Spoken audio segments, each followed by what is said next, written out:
Yes, yes, yes. This is Eric Anderson live from Poker House at Peaks with guest commentator Texas Kim Stone. Do you go by Texas Kim Stone, or is it Texas Kim Fortini now? Just Texas Kim, Just Texas Kim. soon to be Fortini. One social security appointment in 174 days or something. Oh, alrighty. So we're going to start off like we always do with Hayden's game. It's a 5-5 round of each with a $15 double board bomb pot to start the session. I'm going to shut up because I don't know. My track record shows I do not know anything about double board bomb pots. So I don't usually even comment on this. It's just too complicated. So to talk about all these things. So I just ignore I just this wait part till and somebody, we just talk. somebody bets and half the field folds, and then it can make sense. What do you want to do? Oh, yeah, right there. Somebody in the chat, go ahead and comment so that I can show Kim how the commentary works on here, or how the guest comments work on here. I can go do it too.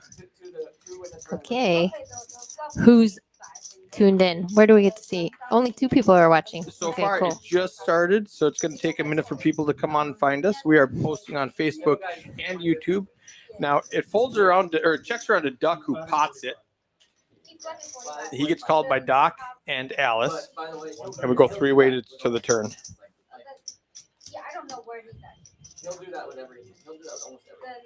Um, The middle flat with like 28 stays on the flop. So I get Alice, all in. Just snap all in. And then basically, like, it was pretty close. Top board's a 3 of diamonds, bottom board pairs to 10. Alice has the king high flush on bottom. that's obviously a terrible card for her. And she probably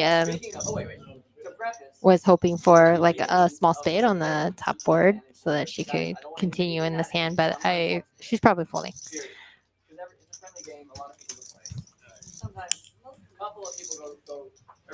Mediocre poker in the chat. Hi, guys. Awesome. Thanks for joining us, Mediocre Poker. Do we know who that is? That's not Mark. Oh, no way. Yeah. Wow, you have some really creative screen names. He's great. Texas Kim is so boring in comparison to Mediocre Poker, and Ooh, if he was at a spot with a computer, I would invite him to do guest I commentary. already begged him. He said he's busy, but do it. he said that if by some miracle his children were in bed at a decent hour, he would join me. We might get the Asian sensation That would be so sick. in a It couple would be hours. like reunion. Yeah, getting the band back together. Frank in the chat saying, "Happy Sunday, everyone." Hey Frank, thanks for tuning in. This is an amazing lineup. I'm struggling to know who to cheer for, other than obviously there's one particular guy I'm always going to root for, but all of these guys are really good friends of mine. So and they're all action players. They all love this game, this format. I think it's going to be super fun stream. This is a 5-5 with a $1,000 buy-in, and then it's matched the stack. So they get big quickly. Also, are there some special things like they play the knit game I've seen? They or play the something? knit game. I think they play one orbit of PLO, and then when they start the hold'em orbit, the button starts in the one seat. When it gets back to the one seat, they switch to hold'em, and then they go to then they start the knit game. Benham just flopped the nuts with Queen King, excuse me. With 4 hearts in his hand because it was a limped straddle pot.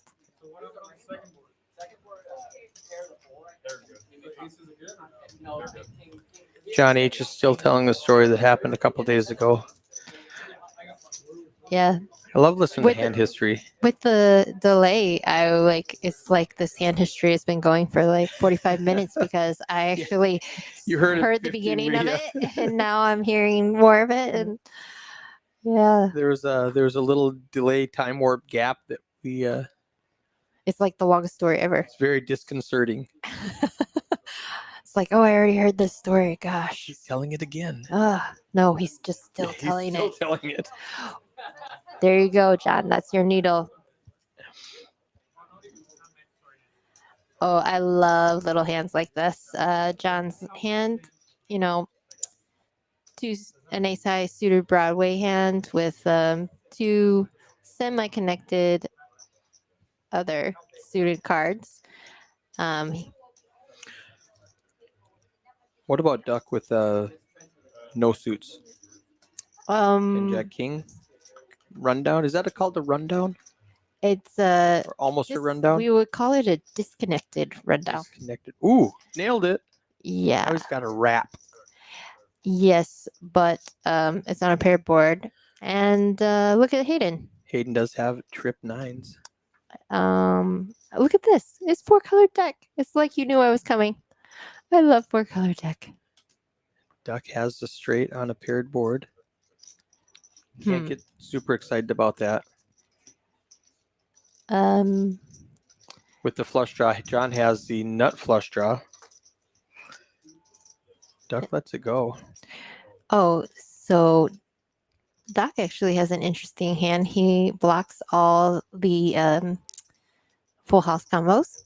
Oh, Hayden just runs away. This is a interesting spot. But John's gonna win with a straight. yeah. That's a great hand for John. I didn't even realize he had the straight. I just thought he had the flush draw. He also had the straight and the flush draw. That makes way more sense. Nice fold, Hayden. Although he might have rivered a full house. I'm not quite sure, but he would just ran away. Yep. On a wet board like that. Disciplined player. Yeah. We were playing last week. I think he happened to be sitting on my right, and he folded, and it was a round of each. And I called 25 pre, and then it got potted before it got back to me, and I showed him. And I go, it was worth 25, not worth 200. And he kind of looks at me like, you're so cute. Yeah. It was not worth 25. And then you just go, wait, no, No, it wasn't. That wasn't worth 25. And He he kind of just nods shakes his his head. He's like, yeah. no, it wasn't. Yes. That was not worth 25. Oh, you've got hello action cards. We have suited kings. Double suited aces. I love saying double that. suited aces. Double suited aces in pot limit Omaha kind of feels like pocket jacks. It's like you're happy to see them, but you also are counting how much money you might lose. Oh. No, I'm just kidding. I will take double suited aces. With double suited Oh, aces. always, all day. But it's the same version of like, and some people have that same kind of attitude with ace king. They're you like, could get spade, and then now Yeah. you're just. we really need to hope for our refill's sake that he does not flop hearts because he will be in big trouble. But this is a very common matchup. Oh, this is great for Duck. Yes, it's a very juicy flop. It's an interesting spot for our refill because he has the second nut flush draw backdoor, and he also has a pair. So he flops a pair. Bottom pair is not necessarily the greatest hand here, anyways. But well, look at that. He does let it go. God, these guys are so much better than I am. I would have been very tempted to peel, but Duck is definitely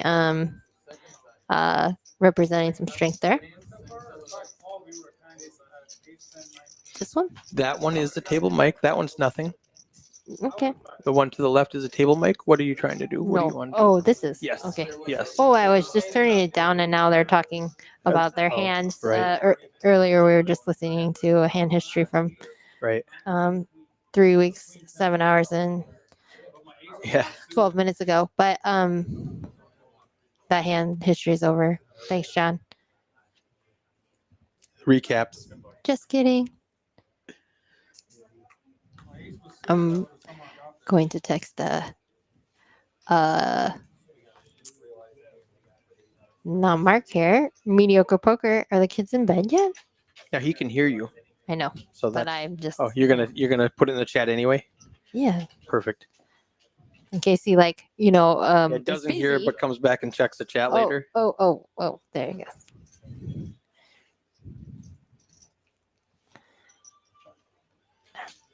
Okay, can I add the mediocre?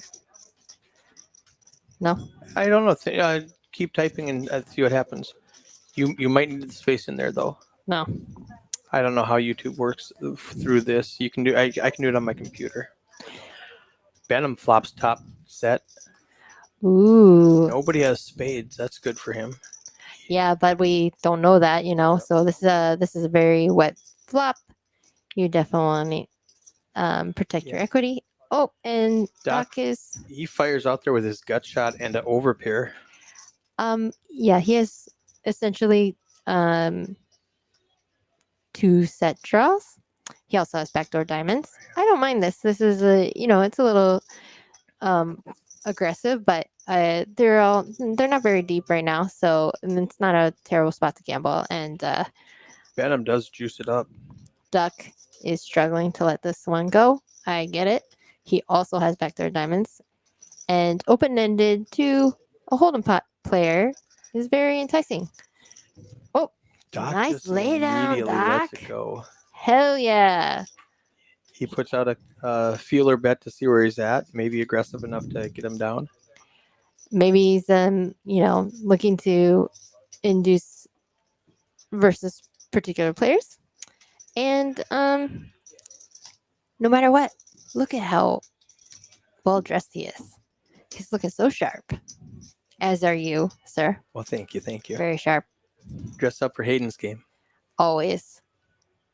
Mediocre Poker says he's going to stay up and watch the game with his son. What is it? Basketball going on right now? Like the NFL, like the Super Bowl of basketball. He's on baby Dusty for a few weeks now. I hate it when that happens. You gotta dust the You baby. get those dusty babies. Yeah, babies are so dusty.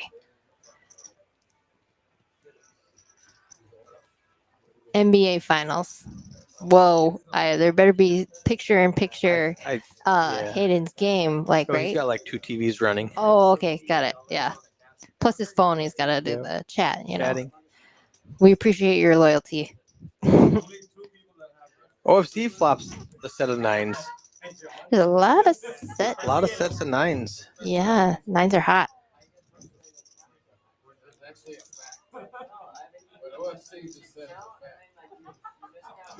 All right, so let's see what's happening here. Who bet? Harvey Phil bet. Oh, he has kings and 5s. That's a reasonable bet. It's a really small bet. $25. And now it's 75. Who did that? Yeah. OFC raised it to 75. And then Bridge Mike calls a 75 and RV Phil calls. Bridge Mike has an inside kind of gutter wrap thing. Yeah, he needs Which a is 10 jack queen. very weird that the ace comes and it does not make his hand. It seems like it should. Stuff like that Right. can be so confusing. It's like, wait, but I technically have a straight. Yes. Oh, wait, no, I That's technically 6 don't. cards straight. I just It's need one definitely- more letter. Whatever kind of straight Bridge Mike has right now, he's not going to get paid if he doesn't improve his hand. But it looks like a straight. It looks like a straight. Is this called a wrap? When you have the It's inside wrap. inside wrap. Oh, inside wrap. I didn't know there were different wraps. Yes, because everything's inside. Yep, There's yep. no like connecting cards on the outside that make your hand. RV fills in a rough Yeah. spot here. OFC makes it 220. Bridge Mike calls. There's 840 in the pot. Okay, so well, let's see what happens. But I will give some feedback on this hand in a second. OFC could represent diamonds. Bing. Bridge Mike Well- does hit a straight. Well, and the unfortunate thing here is that Bridge Mike does not block Yeah. diamonds. Well, he doesn't block diamonds. He also doesn't he. Oh, he's gonna just check it down. Um. Okay, so several points. One would be that when Arviville can potentially get away from his two pair there, because even though he has top and bottom pair on the flop, Right. the ace now just messes that up. So we no longer have top and bottom anymore, and whenever we have kings up or queens up and the ace peels out, it's just such a devastating card, because think about the hands that other people continue with. They contain an ace in it a lot, like backdoor nut flush draws, front door flush draws, whatever. The ace is just a very key card in a lot of people's hands. So it's tough to continue there with middle two pair or bottom two pair or anything like that, because we literally are only drawing to a king or a five. Yeah, and super to excited to see the fill 5 up. though. And actually, we kind of do, because kings up is a hand that people tend to play and so when the bottom card pairs, it's almost just okay, Right. you would probably have heard from ace king before and things like that. So That makes way more sense than I thought of. yeah, but it's just not a spot where you're gonna want to be for any significant amount of chips. The big thing in pot limit Omaha is to take the guessing out of things. And for instance, I would have just been all in with my wrap from Bridge Mike, because I wouldn't want to guess if when the flush comes whether somebody had it. And so he would have gotten paid for his equity by just getting it in. He has really solid equity. Oh, look at this juicy flop. Wow. Benham, nice flop. Oh, but no. he is crushed by Duck. And Duck has both of his Straight flush outs. Blockers. Oh no.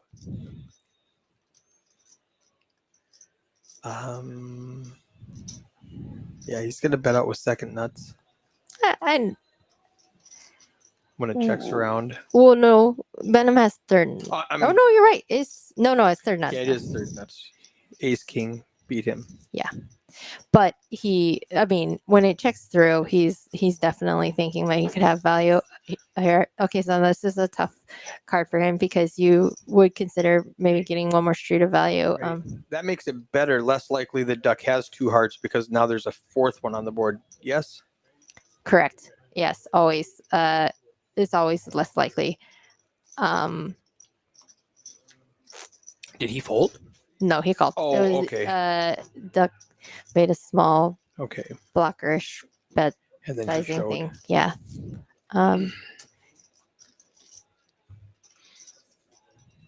It's so fun to play Omaha, but I'm so bad at it. Yeah, everybody is to some extent, right?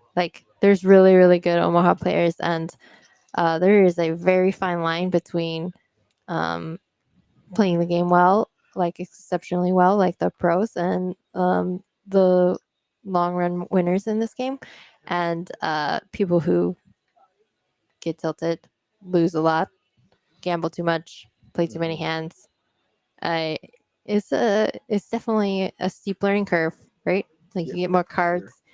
Everyone thinks that it's just Texas Hold'em times 2. Right. And that's where it takes some time to learn that it's not.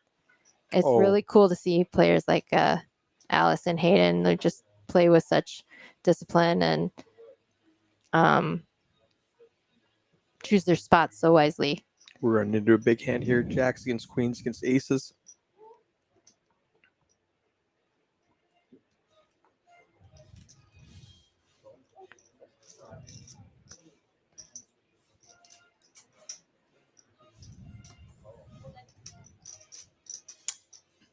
All the aces are dead though, so any kind of king, queen, or jack is a very action card. Okay, that makes sense. It's hard to get one of those because they just all block each other. And this flop is just Yeah. smashing Alice all Yeah, day. Alice, I was gonna say Alice's equity goes way up. She's got an open ender with top pair.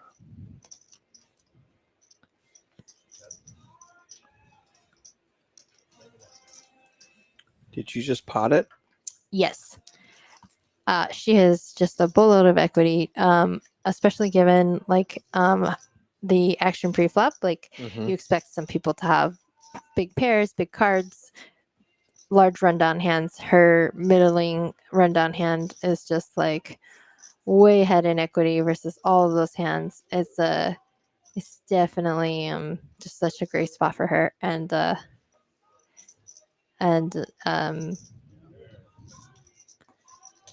yeah, I love it.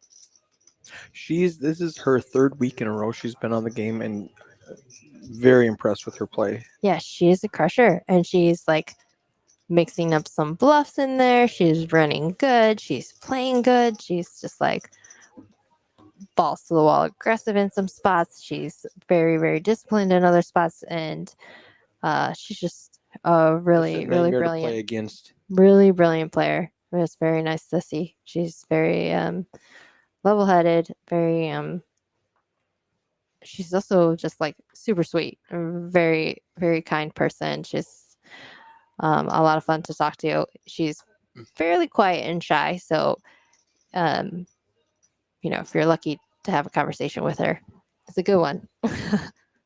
Now, how valuable is John's hand 8s and 3s? You just set mining twice? Yes and no. It would definitely be better if like it was like 8s and 9s. So Give you'd you some be straight equities? yes, and just a little bit more connected. And also you want your two pair type holdings to be sets where like when you flop them, you have top set as often as possible. So the bigger they are, the more value they have. He is cut off though, so I like his spot to raise. You just want to mix up your range so that you're more difficult to play against. It's like too strong to fold. It's too weak to play too passively. And yet like So does RV Phil have a double gut, needs an 8 or a king and bottom pair? Because it looks yes. stronger than when I did the math. It's not as strong as I thought it was originally. But he's still flipping coins. Well, yeah, but he's like, I mean, he just he might not have much right now, but this is a really aggressive play for John's John. just going to try to represent something, blow him off the hand. Yeah, he just due to the fact that yeah, It's going to work. it's just tough for Phil to continue when facing so much aggression. I get it. He's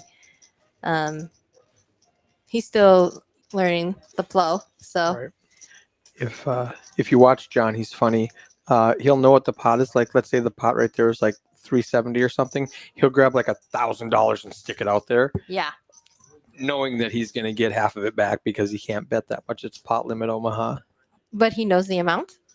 I mean, I assume he does. He's a very solid player.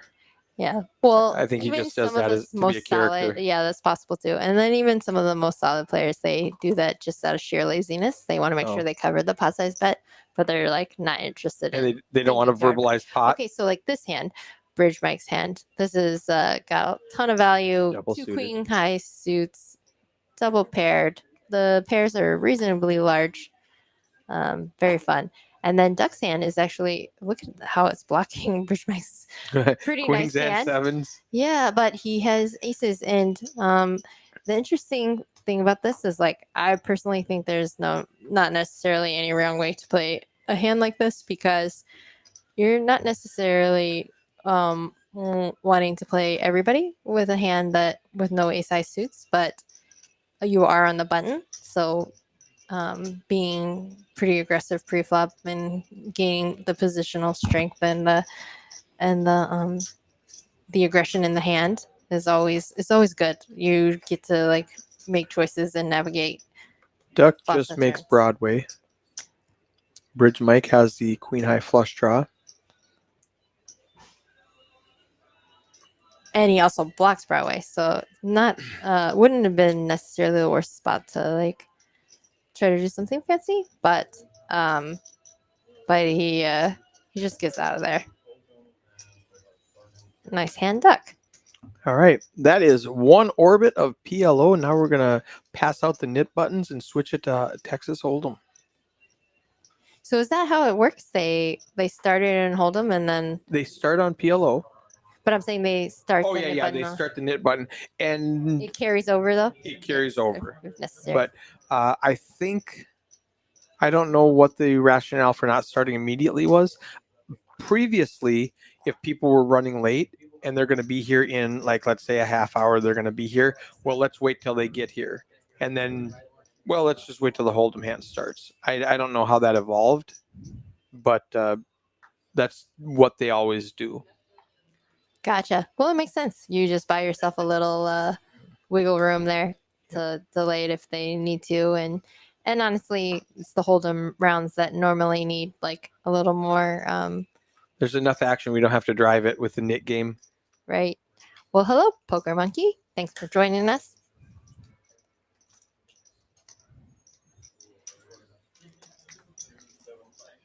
All right. Oh my gosh, action cards are ready. Wow. Bridge Mike with Ace King suited, gorgeous, and then John coming in with a very sexy. They're just hand. going to rip Oh, it in. all in, all in. Oh, Yeah. snap. No, No waiting. no, First no hand. Hollywooding, no nothing. The also all the knit game drives action. People want to get rid of that knit game. No, this I think this would have played out the same regardless. But it could have looked like Well, yeah, exactly. You know, you're gonna get lighter calls. You're gonna get lighter raises and 3-bets. So it's definitely, it's not necessary to slow play it or posture too much because you're just so likely to get some action. all right. The cage just texted me they need more black chips, so there's some action coming on in the next 15 minutes. I'll be right somebody back. had to rebuy, huh? Hang on to your hats, folks. All right, let's see what we got. We need some spades for Bridge Mike, or he's in some serious trouble. Oh, ace right away. All right. Goes from way behind to way ahead.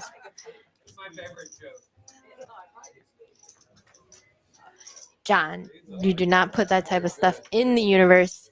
I probably get scooped. That is not what we want to hear. All right. Chop it up. All right, let's see if we can see some stats.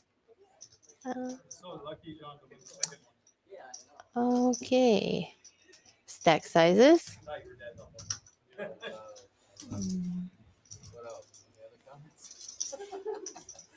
How am I supposed to see it? Oh my gosh, what's going on here? Okay, here we go. All right, and VPIP. All right, everybody VPIPing pretty high.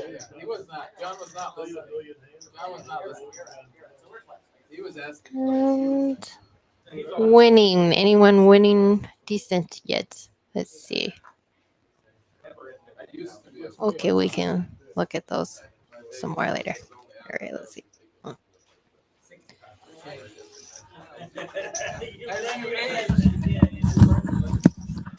All right, I missed that run out. Did Kings hold? Ace spiked on the first board, so then Bridge Mike was free rolling, All right. and so they chop it up. So a neat thing about the software is the software requires you to win both boards to lose the knit button. Our rule is whoever wins the original board, which would have been Bridge Mike, loses the knit button. Nice. So the software still thinks he has the button. So hopefully he wins. He wins a hand in the near future, so that the software knows he got rid of the knit button. Don't you have an insight on how? I to do. I correct told him to fix that. He hasn't done it yet. that? Oh gosh, what's good is an insight if I know. they don't just snap to it. Yeah, he did. He did give me the reset the VPIPs.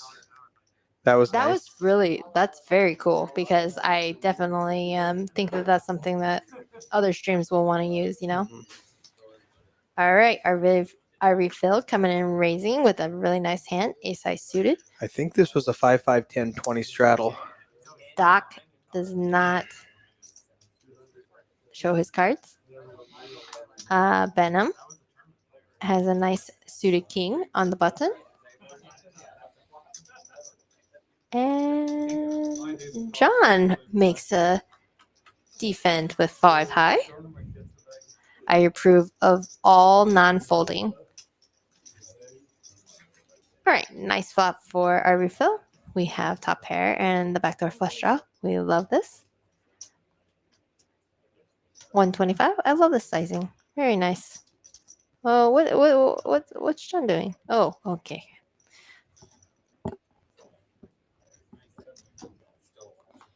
All right, let's see. Again, we were looking to see who might be winning right now. I think it's Duck. And It ducks up $1,100. Duck. Now, if you slide that over Mike. too much to the right, they're going to see it on the TV at home. No way. Oh, I see it. Yep. Little wiggle. Okay, sorry. User error. But I cannot read the things. Oh, look at this TV. Oh, okay. Because this is what they see at home. Oh, And so so when then you when put I that on wiggle that it, screen, they'll see that. okay. All right. I am not a professional commentator, in case anybody was wondering. You could be. Yes, I could. I just need a geek in here to handle the technical part of it. I need my Asian sensation back. We all need a little more Home, come Asian home. sensation. Come back. Houston sucks. Champions is beautiful, though. It is, and is like some of the best people in the poker business. Wish I had a can't hotel complain. hooked onto this card room Yeah, because then we, at a 5-star restaurant. yeah, me too. I can cook you a pizza. Okay, well, there's that. Alrighty. So let's see here. Looks like our refill defended his straddle. Ooh. And that's Doc. the end of that one. Yeah, Doc just leads out for $300 bet, pot size bet with ace high. You know what? I don't even hate it because it's like you're gonna find out right away if this bluff is gonna work or not. You know what I mean? Mhm. Like, that's definitely something to consider when you're seeing aggression like that. Is like, But that being said, did you get it? I possibly got it. Okay. I hit- Well, I it's not a mosquito though, No, so it's that's just nice. a gnat, I think. But if it was a mosquito, I would be dead in like an hour and a half. You It would know that I'm definitely get you. definitely allergic to mosquitoes, like my daughter. They like your blood. I would like my blood too. I'm a very sweet person. They don't like my blood. Yeah, because you're not a sweet person. No, I'm just kidding. It has too much whiskey in it. Maybe that's what I need. I'm drinking the Sauvignon Blanc. It's got too much citrus. Well, actually, they don't like citrus. Like, what the heck? Oh, Captain Underpairs. Ooh, hello, sir. Nice to see you in the chat. Thank you. He says, loving Kim in the book. Let's go, Hayden. Always one of our favorite people in the community and always a huge fan of the Fortini family. We appreciate the support.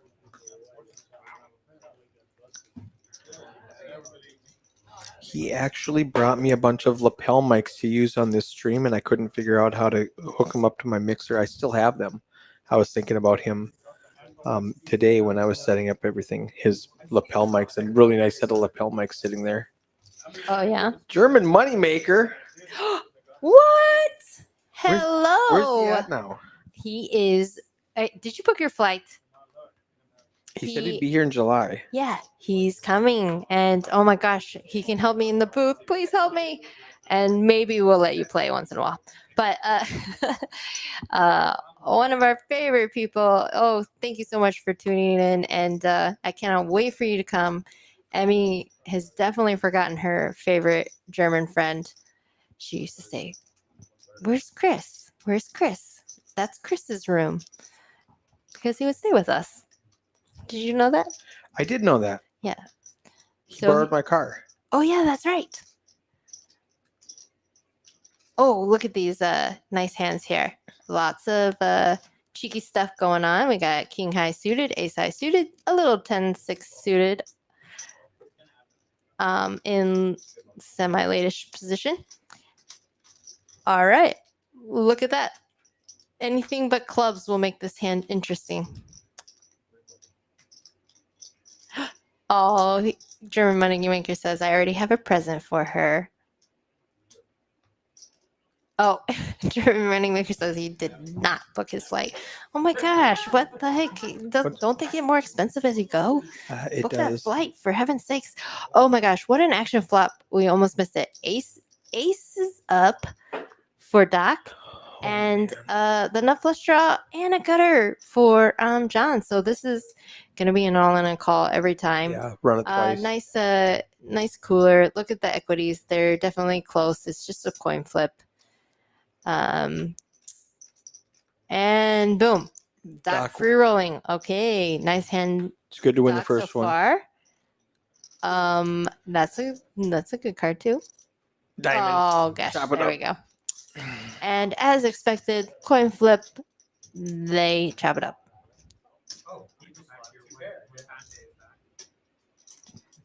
Did you do that, Paul? That is a Streamlabs auto poll. I did that. I set it up so it'll ask that every hour. And then people in the chat can do exclamation point vote 1 or 2 or 3 or whatever. Oh, is that based on the player in the What seat? seat you're in? Yeah. Like I think Gotcha. seat 1's gonna win. I see. Oh, well, that's OFC. So yes, we can all click 1. Oh yeah. Let's blow his head up larger than it already is. Click on 1.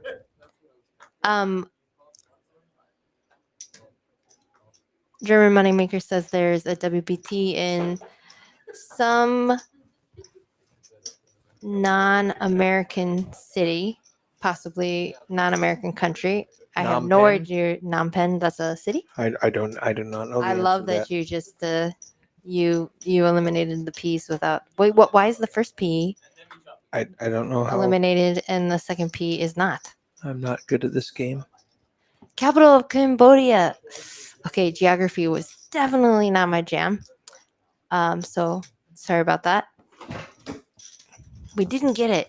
Gosh darn it. If you hear us tweaking out over here, it's because we have a gnat in here. I And was like 1 second away from answering capital of Cambodia. yeah, but you cheated it. Well, of course I did. Well, I mean, it's not fair. We're Americans. We're not supposed to know 22 hours any from Dallas. other Yeah, any it's other irrelevant. geography. It's America Yes. and the rest of them. America. Oh, speaking of America, we go to Shooting Tuesday. Oh, Is that still the plan? oh gosh, I forgot about that. But I would've been so yes, disappointed. please. Can we get that in the calendar? Speaking of OFC crushing, he's got 2 pair right now against John's top pair.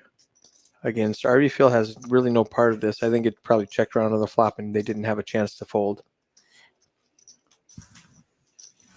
One would hope. Say Phnom Penh. Phnom Penh. Phnom Penh? No, probably not Phnom. Phnom sounds like something that an American would say. You need to visit me at some point in Cambodia. Amazing country. You're German. What are you doing in Cambodia? I'm just kidding. I'm Korean. What am I doing in America? Yes, absolutely. I definitely need to visit. Really, I have goals to visit Europe or New Zealand. Has always been one of my dreams. Australia is pretty cool. Oh, interesting limp from Hayden under the gun with Queen 4 suited. Are we filled with pocket kings on the button? In the Nick game, he definitely wants to take this down, get rid of his button. Phnom Penh. See, I knew there was no Phnom. Thanks, Poker Monkey. Appreciate the assist. I'm not a professional commentator. Please don't forget that. I'm also doing this on a severe lack of sleep, but I'm super pumped. All of my favorite people in the chat, all of my favorite people in this stream playing this game. Like I said, it's tough to pick who I want to be second place in chips at the end of this night.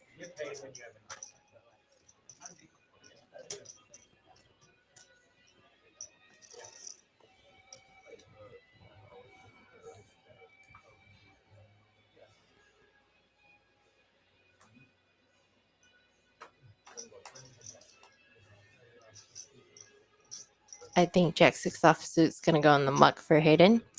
Oh, look at that. What a nit.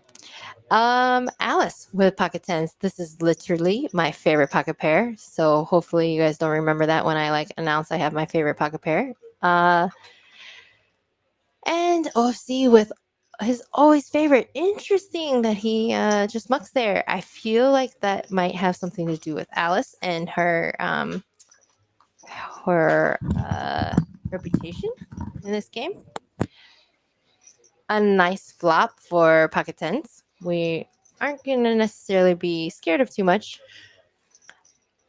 John and Benham both have a pair.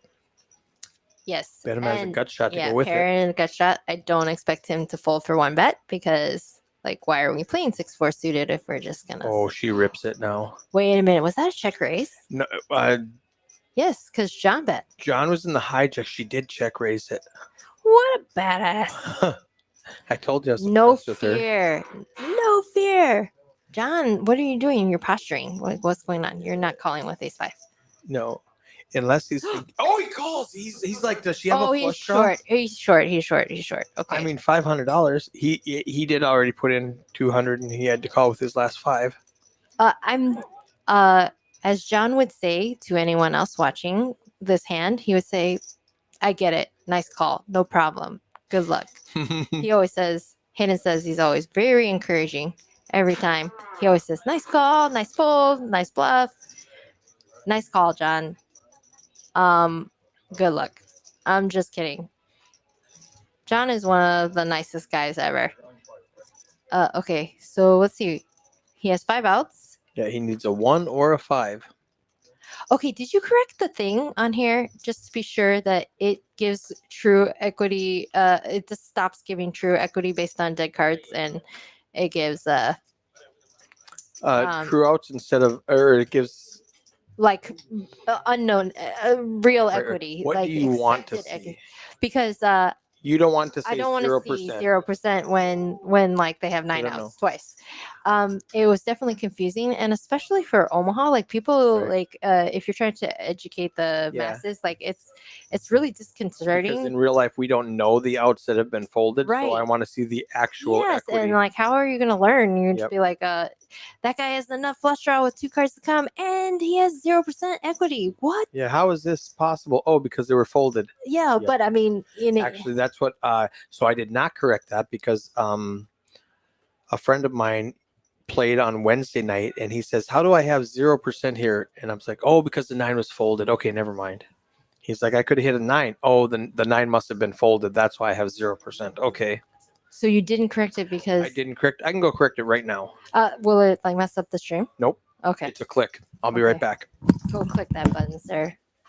Look how much power I have, guys. Like, complain and you shall receive. Anybody have any complaints? If you have any complaints about commentary, I just want to tell you, like, I'm trying not to swear, but you're shit out of luck.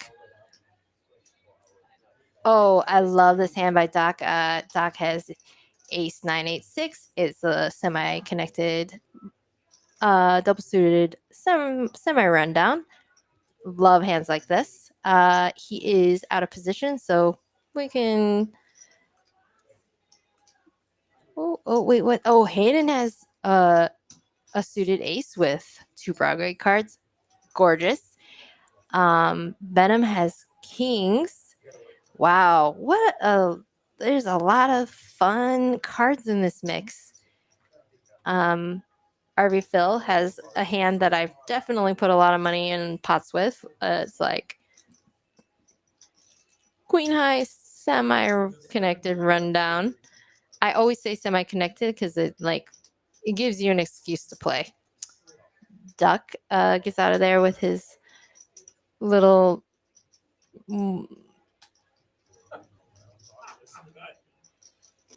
cards. Oh, Benham. Oh, let's see what happens here because Benham might have reopened the ability to raise. All in for 610. Yes. And Hayden now has a chance to get it in. It's a tough spot. Doc, I would not blame Doc for gambling here. The only problem with his potential to gamble here is that he if he thinks that Benham or Hayden have aces, which they are playing their hand like they have aces, that means his ace in his hand is not great. But I would not blame him for calling. I love it. Gamble on. And Hayden has a lot of equity here. He blocks the king. He blocks Doc's ace high hearts. So we're in decent shape. And by we, I mean like, you know, Hayden and his baby mama. Let's see what happens here.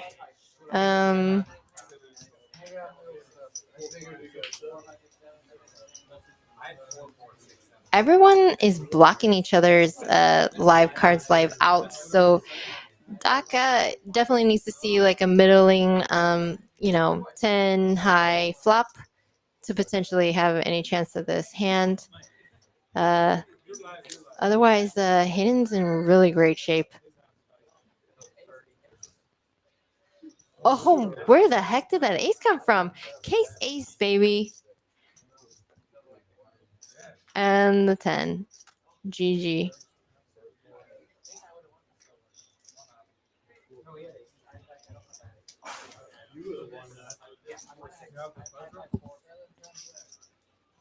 Oh, see, this is the flop that I was saying for Benham. And boom. Doc hits a straight. All right, that's fair. That's a fair setup. All those aces out, and no one has ace high spades. That's crazy. Oh, yeah, because the ace of spades is on the other board. Anyways, fun hand. Definitely reasonable. Everyone's holdings, everyone's gamble, everyone's spot. It's tough for Benham. He's in a terrible position. He has a great starting hand.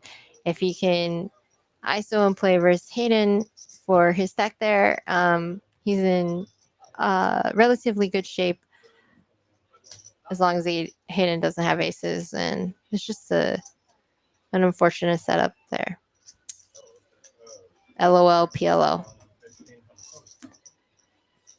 So 23 people watching. Thank you so much for tuning in and tolerating my non-professional commentary with a semi-professional would-be flair. I am not super comfortable saying that I'm a Parliament Omaha expert. I love playing. I definitely win and I'm profitable in this game, but I definitely have so much to learn. And I love the way this game has so many nuances that you don't find in a Hold'em game. And it's really cool to like deviate from no limit Hold'em strategy and learn the differences. I love mixed games. I love poker in general. And Omaha, I think, is the game of the future. Everyone says stuff like that. It's very cliche, but I really do believe that people are moving rapidly towards Parliament Omaha, especially in Texas. And I think you guys, you should give it a try if you haven't already. I definitely recommend playing the smallest stakes possible when you're first learning. Because the game already plays way bigger than anything you would expect in Texas Hold'em. So the blinds, you would think that given that the game is called Pod Limit, that the game would play smaller, but it really doesn't. I think it's just like such a great action-packed game, and I highly recommend it for anyone who's interested. All right, Bridge Mike flopped middle set. OFC has the nut flush draw with open-ended. I definitely think there will be fireworks here. Let's see if anybody flops aces up. Benham has aces and sixes. That could be problematic. But again, top and bottom pair can be very dangerous, so you need to be careful about that. OFC just calls. Interesting.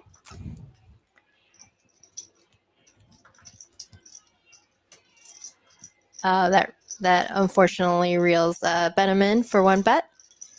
And what is John doing in this hand? That's got to be an error. Something's wrong here. Jack 10 3 3. He either folded pre-flop and it just doesn't know, or maybe he has a misread on his cards or something. Oh, he's betting. What's happening right now? I'm not sure.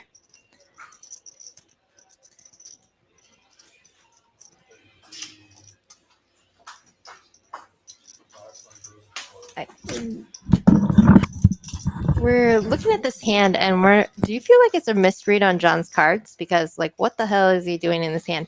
I say that with all due respect, I just don't expect him to have this particular holding. It is most likely not a misread with this software. The software I use in Fort Worth has a big problem misreading cards.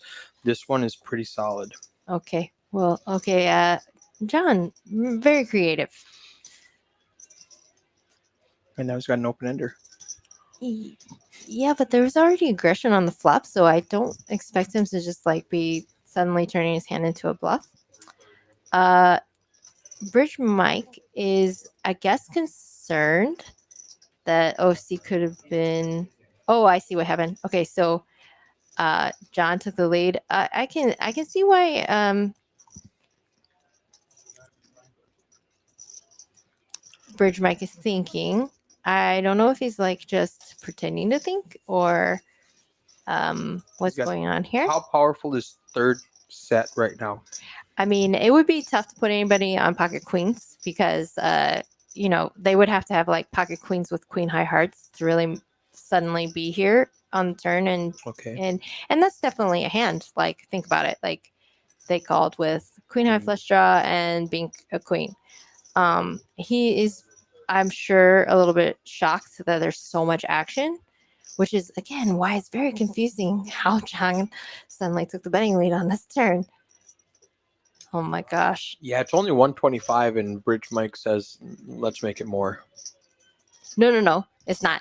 Because not 125? He bet 125. Oh, I'm sorry. Benham raised it. Called and then Benham ripped. Yeah. I didn't see Benham raised it. That's my mistake. And Benham is Two pair and a flush draw. he turns backdoor flush draw. Okay. Wow, what an action board. Okay, there we go. John, I really need to know what happened this hand. It's very confusing.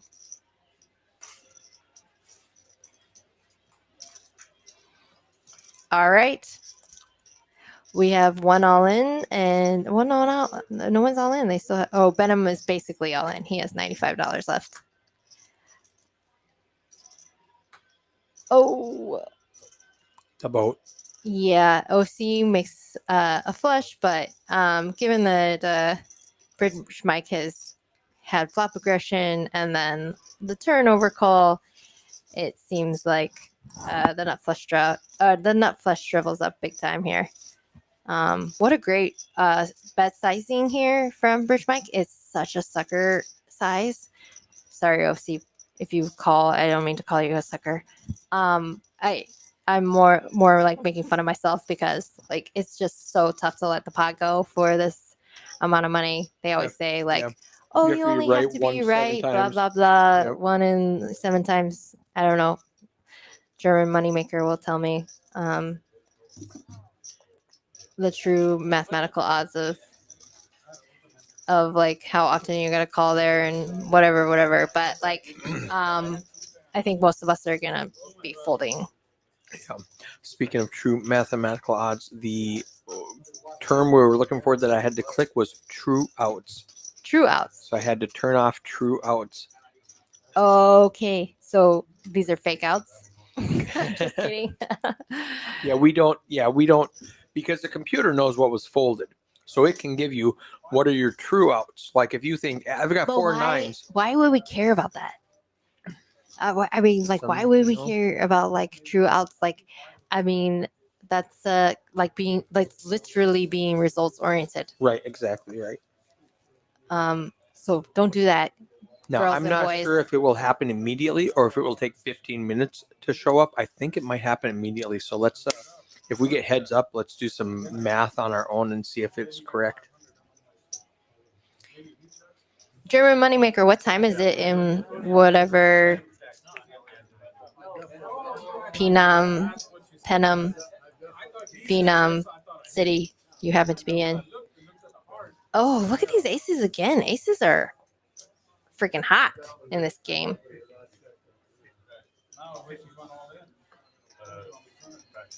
6 a.m. Oh my gosh, what God, an what are you doing animal. at 6 a.m.? I guarantee you he's still He's up. still up. He's not up High early. five. He's up late. Exactly. Yes, exactly. Me too. I'm up late, early. Whoa, Doc. Oh gosh, what are we doing?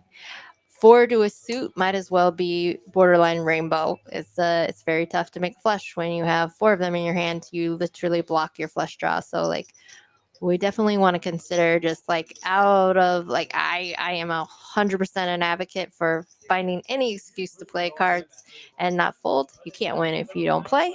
I have that feeling. Oh my gosh, yours truly. Oh no. RV Yours. Kill has 3 9s and Hayden's got the top boat. With aces too, and it's interesting that he Oh. chooses to check here because and then Doc is just straight up going Gonna for it. Bet is open ender drawing dead. Yeah, but you know what? I love this because, like, I mean, in fairness, Doc should just be one and done here. He's betting his position and with some version of equity, but whoa, what? I think I flat here. He flopped like so strong. Not afraid of somebody getting there with a flush. Hoping to get paid by RV Phil with his 3 9s. Oh, He does. oh, here he comes. It's not on all in yet, though. Oh. I didn't do that, just so you Eric know. did That was that. Eric. Sorry, I'm RV not Phil. excessively celebrating.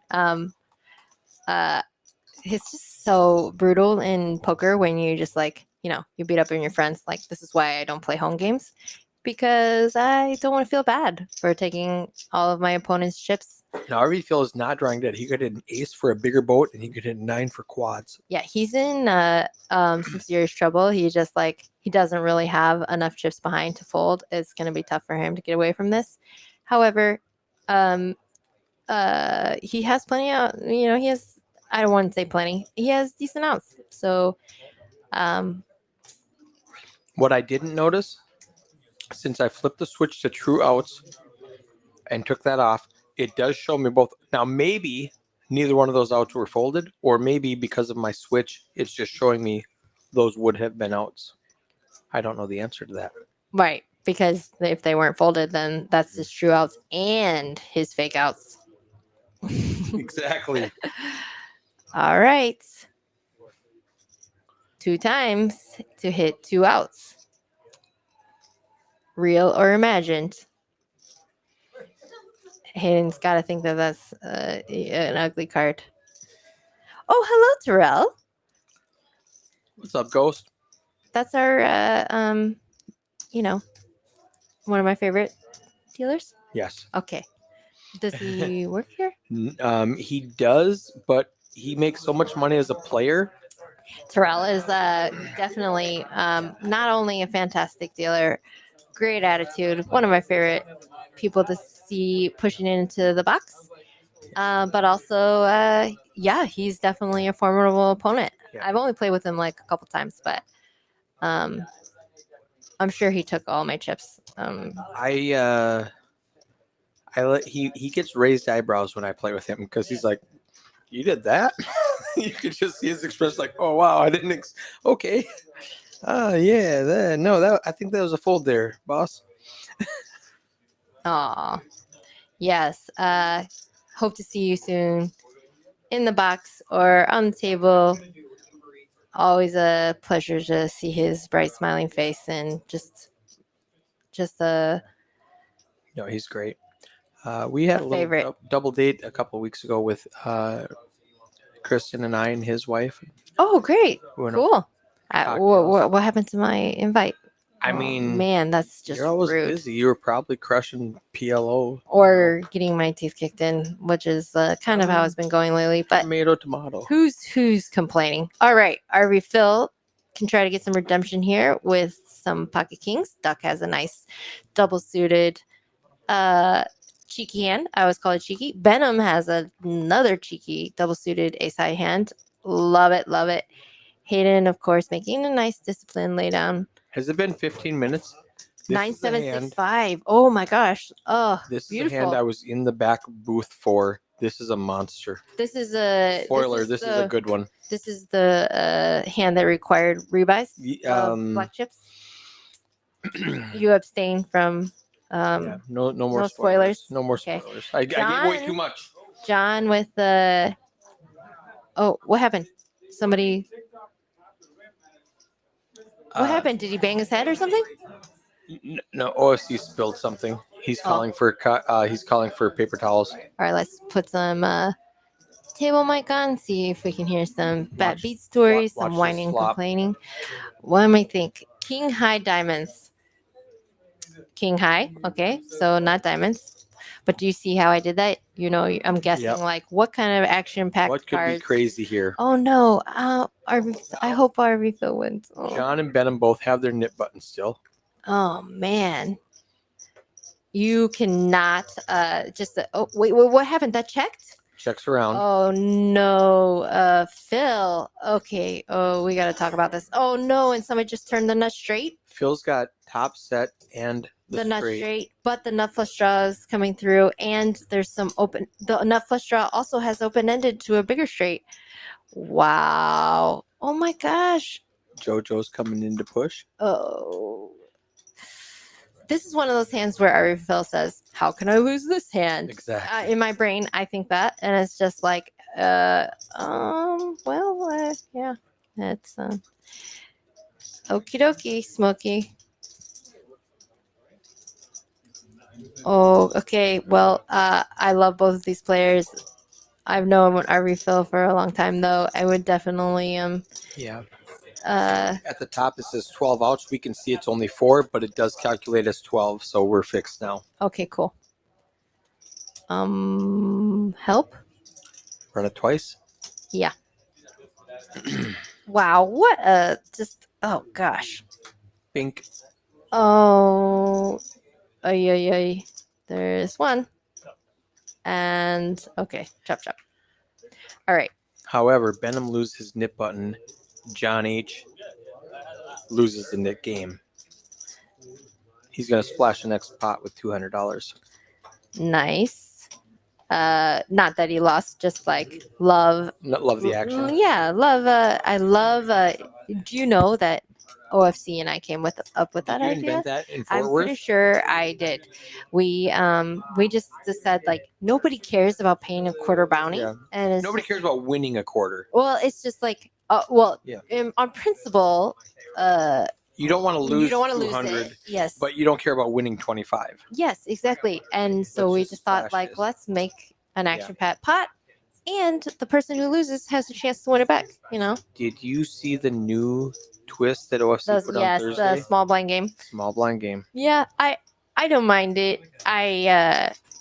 It might have been a little aggressive. I think he wanted to make it like $25, and they like settled on 5 or something like that, because 25 would have been like there's $200 out there after one orbit. I wasn't there for the discussion, so I'm not positive what they did. Well, I love that OFC just tries to create action and Yes. create cool things, and he's like created a lot of different things, and he's flexible. He he tries to do fun things that are favorable for action, Right. and always favorable for his pockets too. But I mean, but who isn't? it does favor his style of play, and if you're just gonna sit here and bum hunt and That's right. Mediocre poker Yes. AKA not Mark, AKA Mark. Mark, AKA Wee Wee, AKA whatever you want to call him. Yes, that's right. Okay, I'm sorry I gave the credit to OFC, but in fairness, he probably steered me into believing that it was his idea. What's happening right now? Oh, it's the extra money in the pot. They're trying to fix that or something. Doc, what I'm are not you doing positive with why your they're cell waiting. phone on the table? What's going on there? Is he texting us? I'm just kidding. He's like, what does he have? I'm not sure why he has his phone on the table. I would have taken that away. It's fine. I'm just teasing. As long as it's not Hayden, I think we won't get in trouble, right? Oh, okay, that's not a good joke. too, yeah. Too possible? I don't know. AK possible? Yeah, possible. Yes. No. I just always say like There's so much. if you track me and Hayden's records on streams, I'm pretty sure we might be breaking even at best. We run really bad on streams. Did you see Can Hayden's confirm. game last week Yeah, when he got it all in with a nut straight versus open ended yeah, it was rough. and a flush draw, right, or something like that, and he just binks runner, whatever, and he gets quartered. Just remind me if we're cheating to cheat better. Yeah, you got to do a better job. You're not Yeah. doing a very well job. Yes. But it's always a pleasure to be a part of stuff like this. We love putting together great lineups, good friends, good people, and support one of our favorite clubs in the DFW area. Really want to see our friends at Poker House and Peaks thrive and continue offering a great environment to play. All right, let's see what we got. We got Bridge Mike here blocking all the sets with the mirror. One of my favorite things to say, the mirror. We have our refill who flopped a flush, but it's not very big. And he seems concerned. But there are 4 diamonds out there, so we shouldn't be folding this hand very often. Did we just check to the river? Yeah, but his hand's a bluff catcher. He can't really be betting here. 7 high OC flush. has a king high Blocker. straight and a king high diamond blocker for potentially representing. What happened? Oh no! And now Alice is. Wait, what? Alice has a pair of 9s. See, I think there might be some misreading going on here because that does not Oh, make she any. raised. No, she's bluffing. Oh. And he calls? Oh my gosh! He calls with a straight. Oh, our refill is definitely going to be like, what the hell just happened here? I love it. Oh my gosh, what a sicko OC. Alice bluffs at it and gets picked off by a straight, by the nut straight. First of all, but that's it's still a straight. such crap. Like OC should That was an easy fold, right? But it's just No? like Alice picks a brilliant spot Yeah. to make a nice little check raise. She does have a single blocker, all the things, and then OC in all his brilliance just snaps that off immediately. Oh, they're ordering food. That's what they're doing. Oh, Okay. all right. All is right. forgiven. So no cheating happening. No worries. All right. JoJo's Wow. coming in. $15 double board bomb pot. Why is OC so good? Gosh darn it. Oh, he's explained right now. She would have bet if he. They're all telling him that was a check fold, and he's like, "Why are you guys laughing? I had the king high blocker, and she would have bet if she had something beat. So obviously she didn't have that. So that was an easy call." There's 4 diamonds out there, and RV feels like, "Yeah, I had 2 of them." Wow. Wow. It is an easy fold for RV Phil. You cannot be trying to tango in there with a 7 high flush when two players like who Now with a shouldn't- bet and a raise, your 7 high just shrinks up to nothing. Yeah, I mean, like you have to believe that two people are bluffing. For sure. Basically, they're, two they're people both bluffing. semi You bluffing. know, Man, maybe I'm not very good at this game because I would never ever do either of those things. What do you guys think? Who was the biggest sicko in that hand? Because I think it's close. I think it was a sick check raise bluff, and I think it was a sick snap call. I mean, it's not even a tank call. He just he snapped. snapped it. Yeah, that's right. Yeah. He's like, I got one. All right, it's a bomb pot, so I don't like commentating on bomb pots. Let's look at some stats. Maybe there'll be a flop coming out here in a second. So let's see what we got. Yeah, they're gonna put the board out. Okay, Double board. so hey, we always do during bomb pots. I always say, "Ask me anything." Now, keep it clean. My parents do watch the stream sometimes. And yeah, sometimes my daughter does too. So let's just but ask me a poker related question and I will try to give you as honest of an answer as possible. And we will just ignore this bomb pot until Until it's relevant. until there's blood. Like, I mean, once there's blood, we can talk all about it. Hayden does have 3 7s on top. Yeah, whatever. We don't care I'm not gonna. Yeah, don't worry about it. Bridge Michael says 3 7s. Oh gosh, darn He's it. kicker. Well, I think Hayden already got out. Yeah, I'm looking for Hayden's hand and it's gone. And one of the reasons for why, just so in case inquiring minds want to know, generally speaking, especially if you are out of position in a potentially multi-way pot, so like the field has not been thinned out, it's very dangerous to put any amount of chips in a bomb pot with a single board holding. With no equity on bottom. Yeah, I mean, you want to have something.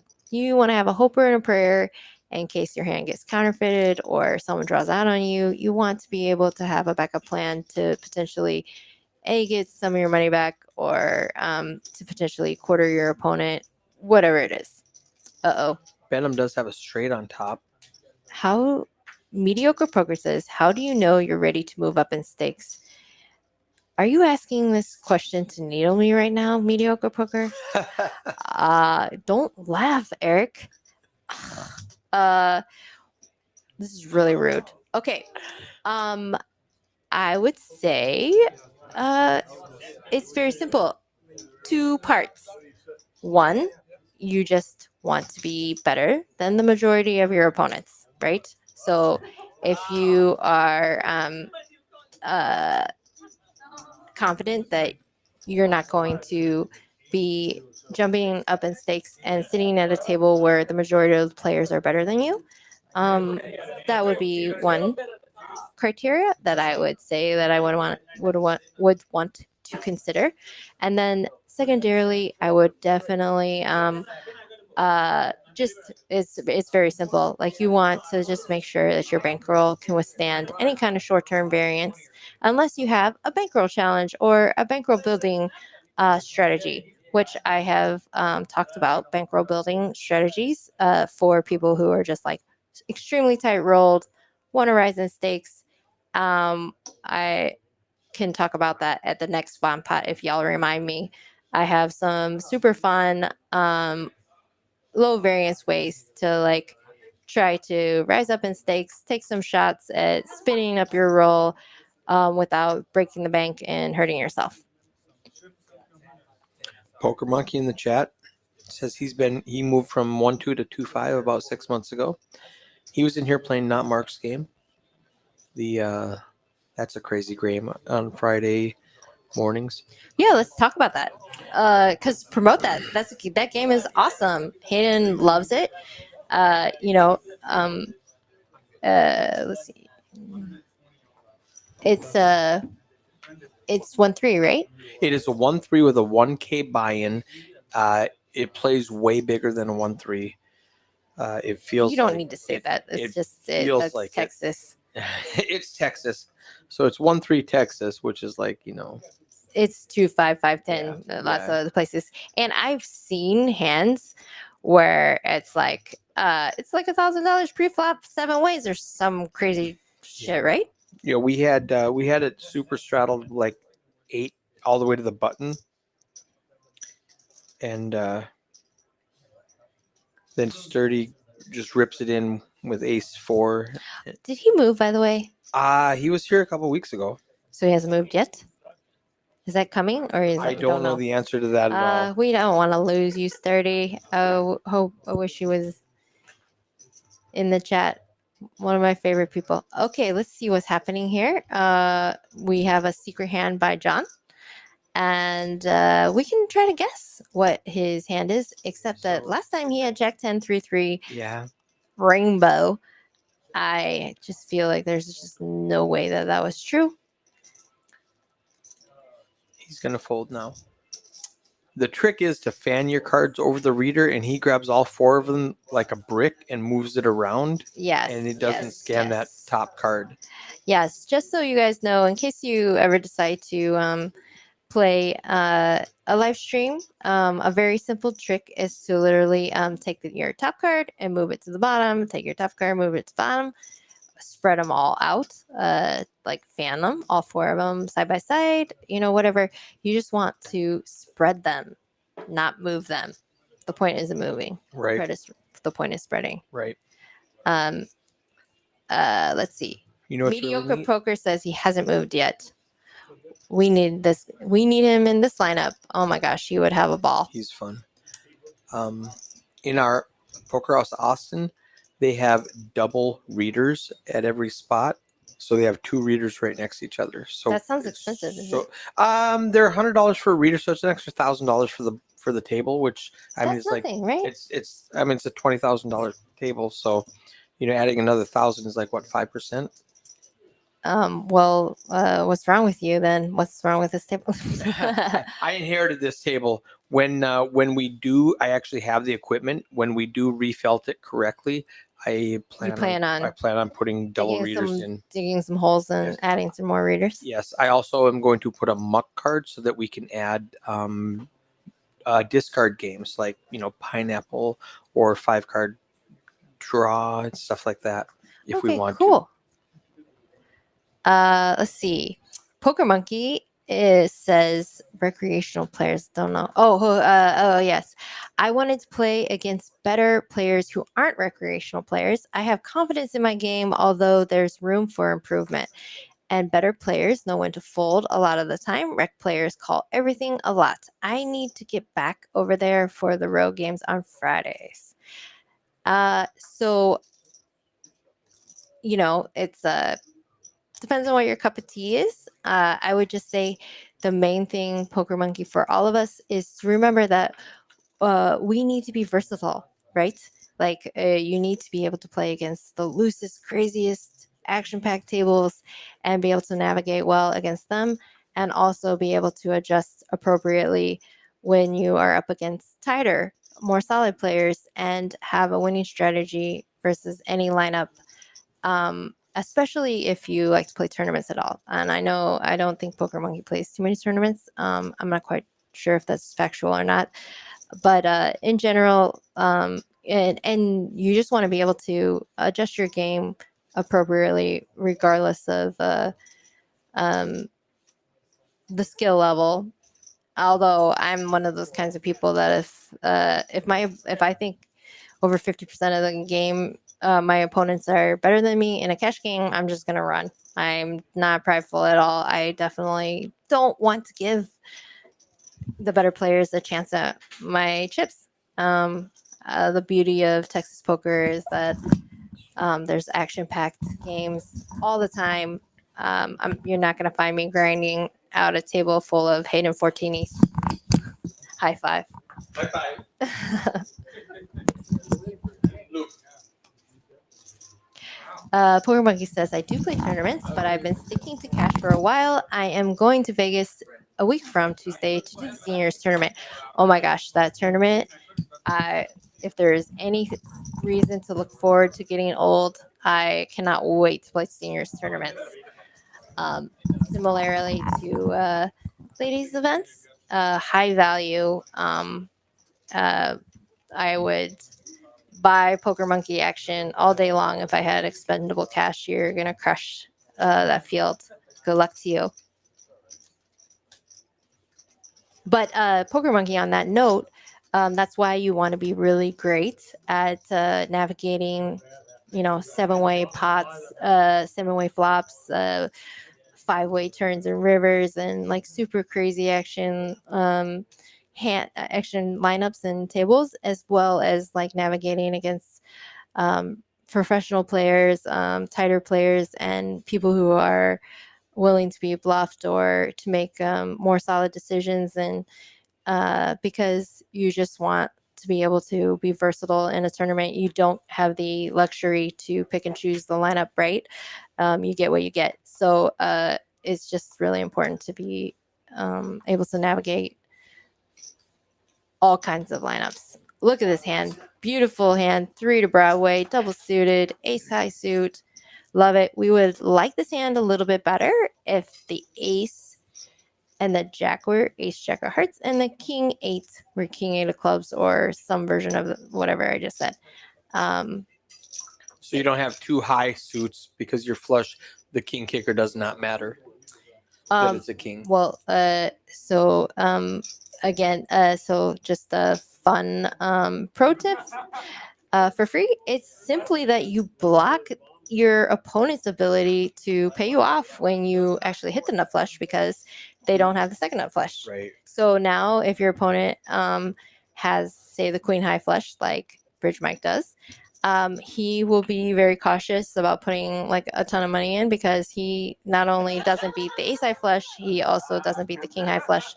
John So smashes his flop. you definitely want to take those types of small things into consideration. However, we don't really care. Hayden's hand is beautiful, and we'd be happy to put a lot of money in with this hand. I was just trying to give an example of like what we would want that would be slightly better. I'm glad Streamlabs doesn't do polls like, what do you think of this commentator? I can put that. No, don't do that. Oh my gosh. Just so you know, working for free means I can quit at any time. So y'all better be nice. I had all 3 of them. 1, 2, 4, 6 games. Yeah, John flopped the nuts and had all the blockers, so he had all of that board. Yeah, it's tough to get paid off when you flop so much of it like that. So you want to take that into consideration when you're choosing your bet sizing. If you have too much of the board, like remember when our refill had top set Right. and a the straight. straight, you just want to take that into consideration when you're choosing sizings. For him, the knit button game was on and everything, so I don't mind if you just want to blast away. And also there was the backdoor flush draw that was coming through.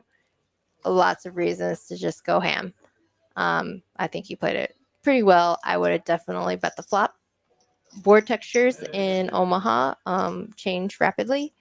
So in multi-way spots, we just want to thin the field as often as possible, just make our lives a little bit easier, make the SBRs a little bit closer. Our decisions become a lot easier on even some scary turns and rivers or turns, once the pot is bloated, like you just make your mathematical decisions a lot simpler. Wow, what a fun flop. Lots of stuff going on. Alice chooses this hand as a check. Interesting. Love it. Check call probably doesn't bloat the pot. And she can also make some decisions to potentially check raise to ISO if she thinks that well, she doesn't really have a lot going for her other than just the nut flush. Like this board obviously smashes a lot of people's ranges. Bink. Why does RV Phil? Oh, because he had. How does RV Phil have any equity in this hand? What can he hit to win? Oh, King 7. He can hit a full house. A king or 7, yeah. I was wondering why everybody else was 0 and he had 7%. Yeah. Interesting. Okay, back to Hold'em.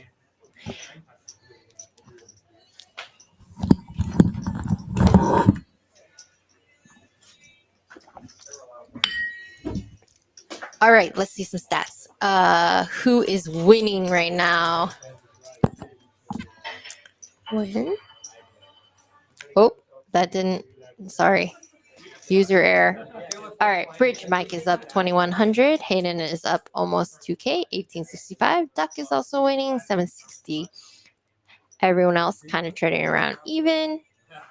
John is down 760. Benham is down 2K, and RB Phil around the same.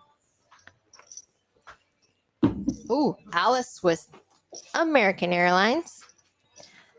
A girl's best friend, probably a boy's best friend, but let's just talk about being a girl's best friend right now. Duck with Duck, Duck, and Goose, mostly Duck Goose. Hayden with a nice little call. Interesting that Alice chose 35. I don't know if that's like her standard open. I haven't really paid too much attention to that. With the knit button game on, I would choose larger sizing, but she's an amazing player, so I'm just gonna watch and learn. Let's see. A whole lot of pairs and gut shots, a lot of stuff going on. Let's see this river. That's a big fat nada. Alice just gets really screwed by the fact that she's in bad position. Everybody and their brother called, and she's gonna win a tiny pot. Oh, that was funny. OFC just assumes his 8 is good, and he just like pushes his knit button out like he just thought for sure he was gonna win that pot, and then has to like shove it back. Nice little needle there. I had 3 2 and thought the 3 might have been good. You gotta play that like I play Omaha. I thought I was first. I thought 3 might have been good. I had my nip buttons away with the 8. I'm like, that would be good. I had an 8. He had an 8. And I had AC. Oh, I had. I had AC. I thought I was winning. I gave my nip button. I had a queen. I'm like, why did I? I took it back. Doc would have been like 800. I thought I'm making a knit. Sure. I thought I'm making a knit check on the river. He lost out on value. I thought I That's what I was thinking. I'm like, he never raises.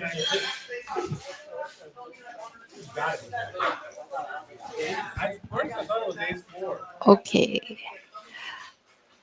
All right. Duck with a nice suited ace here.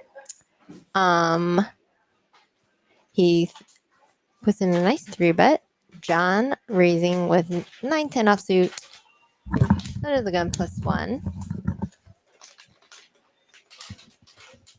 How do you not take it personally when you lose viewers while you're commentating? I literally want to yell at like number 23, Are you not 22, entertained? and 22, 21.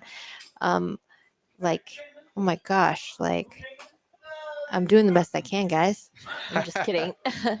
It's like a true test of your ego not to take that stuff personally. My daughter did scream at me and tell me she doesn't like my haircut, so I'm just rattled these days. Like, life is brutal. Ooh, We beef want some jerky. of that? No, but I am wondering what happened to my. It is coming. Oh, okay. I was not sure which one it was, so I had to go get the server. Oh, okay. All right. Acceptable excuses. So what's up, guys? Anybody have any additional questions? Mediocre poker. We did talk about potential bankroll challenges to try to rise in stakes.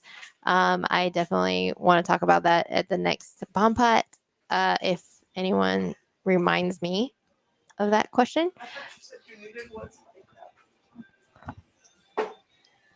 Well, we've I'll be fine. cheers.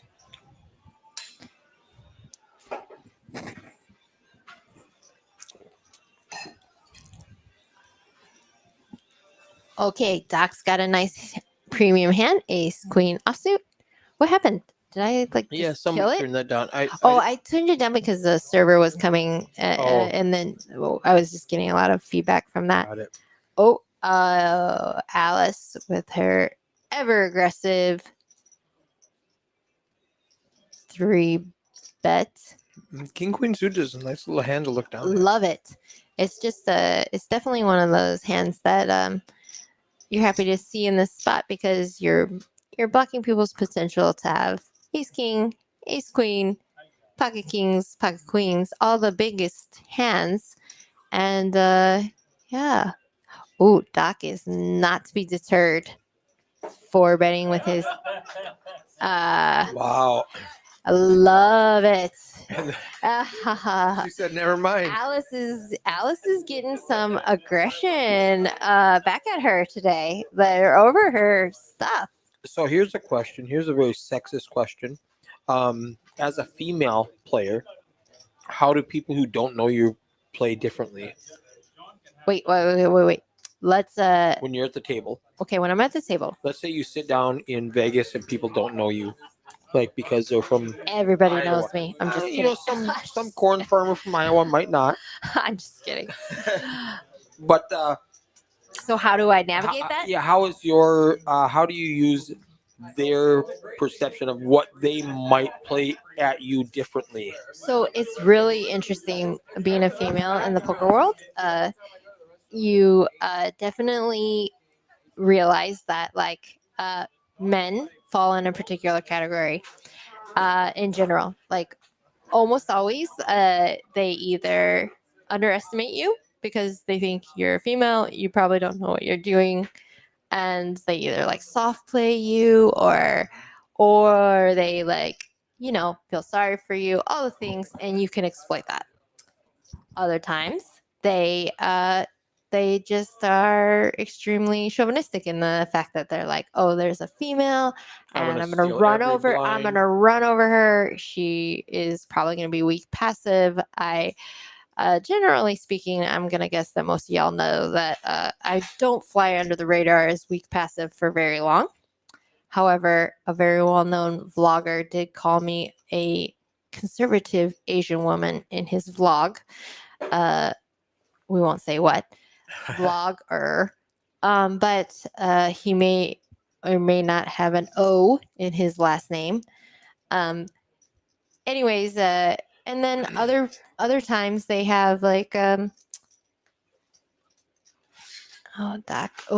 is trapping. Oh, all right, our refill. You got some a whole lot of nothing, so you're either betting here. It's a good time to Oh bluff. gosh, it is Yeah. a great bluff, but 500 into 300. Oh no, oh you got raised. Okay, like easy fold. Oh, all right.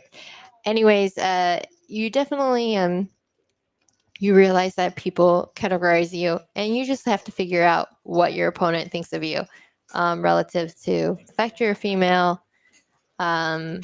And that being said, as a female, you are able to manipulate a lot of people in the reverse. Like, I am a fairly honest and straightforward person. So, like, I remember when I first started in the business and I was playing poker recreationally, and I knew what I was doing and that I would get underestimated. So, I tried to teach myself not to shuffle chips. Right. To out myself and try Yeah. to act like I didn't know what I was doing. And I was like, that is just too many levels. It's felt dishonest first of all, shuffling chips is just like something that comes It's natural. therapy. Yeah, and I just also just like decided like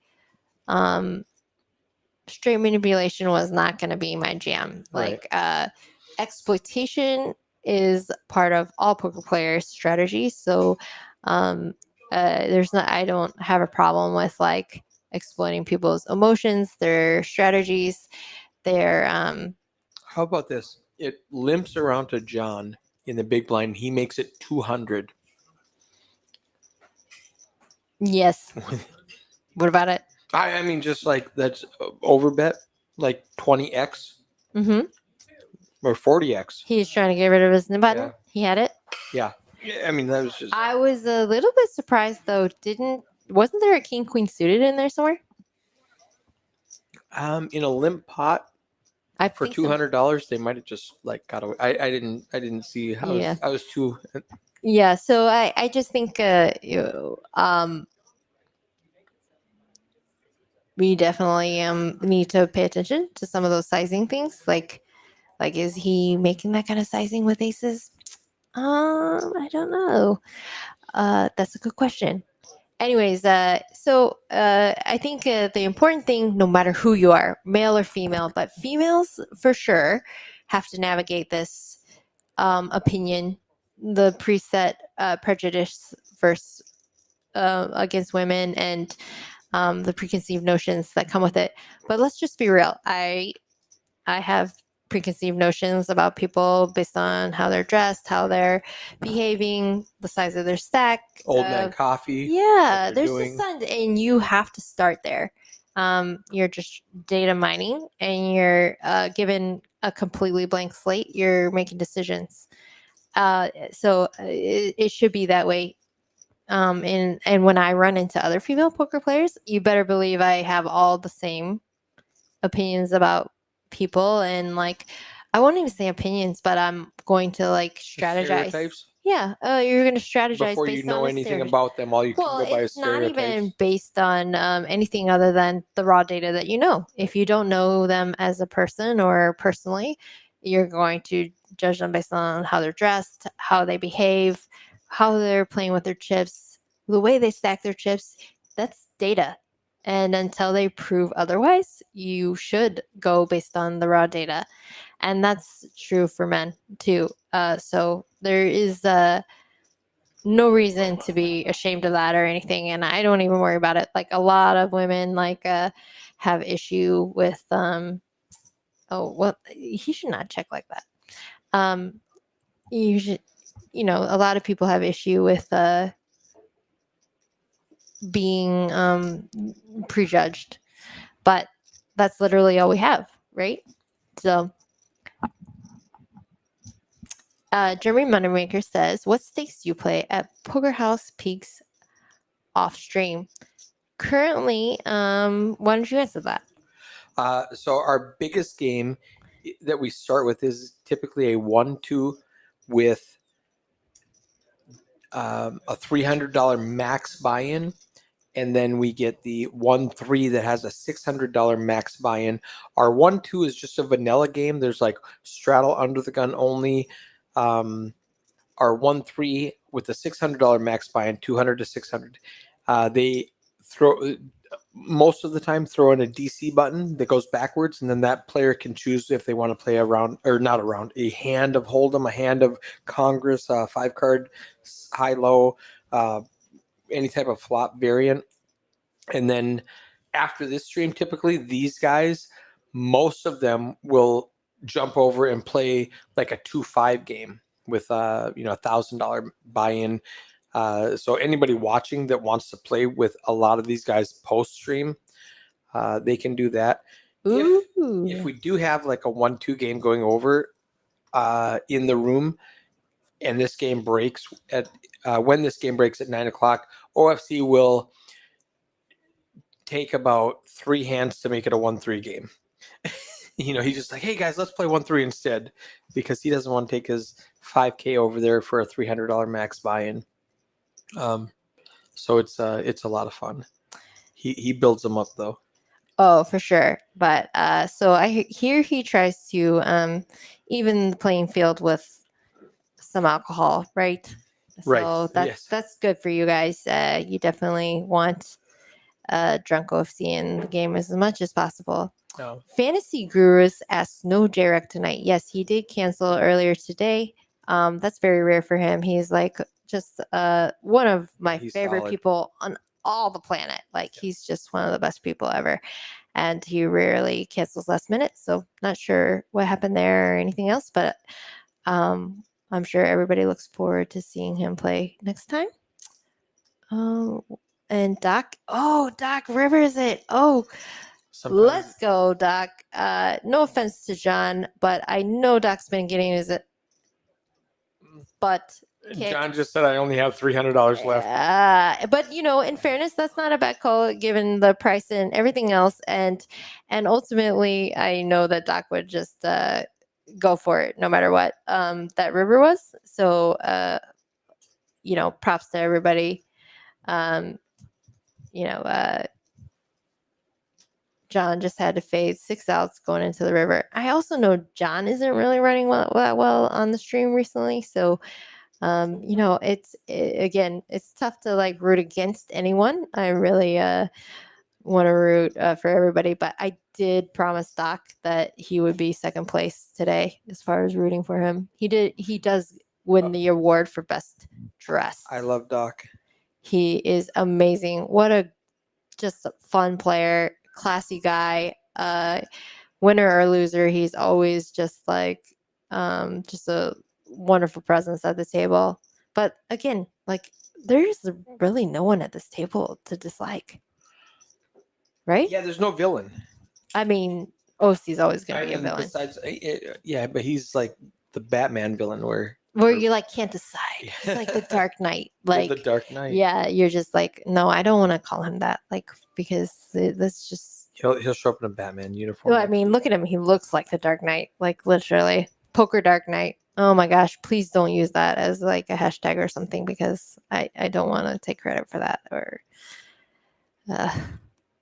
German Maker says, very easy not to like OC. I would just say it's really hard to not like OC. It is really easy to hate to see him win. You know what I mean? Like he makes so many good decisions. He runs really, really good. He's just a tough opponent and it's annoying. It's like Tom Brady. Yeah. If I can use a football analogy, Mm, where he's just so good that it's easy to not like him. I don't know. I've always liked Tom Brady. Very, very handsome guy. Oh, look at that. And it's like OC just like barrels that for like maximum pain there. It's like, was he bluffing? Did he know he had the best hand? And it doesn't really freaking matter. He just wins. He wins. Yeah. Winner, winner, chicken dinner. German moneymaker. Are you salty? He says. Very easy to not like OC. I need to get German moneymaker back on the gun range.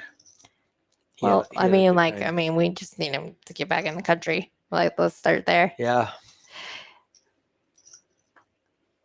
All around, he will always win.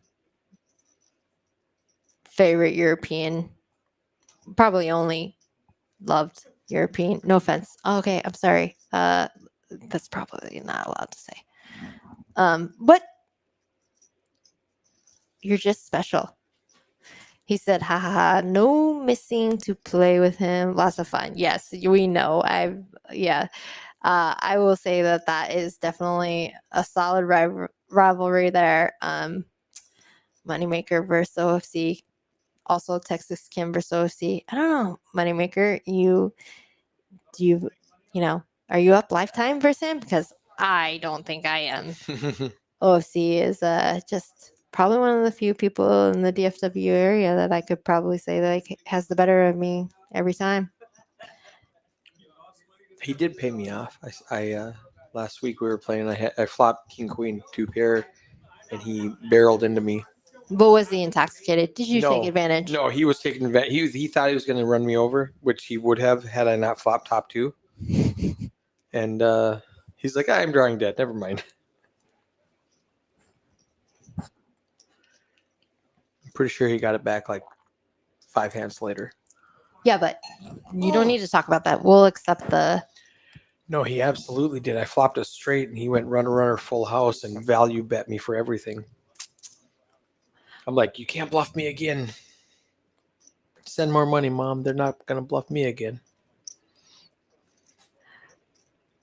Moneymaker, so should we save you a seat July 20, I don't know, 9th or whatever, since you're going to book your flights? Hint, hint. I need to tell Emmy when she's going to throw a party for her favorite German, probably the only German she knows. All right, let's see. Bridge Mike limps under the gun with a cheeky little hand. Alice also limps with a hand. Oh, John has a gorgeous hand. A high rundown, one suit. We love it. OFC just 2 pair. he hasn't done He anything says, yet. what's in the pot? What just happened? All right, fine. We just call. That's okay. I mean, it's No, he made a 60. Oh, John made a 60. it's Sorry. not exactly Dark Knight behavior, but we'll accept. German Moneymaker says, I'll let you know as soon as possible. I'll book something in the next days. You literally told me that like every day for the last 3.5 weeks. Benham has a great spot to 3-bet squeeze. Oh, Hayden has aces double suited. Remember what we do with aces double suited? We Pot and repot. What's he going to do? we count our losses. No, I'm just kidding. I love it. Beautiful. Hello. Benham is all in, or he's almost all in. Okay, he 3-bet to 330, so he has no chance of folding this hand He's out. got almost half a stack in there. Yeah. John has a great hand, even if he thinks Hayden has aces. We love the spot. OC 5, 6, is in 7, an 8 is a great interesting hand. spot because he actually gets to see all the equities, and Doc very impolitely runs away, so he knows that Doc is not going to be doing anything fancy here. Round penalty. Yeah, no, I mean, in cash games, and especially in stream games, like you have a limited number of breaks, I get it. And you just really forget that, like, oh no, okay, He's he was still still here. there. So, okay, that's good. He just knew OFC was going to tank. He's like, let me go. I'll be right back. OFC always gets his Hollywood time. In fairness, his hand is a weird spot. Let's see how deep they are. Oh no, we can't call. It's like a third of our stack. Yeah, it's 1100 to call. We definitely expect Hayden to have premium here. And we don't know what Doc's gonna do. However, we are the button, and the button is amazing. Okay, let's turn up table mic. to see He if we lets can it get go. Oh well, that's annoying. It's now in this specific situation, there's going to be like, if he would have called, there would have been like 4,000 in the pot. It's basically just all in on the flop, right? Like less than half a pot bet. Yes, yes. Your SPR is super low. So like you're just you're not folding any favorable flop. Now like he had queen 10 10, right? Yes. So like an ace or king high flop, we're just gonna run away. But if we wind up with any kind of flush draw, any kind of straight draw, any kind of you really can't fold any kind of backdoor draw. That's why most people just get it in and pre-flop and just go from there. Let the chips fall where they may. Yeah, and again, the one thing that you always want to do is you just don't want to guess. Like, so you don't want to like see a flop and not be sure if your gutter is good, your overpair is good, your queen high flush draw is good, whatever it is. Ooh, There's the tens. But yeah, I don't blame him though. Also Hayden is still deep. He's still got chips behind. It will be It's just an all in and a call, right? Yes. You're not going to fold for $800, even if you need runner. If you're Benham, he's got a gut shot and an overpair.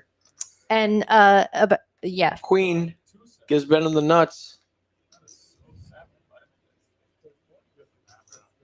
I have tens and queens. Yeah. Gives Hayden the winning set. Does he scoop John on the side, or I'm confused on. John has nothing. I lose both boards. Dog, I had pocket tens, pocket queens. Yeah, he scooped John on the side, so John's Handgun. John's out. Hayden then chop, actually chop. made $1,700 on that. Everyone just, I think, played this hand fairly straightforward. There was just nothing to be done. The person who had the toughest decision was OFC on the button, Mhm. queen, 10-10. But the truth is I probably would have 3-bet first on the button and then just like had to go with it. And they just and he But loses I mean, both maybe boards. I'm wrong, and like maybe it's a smooth call and then a fold. Given the action, it's pretty clear that Hayden could definitely have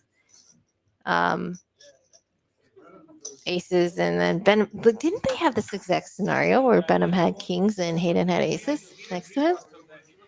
I don't remember. I'm pretty sure that that's correct. So How do you always run the Hayden's aces with 2 kings? all right, let's see some stats. Let's see how many pairs of shoes am I going to get tomorrow. Oh, a lot. Ooh, 34.85. Doc is up for once. He literally For said once. but he said that he was like, I've been losing and I need you to root for Hayden and me. And I said, okay, done. Bridge Mike, Alice, duck up a decent amount. OFC is up a teeny bit. Benham, RV Phil, and John. All right, John. We're pulling for you as long as you're not in a hand. Here's baby daddy. KPT? Which KPT is that? Is that the KPT?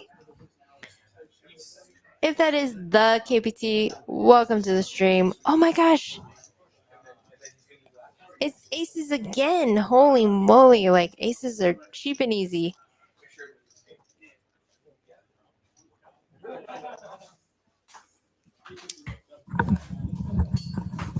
KPT's in. He says, do you know any other KPTs? I mean, those initials are KPT. 1984. He's a very good PLO and Hold'em player. He plays a lot at Has he played on my stream? no, I don't think so. I mean, I'm not aware. It sounds very familiar. Well, I his think he might name have is played last week. really. I don't know for sure. I don't think so. Otherwise, I would have probably watched that one. Who is it? He's a You can turn off the sound and tell me. yeah. If I it's- like Kiss and I want to like talk You shit don't want to about out him. Yes. Okay. It's No, not Mark. KPT. I don't know how you know Doc, but like, I'd be interested in knowing how you know him. But yeah. Look at that. John's aces win preflop. Oh, he says he plays on Thursdays. You play an overseas game? Yeah, that's what I was thinking. Really? It sounds familiar. Did you lose the knit button a bunch? I'm just kidding. No, he's actually not a huge knit. I mean, Hayden is a big knit, so I can't ever speak. Let's see. What do we got going on here? Oh gosh. John's hand is so sexy. KPT, would you rather have double suited aces or king jack 10 9 double suited like he does? Don't answer that. It's a trick question. If you say double suited aces, then you lose. It's a beautiful lose. hand. No, I'm just joking. Of course, we want double suited aces. Our refill with a cheeky little double paired hand, single suit. 2 4 6 8, no suit. That's KPT's favorite hand. Okay. That's just a terrible bluff. We're not even going to address that. I call. Okay, exactly, right? All right, our refill flops bottom set, and he blocks the straight. If we're going to flop bottom set, we want to block the straight like this. But there are a lot of draws out there. John has a wrap and a backdoor flush draw. Alice has same wrap. Yeah, that's what I thought. And Bridge Mike is actually raising and trying to ISO our refill with the worst of it. I'd be interested in seeing, what did you say? Real equity or True equities. True equity. True outs. True outs in this spot. Like they all have the same wrap and then all the same draw, and he blocks the 6. So, okay, so it'll tell us right now. Wow. Alice tried to ISO. It didn't work out. With the wrap. Yeah, she has just Backdoor. amazing hand. And her equity is 2% more because she has the backdoor flush draw that John doesn't have. Is that accurate? Yes. Also, she has potential running full house outs like with the 8. Oh, yes. Okay. Makes sense. RV Phil for the win. All right. Set of 4s. Nib button removed and a full housey immediately. Beautiful. All right. Our refill for a scoop for the main. I think there was like some kind of side pot involved. So let's see what happened here.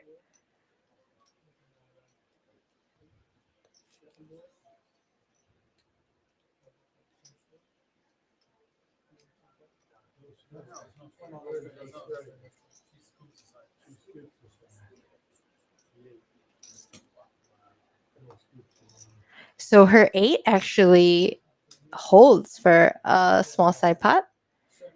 And John, oh man, brutal. John is not in his seat anymore. I'm wondering if he quits or comes back. Let's see what we got here. Win.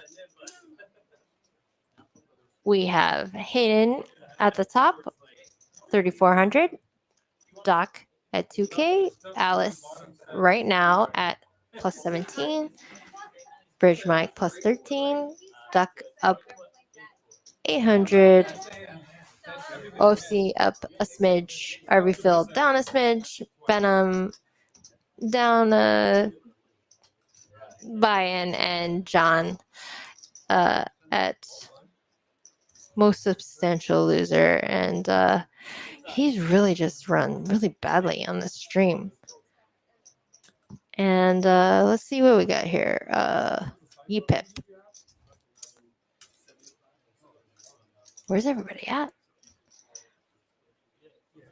Okay, John's back. Excellent.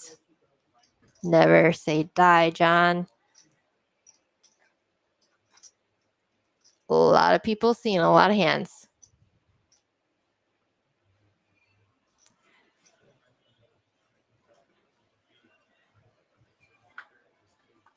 All right. I've lost a whole nother viewer in the last hour of my babble. Ooh. Some of that's supposed to be for me. Yeah, Doc. I'm not positive it's Doc. I'll give him credit though. He was telling me all these words that I don't know. for what this food is? If you, I got you a dish. Oh, If you're I hungry. can share. Absolutely. I don't know what it is. Okay. So KPT is trying to call Hayden out 29% in his own game. In fairness, there are host duties that he's performing, like ordering food and whatever. And I will say, given my extremely judgmental nature about nitty players, he hasn't made very many like tight folds or anything like that, right? Is he 29% VPIP? Is that what I missed? Mhm. He's the lowest. Good thing we're not playing the VPIP game. Yeah, but again, it's Omaha. Like, oh my gosh, there was one time I like folded for a full hour, and I literally calculated it. Like, you know, the number of times I haven't entered or called a raise or made a raise for a full hour. It's not very many. KPT will tell you. Benham and Bridge Mike both have top trips. All right.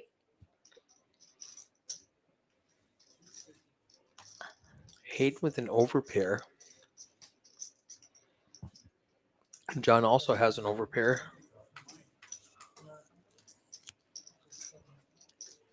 Oh, but Mike raises. Benham is trying to decide whether he should get it in here. He's got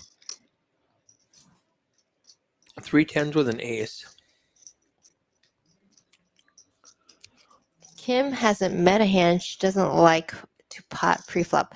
That's not true. Today I really did I did fold Jack 10 deuce deuce for a single raise. I actually folded my small blind for $1 and a $10 potential limp like 5 times today. KBT, you'd be so proud. I'm a sucker for that small blind. I mean, you're out of position the entire hand, and I'm halfway there. I'm just gonna call.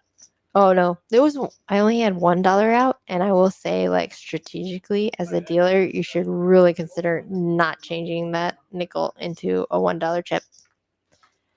German Moneymaker says, would you check raise with Mike's hand?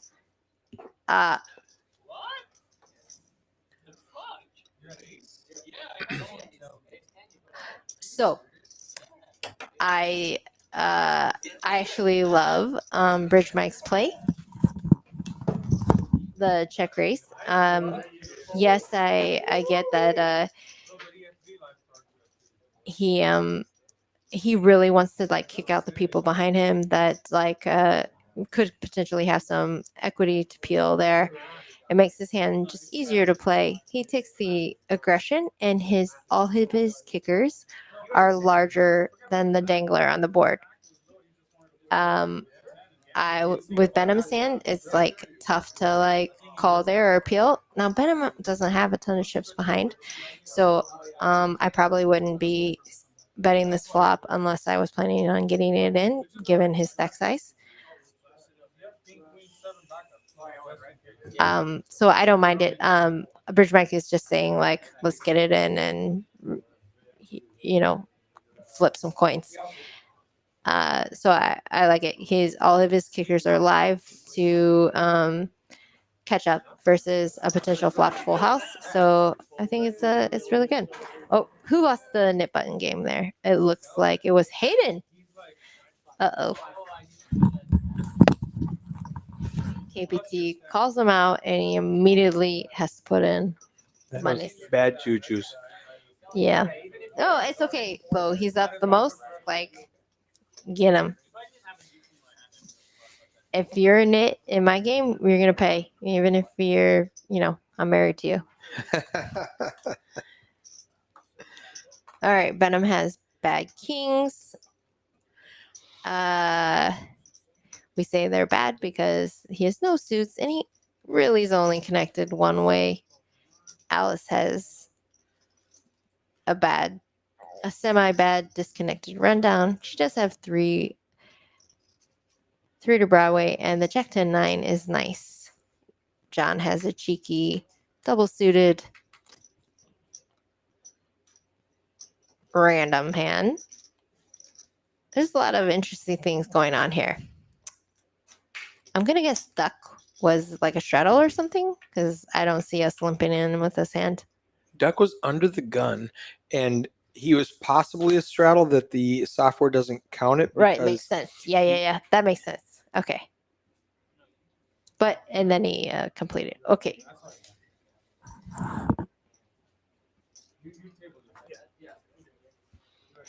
Doc. I don't know about this hand. A7 deuce deuce. We might want to just put that one in the trash box.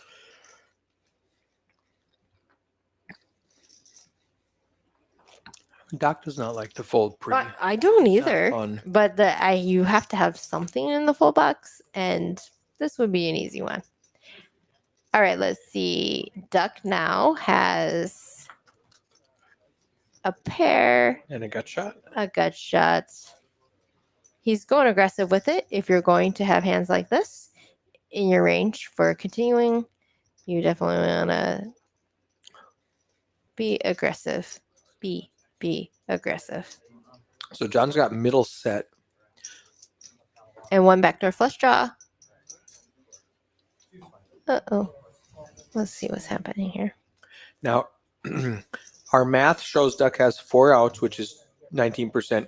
In reality, we know he has 1 out because the other 3 were folded. But going by true outs, he has 1 out. And he still has 19% equity though. It is Well, that's if he had all 4 outs. If all the 6s were well, live, he also has some backdoor yeah, flush draws and yeah, stuff. Okay, well that's not gonna do that it. just sealed it up. Okay.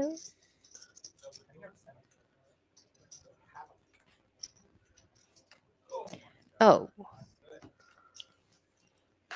Alrighty then. John immediately boats on both boards. All right. Good job, John. Nice to see you scoop a pot. Sorry about your luck, Duck. I don't think there was a ton to be done there. I like his aggressive play. He tried to ISO, took a chance.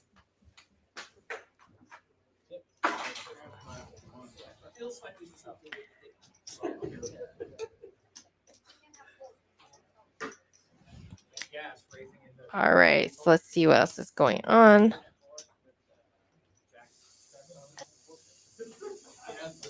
We are kind of having like a snack break in here. Food has been ordered, and we are trying to feed ourselves while it's hot.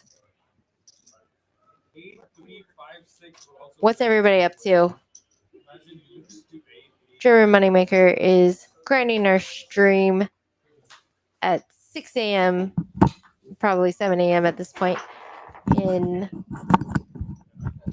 not Germany, not USA. Cambodia. Yes. And yeah, we're chilling here at Peaks Poker House. In the design district. Exactly, whatever he said. Yeah, they call this the design district. I'm not positive what that means. Is that like saying like a up and coming area? Oh, see with aces. Did he limp or was he a straddle? So confusing. So it shows under the gun, and if You know what would be so cool? Okay, wait, hold on one second. Oh no, and it's suited kings. This is just so crazy. Like every time someone had aces, someone has suited kings. And look at it, the suits that are dominated. The suit is dominated. Wow, John is just in a rough spot. He's playing deep though, so he has the potential to get away from this hand if it doesn't flop well. Bridge Mike has a nice hand.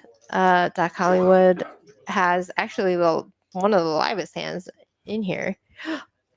Look at that. All right, so know who has what? Duck's Nobody got has a straight, right? Duck has an open ended with a 9-10. Uh-huh.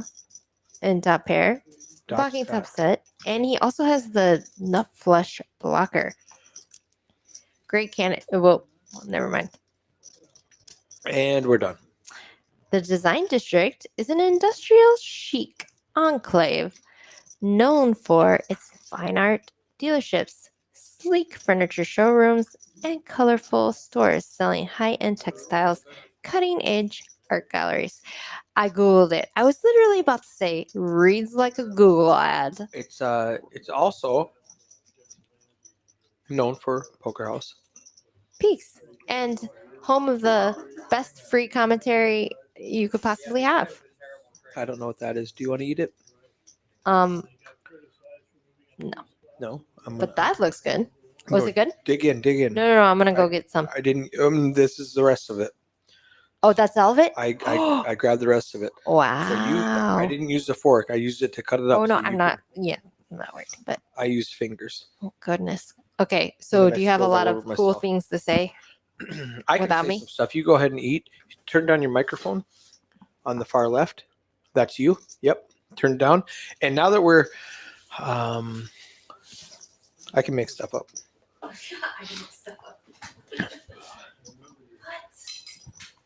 She said we have extra food, and I just got lazy.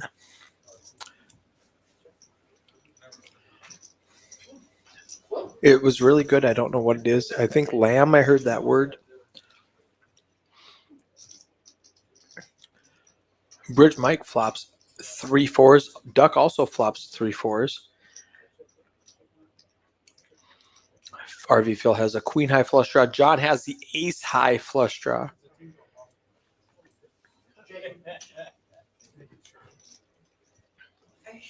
Yeah. You're good. You're good. Eat it. Eat. I'll eat this thing, whatever it is. It looks good. I don't know. It looks deep fried. I like it already. I will eat it. I'll eat it. Oh, Bridge Mike has a boat. I don't know. I'm trying to think. RV Phil could hit a queen to get a bigger boat. John and Duck are both drawing dead. John puts in $200. RV Phil limps, needing a queen on the river. Duck limps in. Bridge Mike Value Town with his full house. There's $1,100 in that pot going his way. So with let's call it $1,200 to make the math easy. How much do you bet with the small full house? It looks like $400, $500. So the draws miss. John's gonna pay him off with an ace high. With I paired my ace. Oh, I'm sorry. He has an ace high flush. I missed that. Oh, wow. What's going on? Oh, Duck has a smaller boat. I missed that too. I'm so bad at this game. Duck rivered a smaller boat. RV Phil calls with a queen high flush. John calls. Wow, that was such a magic card on the river. That's why I called. The king of diamonds makes everybody pay. It gives Duck a smaller boat, and it gives RV Phil and John H both a diamond flush. What a sick card to just get Bridge Mike all the money. And nobody was super happy about it, so they just checked it to him and then called the 500. And I had big cards, so I could have hit all of them if he didn't have an I don't know. Wow.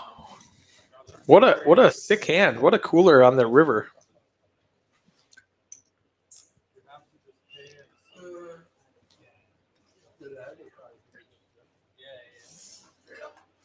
And they did officially make it the 5-5-10 game because everybody was straddling for 10. So Just to keep it. just to make it easier on the action tracker, just to go 5-5-10. Hand 47. We are 2.5 hours into this stream.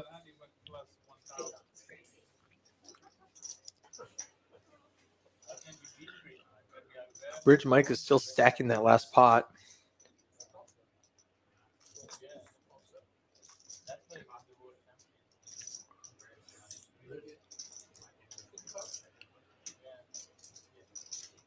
Duck's got to bump it up to 55, it looks like. Now I feel better about my fucking perfect honesty.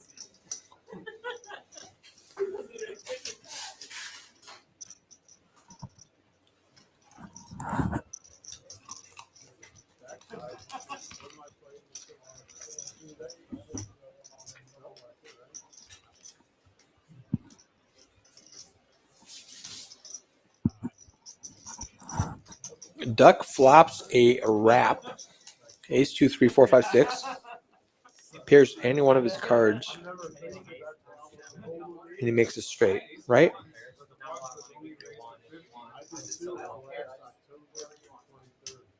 John has 2 pair. Jackson 4s. Now we can see Duck's, he's got 4 outs left. Spades does not help. And John wins with 2 pair. I feel bad for Duck there. That's such a great hand. Anything under a 6 and he wins. This is really good if you want to try a bite. It's warm. It was really good. So next time, can you send it to the commenter, please? Yeah, first. Say, we have food for you. And then that's it. Maybe he has a stash somewhere. I'm hoping that someone. He might have a secret plate for you. I'll share it. This is when I want to be champions with a 5-star restaurant. One more hand. This is the last hand of PLO, and then we go back to Hold'em.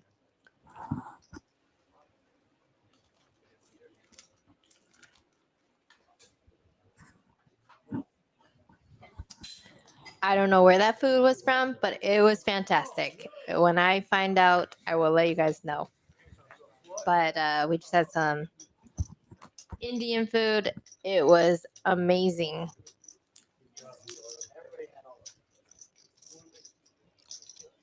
Okay, Poker Mice says, PLO is crazy. He said, yesterday, a guy got a royal flush on my 2-5 table.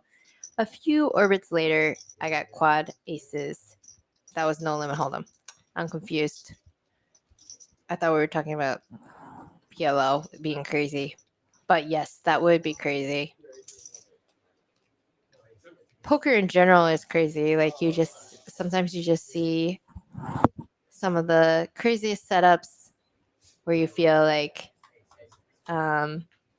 there's a shuffle machine involved. Yeah, you're like, is this real? Yeah, You know? it's like, or you're just like, you have those hands where you flop top set and the board never pairs for you. You flop enough flush draw and a wrap, and you get it all in versus top set, and the board pairs right away twice for them. It's just like it's just mind blowing how bad you can run in these games.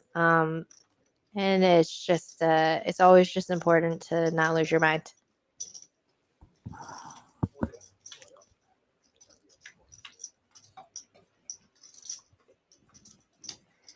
All right, Benham flops the nuts with the ace high flush Duck's got versus the Duck queen high flush. And Duck is also short stacked. OFC's got 2 pair. 9 or 5 will give him a boat. All right, let's see what happens here. Benham can either choose to check raise here. And he does. And Duck gets to get away for the cheapest possible price. Nice fold, Duck. And OFC is going to be a tough to call here. The problem with calling here is that if the board pairs, when you're out of position, it's hard to just extract value, right? So, like, just doesn't quite make it worth it. That was super weird. OFC has queen, queen, 9, 5, and when he folds, he shows his queens instead of his 9, 5. Oh, yeah. Well, who knows what? Yeah, what does he The think? brain of. Who knows? The shadow knows. I mean, he's the Dark Knight. Like, I mean, if I'm showing this is a great fold, I'm going to show my 2 pair that I folded. But yeah, well, I don't know if you know, historically, OFC used to always just say, like, I folded pocket queens he pre-flop. still he lies all the time. Oh yeah, 100%. Yes. He Why bluffs. He bluffs. he is a notorious fibber, which is fair. Like, I mean, He's bluffing. whenever we would play with OFC and a new player would come in and he would say something to try to gauge a reaction from a new player, I would always feel like warn them. They would be like, "You did what?"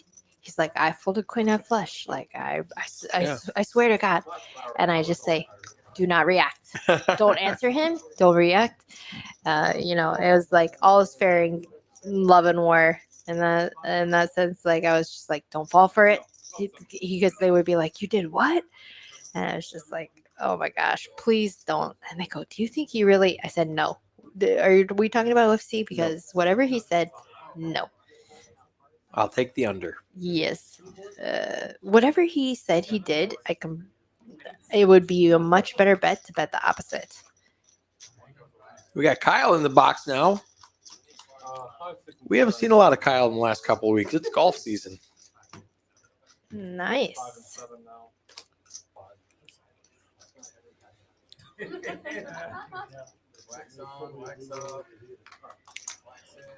Oh, is this a bomb pot? It is. Dealer changed bomb pot. All right, 22 viewers. Like we gained a couple.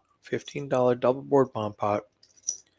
Well, as I promised, we would just ignore this bomb pot until otherwise relevant here. Whoa, Doc just smashes both boards though. Maybe that's kind of relevant.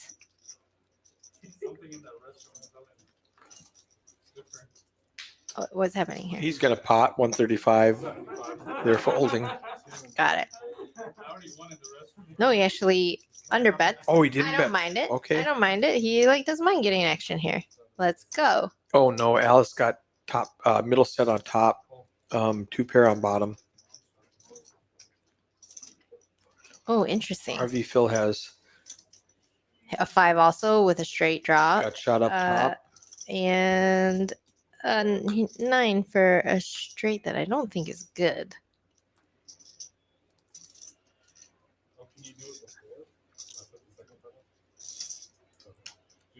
Everyone's playing really deep. Look at this. We have Doc with over 5K, Bridge Mike with over 6K, Alice with over 5K, and RV Phil with over 3K. No one is messing around. Yeah, remember this started out as a 1K buy-in, Uh-huh. and If you that's click- where we're oh. at now. It'll let you see it Yeah, in the middle of the hand? sure. Oh. Now, if you do it between hands, it will kick it out when the hand starts. Oh, Doc, really? You get rivered for your... you get rivered front ways and sideways all the way Is that a around. sweep for RV Phil? As much as I do feel sorry for Doc, RV Phil, hasn't really gotten a decent hand. gotten This is beaten up. nice, Yeah. but wow, look at Doc's hand. This is what I'm talking about as far as just mind blowing. He's thinking about folding. Let's That's go. gonna Think be a about it. fabulous fold. Ooh. Now, It's tough though, because he only beats bluffs. He has 2 players to act behind him. good Nice fold, lay Doc. down, Doc. this. Heck yeah. Round Doc of 3 applause. months We ago get would have an beat extra him in the one. pot. Extra one. Really well done. Really well done. Nice. Good fold, Doc. Yeah, and that's just Alice says call with a set of 9s on top and 2 pair on bottom with 8s and 5s. Or 9s and 5s, I suppose. Her 9s and 5s. Her 8 didn't yeah. play. She has a reasonable hand. I think she's closing the action. Yep. Which Yeah, is, she did close the action. You do have to remember that when you are closing the action, if you pay attention to the way the board is running out, there are a lot of times where your opponent's hand has to be so specific Right. in order to just scoop you. And she had equity on both hands, so the top and bottom board. So if RV Phil was going for the bottom, she had the top. If he was going for the top, she had equity Yeah. on the bottom. Agreed. So it's fine. And the pot was decent, and I don't think he even bet full pot. So No, it's 300, I think. yeah, so I don't mind it.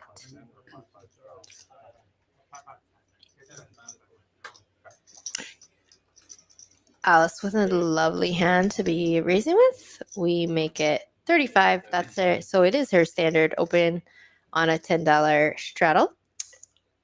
Oh, I refill with a nice, sexy Jack 10 suited. Anyone who says they don't love Jack 10 suited doesn't really love poker, right? Hayden got the 10-10 offsuit Oh, yeah. coming for a raise here. Did I in the mention straddle. that that's my favorite pocket pair? Because it is. Love it. Nip buttons are now in play again. Beautiful 3-bet. Ooh. And I don't blame our refill for playing his hand He's this in way. position. And Doc making some tight laydowns. Love it.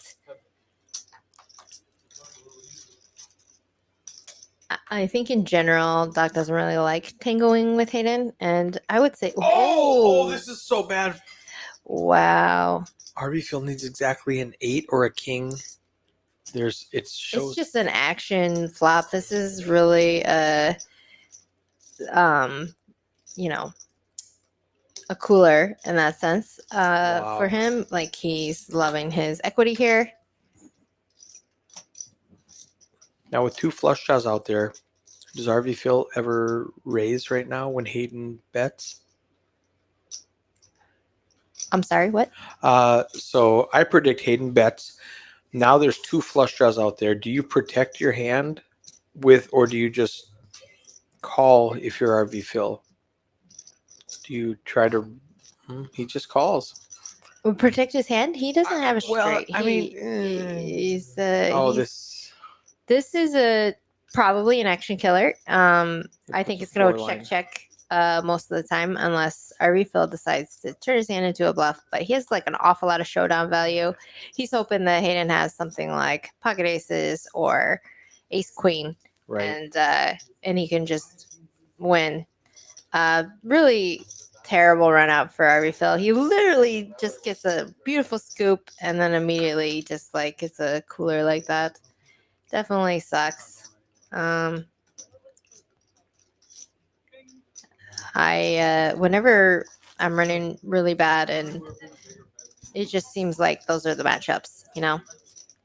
And he honestly played his hand fine. He has basically a bluff catcher. He given Hayden's aggression there, it's not likely that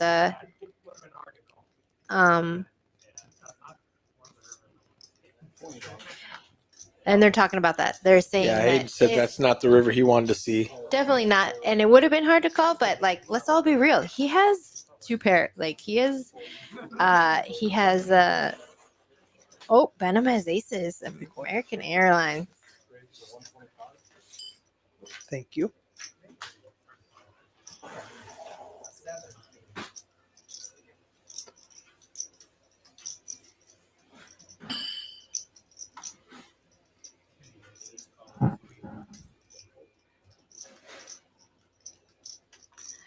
It's gonna be tough for Venom to get action here. Like nobody really has much. All right, Duck in there. Let's go. He's got the Jack 4 and the hijack.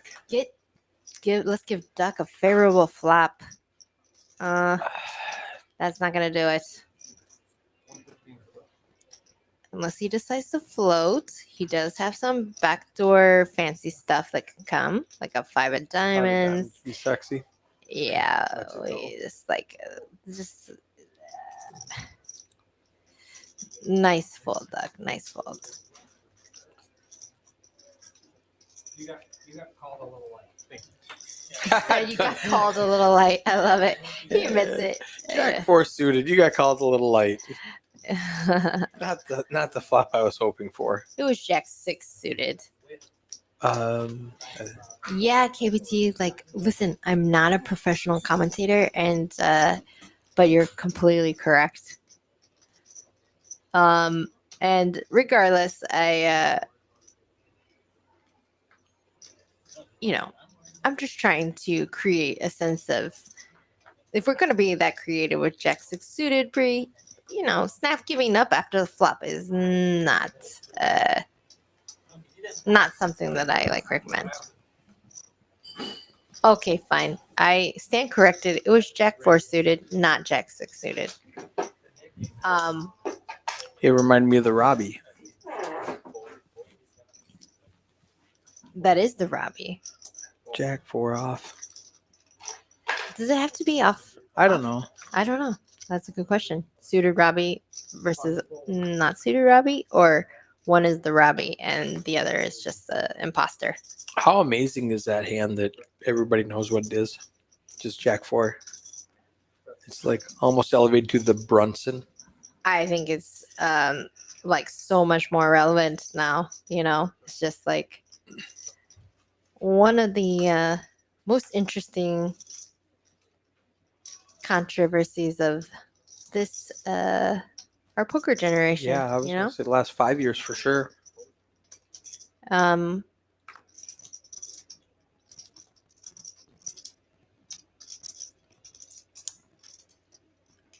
Well, we have a lot of meh. No one's super excited about this hand. No, top pair with no kickers, not a great hand for Yeah, John. I mean you're just excited to. You're excited nobody called you. Yes, you're just trying to take a stab at it and hope that that's it. And you know what, you do need to bet to protect your equity. There's also just a lot to be said about just taking a stab there and potentially getting rid of your nip button.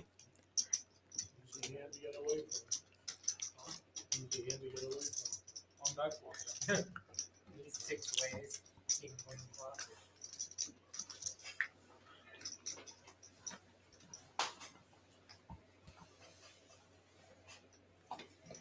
And I would say, KPT, you're right. He wasn't deep enough to float on that hand with no pair, no draw, just some backdoor fancy stuff.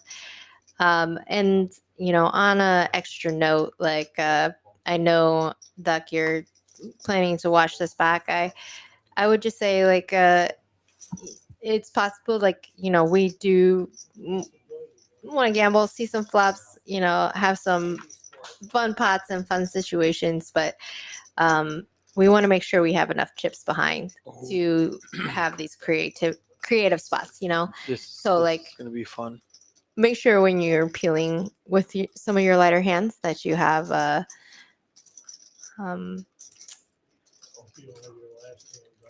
enough chips to make it worth your while, and also just put some pressure on your opponents.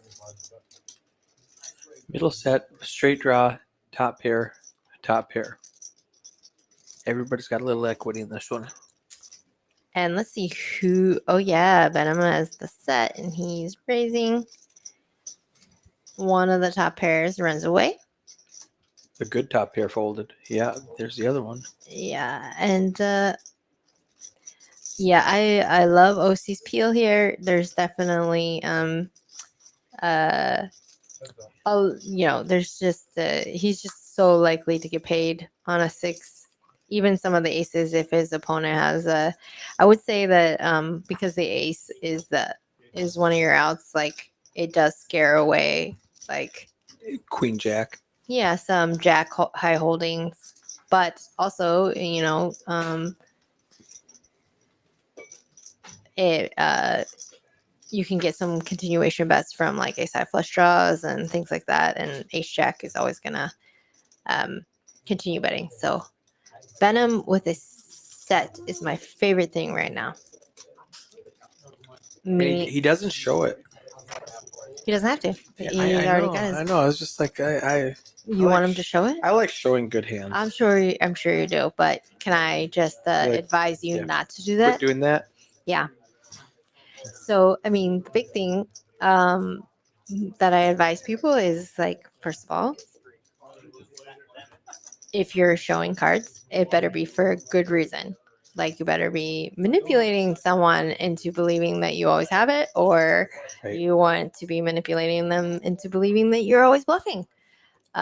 There better be a reason. Sometimes I do it to just like, especially in tournaments, to make my if I'm the small blind and it's the big blind, I like show them like The ace.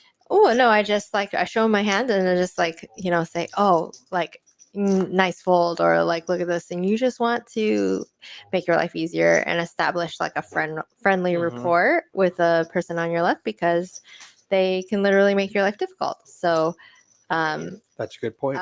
so yeah, I mean, probably shouldn't be giving away information like that, but I can't help myself. Hayden, don't be mad. They But won't yeah, just know. in general, I think that you just should not be showing your hands without like having a darn good reason. Hayden's open ended, just lets it go immediately. Because he is the dummy end. Like, I know, but if 3 comes out, he's got the nuts. yeah, the 3 comes out, you got the nuts, but you also You lose to 9, 10 if an 8 comes out. no, and people still just have a redraw, and you I'm very surprised. Like Hayden just like, what did he do? Limp with that hand? 3-4 offsuit cut off. What happened? Yeah, that was interesting. Interesting, for sure. See, maybe he's trying to manipulate us into believing he's not in it.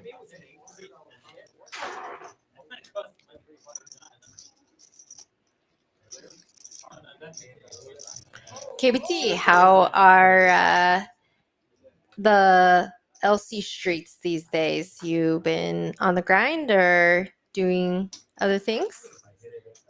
How's life?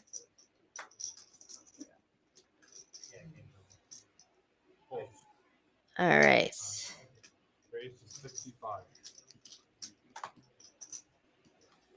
Ooh, I love Branch Mike's hand as a 3-bet here. If you would like, you will run smack dab into Alice's very sexy ladies on the button for a lady.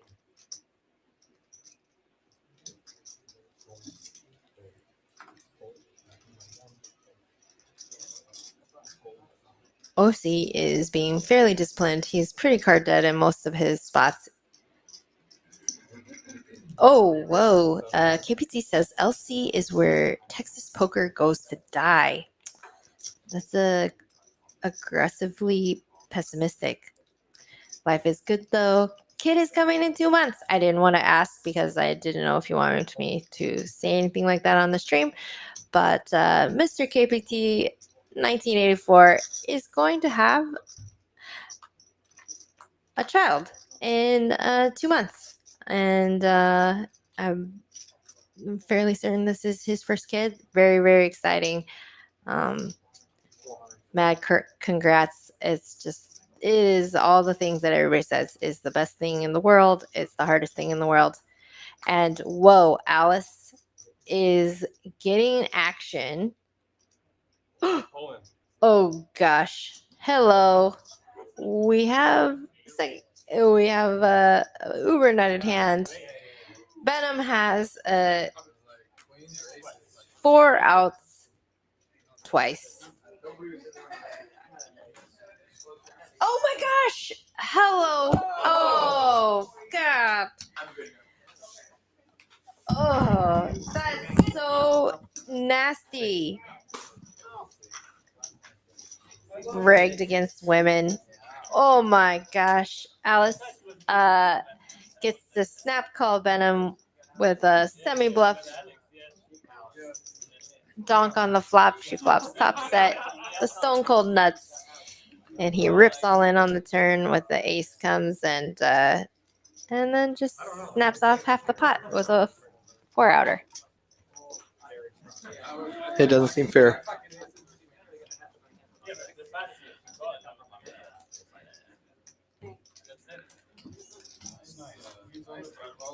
Wow, what a like what do we talk about? Poker can be so nasty. It's so sick. German Moneymaker wants to know, why do you think so, KBT? Why is LC the place where you go to die? poker goes to die, not you What personally. is LC Las Colinas? Is that what he's saying? Yeah, Okay. but I would just like I said LC because I didn't want to, I don't mind. Yeah, well, I mean, I'm not a professional. I don't want to get fired on my first day volunteering on the job.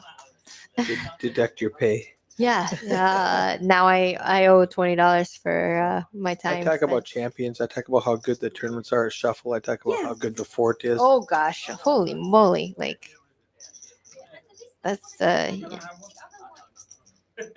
Make him sweat. Well, do you want to talk about how amazing my commentary is? Commentary's All awesome. 20 people are listening to me. Just Texas poker. The games are super tight, and the structure keeps them Oh, bad. I have heard that. That compared to Okay, well, KBT, do you agree that the $300 min buy-in at 2.5 is like a huge problem? Because I was thinking that the only redeeming thing about the capped buy-in at Las Colinas was that the min buy-in was $500. That's awesome, so and you're now saying the 300 is too low. it's too low. Okay. And also it's just like such a huge time waster. Like you're literally waiting as people are like getting it all in. Do people buy in for 300 and go bust and buy in for 300 and go bust and buy in for 300 Oh, and go bust? 100%. And Okay. so we ran into this problem when I was operations manager in Houston. The min buy was 100. This guy would just like buy in for $2,100 chips and he'd stash them in his pocket, and Oh, it would be no. all in pre-flop every single hand. Now, in fairness, he always bought the chips, so we didn't have to make the change Right, and everything right. else. But oh my gosh, it was just like every single pot had to be dealt with a side pot. Change had to be made every single hand. It was just a lot. Was he just trying to minimize his variance? Spin it up. He was just he wanted to play it like it was a table game. Right. And I'm not gonna lie, if you love to play table games and gamble and see every single flop every single time, it makes perfect sense because if you're just not gonna make any kind of pre-flop decisions. Yeah, I think I'm calling him super light. Yeah. When every hand is straddled at 2.5, the min should be higher and the cap should be 3K plus. The structures would make sense if the straddles never happened. Whoa, KBT, we are not trying to make arguments for no straddling. Like, but the If big you want to put in money without looking, I'll let you. oh, you're an anti-straddler? I'm like an advocate for all in or Yes. full pot under the gun, no look. All right, Doc's way ahead here with KK against John's AJ. Everybody's got letters. Why are we talking about poker? No, kidding. All right, Doc, let's go. We've got Kings versus a whole bunch of hot mess.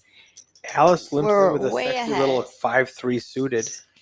Wow, she's like really advertising today that she's not in it. Let's go. Let's see what happens. Oh, there's an ace. That's not good. Acey doocy. Oh goodness, Doc is definitely sad. But let's see. He continues. 825 in the pot. What is he going to make it? 500. Just a little more.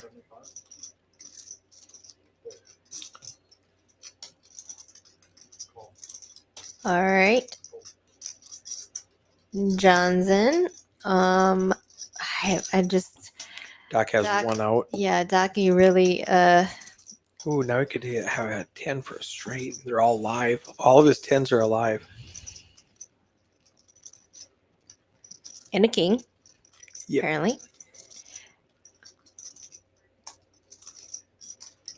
$2,000 in the pot. Sean's going to make it. I can't see that color. What was it? 14. Ooh, that's a big bet. That is a very big bet. With 2 pair. He calls. All right, we need a 10 for a straight. Well, we just saw it in the last hand. Oh, Oh, and vote that's for just John. a bad card for Doc because It's less likely now that John has yeah. an ace since there's a second one on the board. He does check. All right, John. So what sizing are we gonna do here to get paid? They have they have not very deep SPRs relative to this pot apparently. So this is It's just an all in. yeah. Wow. Oh gosh. And a call. Doc. No. He folded. Face up. Oh, good. He Nice. said, "I fold face up." Nice lay down. Good fold, Doc. Okay, good. I was like, whoa. Yeah.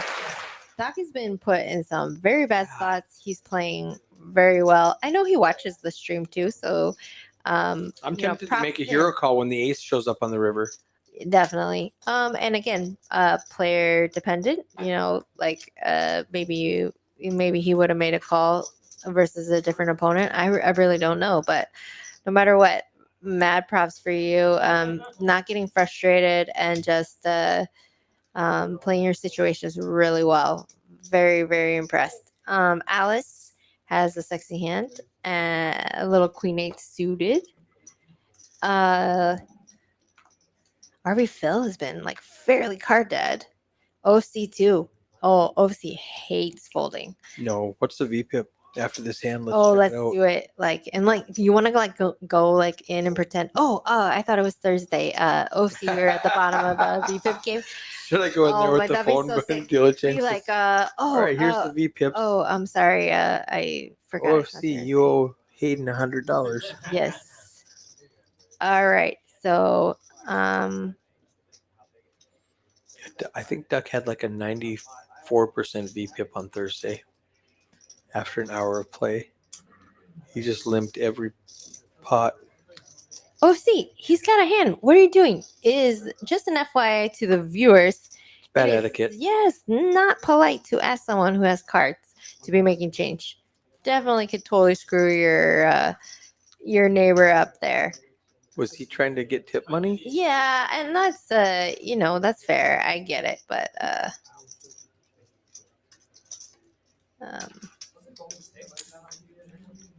All right, VPIPs. oh, nice. Let's do it. Okay, what do we got? For those VPIPs? of you who do not know, VPIP is voluntarily putting money in pre-flop. John, 78%. Hayden, 26%. Wow, there's a big disparity between 9th and 8th place. Bridge Mike and RV Phil, 48. Duck, 51. Alice, 53. 55 for OFC. 58 for Doc. Benham at 16. John, way up at the top at 78. Hayden, is he even playing in the same game? 26%. But I would just say, I am the first to criticize Hayden Mhm. when he plays too Has he tight. just been super dead? I haven't seen him muck anything that I was like, oh my gosh, I can't believe you didn't play that hand. Right? Right on. I mean, did you see anything like that? I haven't noticed. Right. So, All right. I mean, Let's that's click on the VPIP and get rid of that. There it is. It's gonzo. okay. Oh, yep. No, we're done. Sorry. Oh, use your air. Pre-flop raise. Oh, is this bomb pot? No. No. this We're in pretend. This is just Pre-flop raise. John up at the top of pre-flop racing also. No surprise, Alice is right behind him. It is surprising. OFC is only 15%. He must.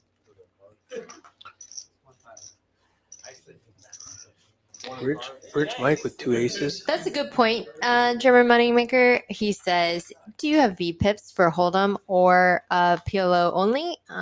Like to separate them? That is a very good point. We do not have that. Guess who's going to talk to Australia tonight? I will just say though, maybe it is of interest to a certain demographic of people, but for most of us, we're just like interested in who's action and who's not, right? And who's clearly chasing and what's going on here. So it looks like Bridge Mike might have limped under the gun for the straddle, or maybe he was the straddle and he has big aces, 3 to his suit. Wow, RV Phil has just a super sexy hand, 8 high, double suited rundown. OFC had a monster, double suited ace high Broadway hand. I cannot believe this pot is not bigger. And I might be wrong here, but I think when they are playing PLO, it's only 5-5-10. When they're playing Hold'em, they can go 5-5-10, and then they can go 20 if they want to. But I think it's only the 10 straddle while they're playing PLO, so you don't have an option to get the 20 in there. So he was the under the gun, and Hayden was the 10. Guess maybe he had a plan to limp raise, or some people just really don't like having through to a suit. I really don't myself. However, through to Broadway and through to a suit, kind of negates like discount qualifying it as a it's not a complete wash. How do you feel with A straight, straight? literally the worst possible one. Yeah, I was gonna say 9 queen beats him 9. But I mean, given the action, it seemed like nobody really cared to take down that pot. So nice bets. And let's see what else. Who's winning? That's the most important stat, honestly. Yes. Hayden is winning, even with the lowest VPIP. I don't even recall how that happened. Oh, couple John's, aces versus kings, right? yeah, John's getting crushed with the highest VPIP. It says he's only down 3K now, though. He was down 8 grand He's before making he it back. doubled that back up. Yep. Duck is so now that he doubled up off of Doc, I wouldn't even venture to guess like who's going to be wrecking this game at the end of Yeah. the day. 3 players left in this Close. knit game. Duck is one of them. He's going to be getting more active, trying to get rid of that knit button. Is it more to save $200 or more for your reputation of not being the knit? Because your ego does not want you to lose. I think it's all of those things, and a very nice German professional poker player, the only German professional poker player I cared to listen to or take advice from. Some of you may or may not know him, but he just said like people worry too much about it. Like it's like a trap, to worry too much about it and let it affect your play. But we all know that pride, ego, all of those things, it's tough to ignore. It's tough to like not get sucked up into like someone making fun of you or needling you for the lowest VPIP. Like, Right. I don't know, right. KBT's needling the host of this game for being at the bottom. So I totally get it. And, I will say like I have nothing but confidence in the fact that Hayden couldn't give 2 shits about losing it. And he's like very unlikely to get out of line trying to chase like not losing $200.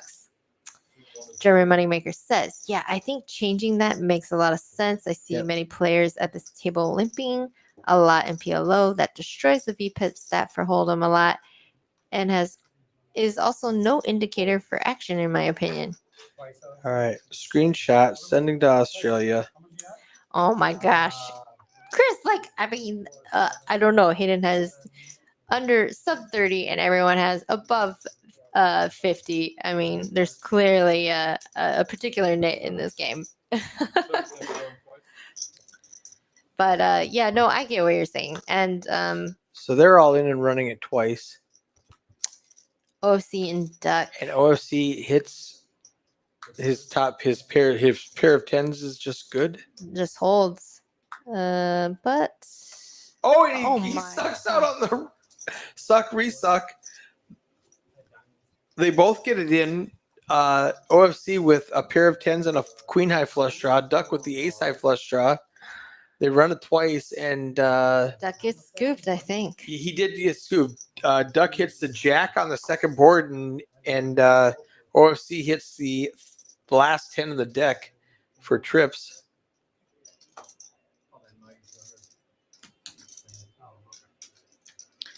They're going to count the chips, and it's all going to go OFC's way. Oh, darn. Duck, you surrendered. That was a rough one. You definitely did not get any significantly good spots, and just Yeah, man. Sorry, dude. We'll see you next time. Always a fun competitor. It definitely sucks to like just like lose like that, you know. Everything you do just doesn't you just get max punished. You get in with a huge equity and brick. German Moneymaker says, I just tried to defend my landlord. Oh, so he's defending the fact that like technically Hayden's like low VPIP doesn't really count because there's just a lot of people limping. Right. In a PLO. All right. Okay. You know, I accept that.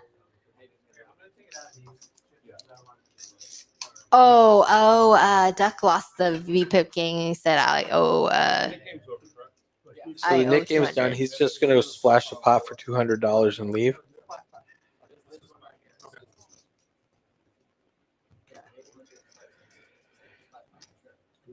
He told, so just a FYI here, it was very cool. Duck told Hayden that he wasn't going to rebuy, that he didn't have the extra cash, but he, that Hayden would spot him the 200 and pay it on his behalf and he would owe him. So, very cool to do that.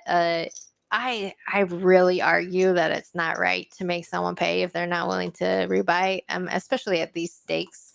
Like, I don't see very many people shooting the angle of like Right. going felt and like worrying about rebuying Right. and trying to save $200.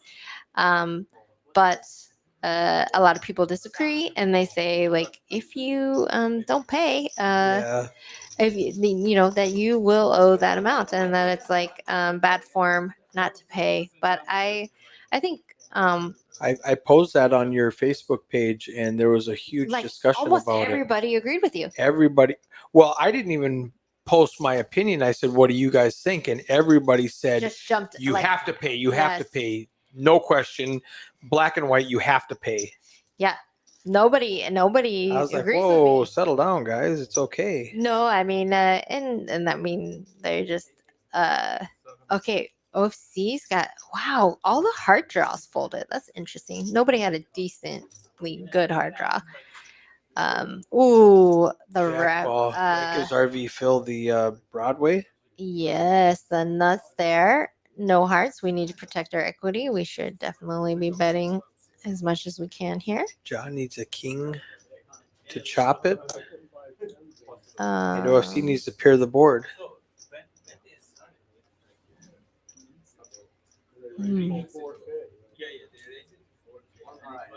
Seat open. Is that other young man going to join?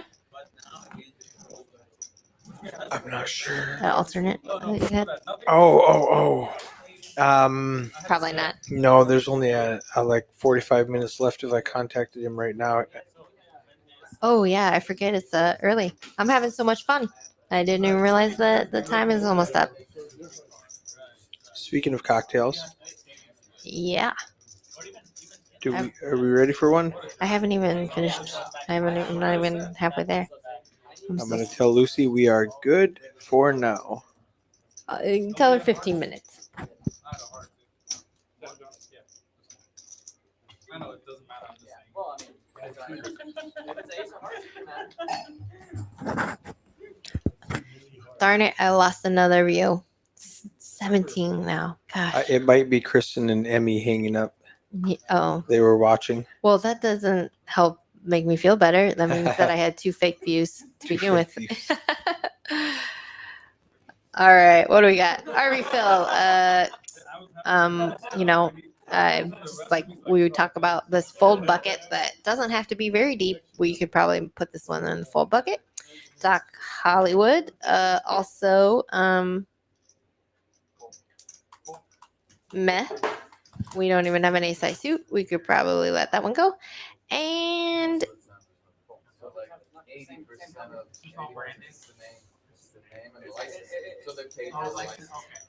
John has double suited 7 deuce. Or no, I mean, see, double paired 7 deuce. Let's see what happens. Okay, a lot of diamonds in this hand. So I don't know if anybody's actually going to hit a diamond. Middle set for Benham plus we call 9 high diamonds in this spot like blockers because That's a great flop for Benham, isn't it? yeah, for sure. I mean, we are obviously a little bit concerned. We're always concerned with middle set about top set, but given that no one else is betting this hand, we're just fairly happy to continue. Wow, nice laydown, Doc. Even though like your 10 high diamonds would actually have been the best diamond draw. Oh, I got 4 Yep. new views. Got him back. Yeah, Hayden immediately folded the queen high flush draw. Out of position in the small blind. Well, he was actually the button. Oh, he was the okay. But You're right. you know you're what? right. He, I know it's so silly to say this, but he talked about relative position, and I was just like, I don't know why I've never really thought about that term, but it makes perfect sense. He says, you need to be careful when you're cold calling 3 bets versus this particular opponent or whatever. You need to consider your relative position. And I was like, what?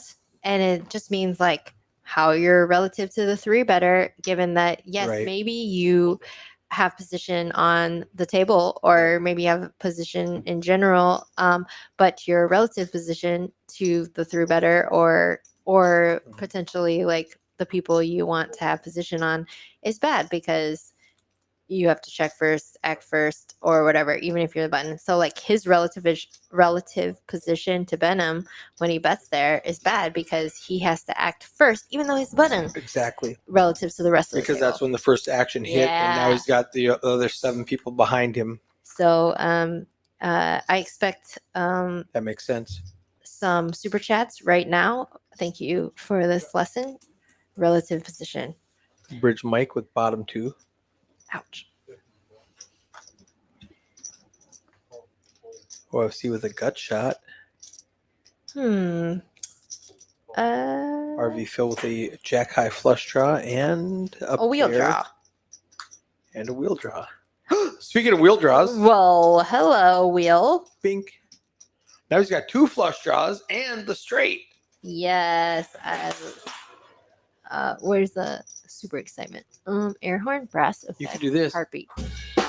Nope, that ain't it. Alarm, air I horn. think that's a good one for I'm super excited for that hand. Danny Marks. Does Hayden have all the money yet? Super chat not available. Thank you, Captain Underpairs. I will just mentally thank you So- for all of that. We need 1,000 subscribers to get super chats, and we're at like 700. So if anybody in the chat can like, share, subscribe, get us up to 1,000.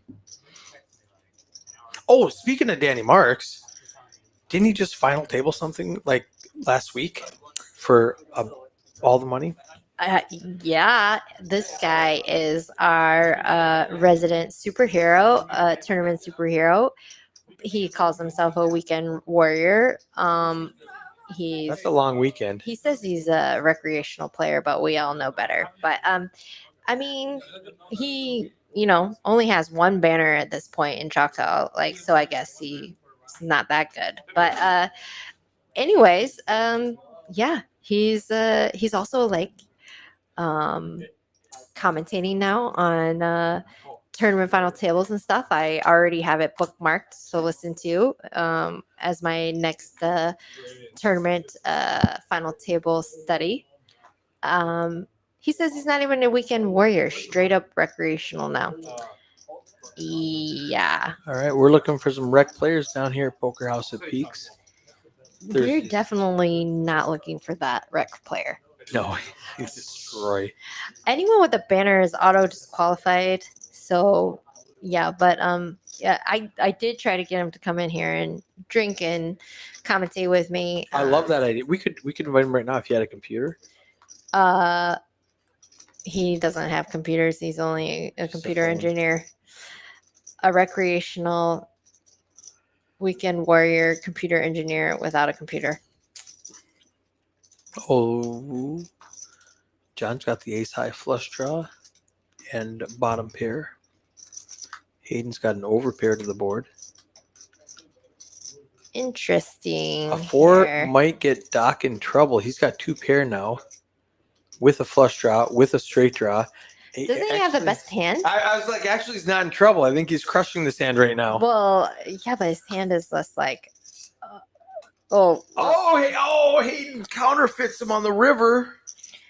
Yeah, he never bet though. Like No, he it's can- going to check around. It's going yeah. to be a $200 pot. Oh, he might. Oh, I love it. Like turn it into a bluff. Like quote unquote. F it. Like I mean. He pots. Oh, it. but Hayden is like very suspicious. No snap fold from left field here. It's very easy it's very easy for Doc to have a jack here. But Hayden, like again, his relative position, he Yes. smelled a rat, so to speak. He Well smelled that played. there's something wrong. Does Doc get the applause for that bluff? Yes, let's do it. Boom. 3 pair.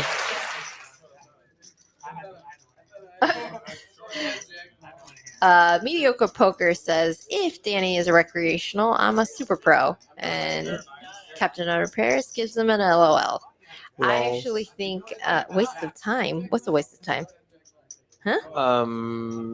Whoa, that's aggressive. What are we Waste wasting of time? time. Like he didn't want to hang Like out with poker's us. a waste of time. I don't know. Or Playing poker. like drinking and commentating with no, me. that's always a good time. Right. That's a. I certainly hope that that's not what he was saying.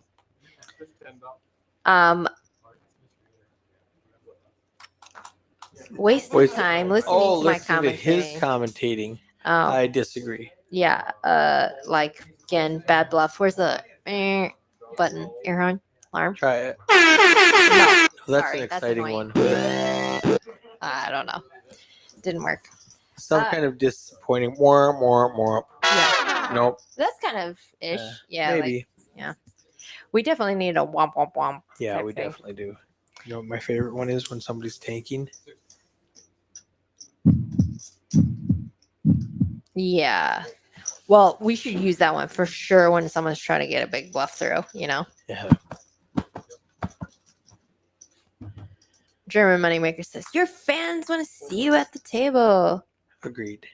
Oh, hello, Middleset. RV Phil. And what else we got?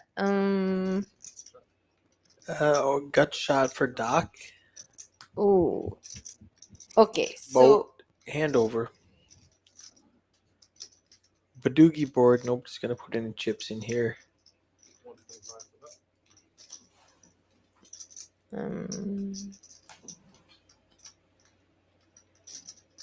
Doc's trying to decide if a 6 comes or 10 comes.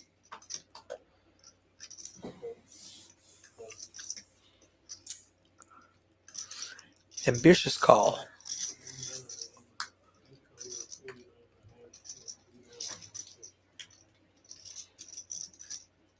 yeah, let's see what's happening here. I refill.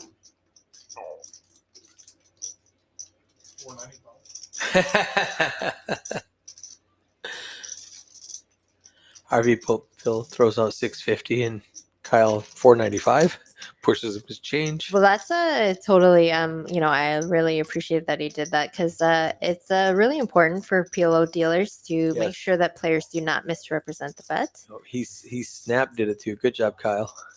And then he yawns in the box. Yeah. Hey. It's a long day. We're- It's probably we're- been golfing for the last 10 hours. We're trying to compliment you, man. No yawning at the table.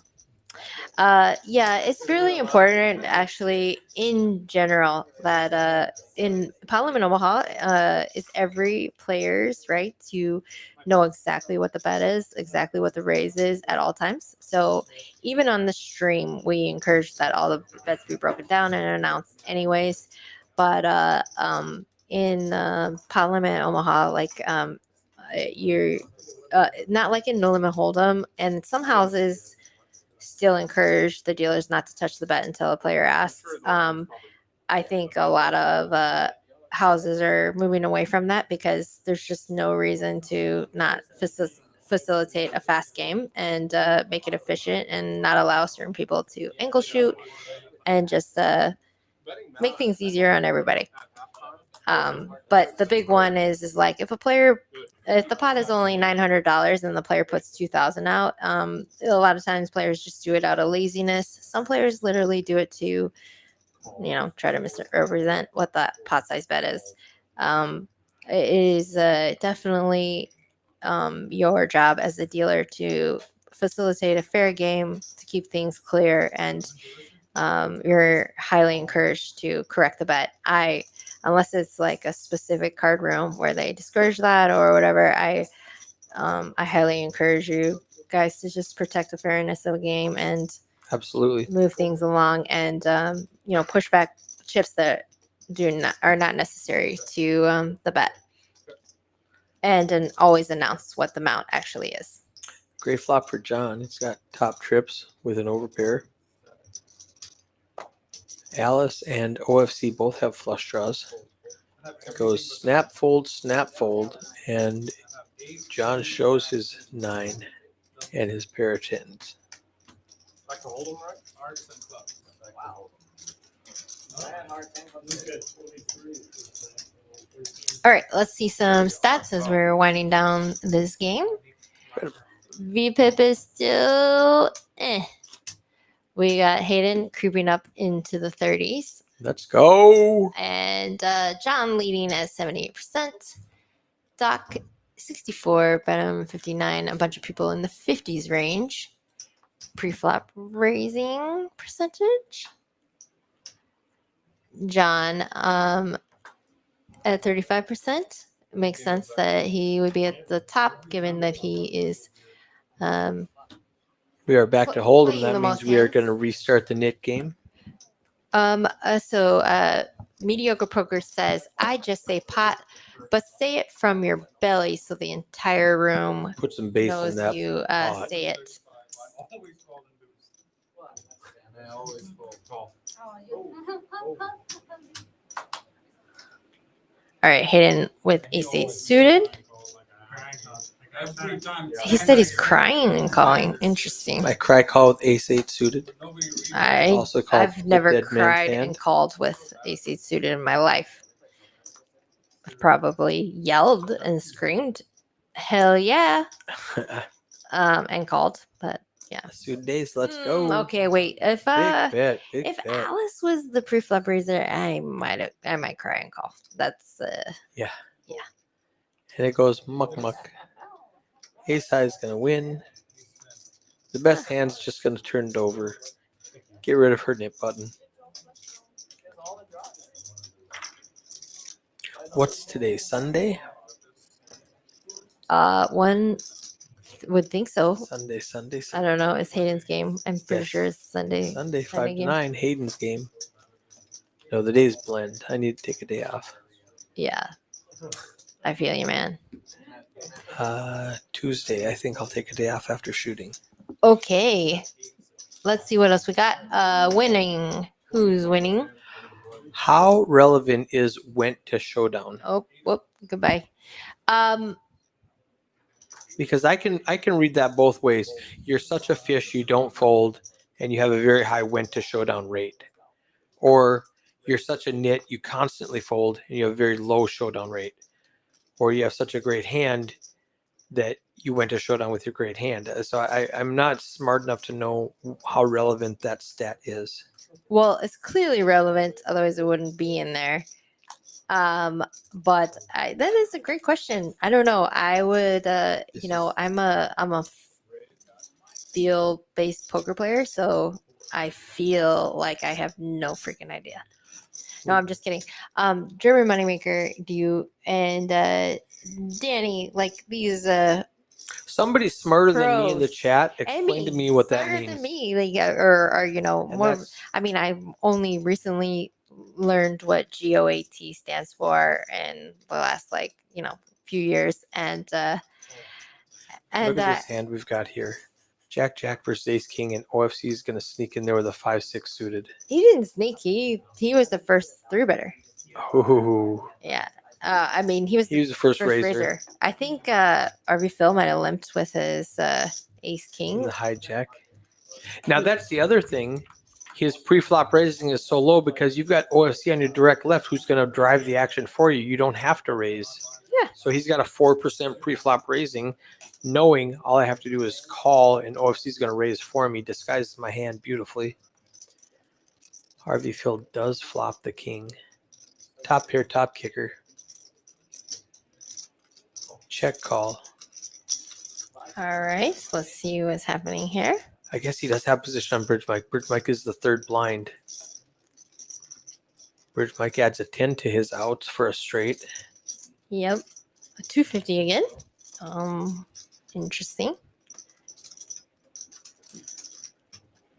He does Is that a have the, blocker bet with 2 overs on the board? yes, He I feels like he definitely has to think bet so. something, so he throws that out. Sets his own price to see the river. Harvey Phil calls.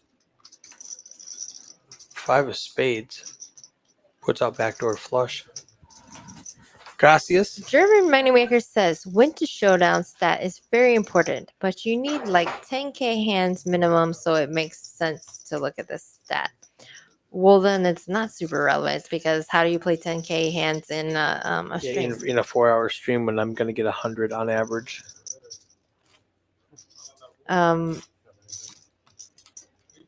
Win to showdown stat is very important. Okay, interesting.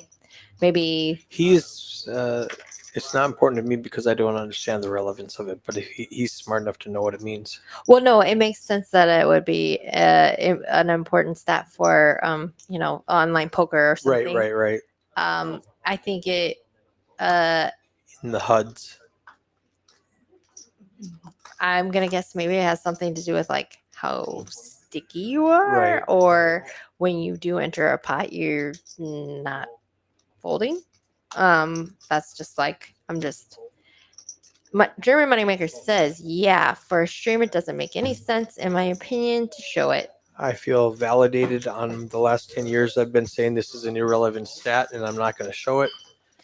Okay, cool. So we just eliminate it. I'm gonna show it right now just for funsies. No, We sure could. no, wait, why? That's confusing. Okay, let's see what we got. Thank you. How did we get?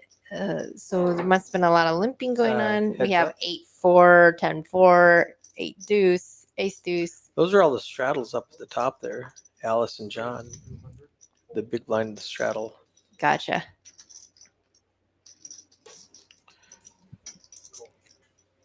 Nice.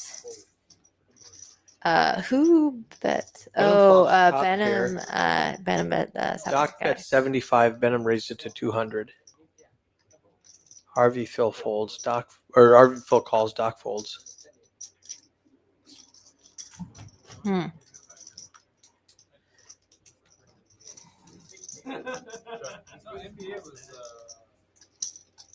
$600 in the pot. Benham follows up with a $500 bet. Second overcard to RV Phil's pocket nines.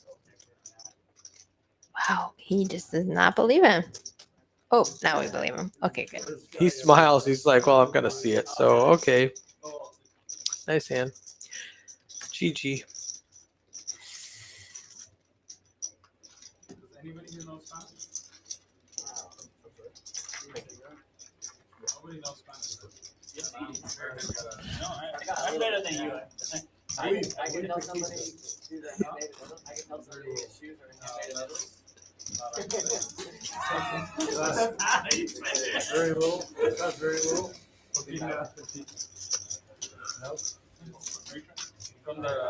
I'm very sad that there's no Asian sensation last minute join in, Did we reach or out to him? that mediocre poker didn't get his kids to bed in a timely fashion. Like, come on, man.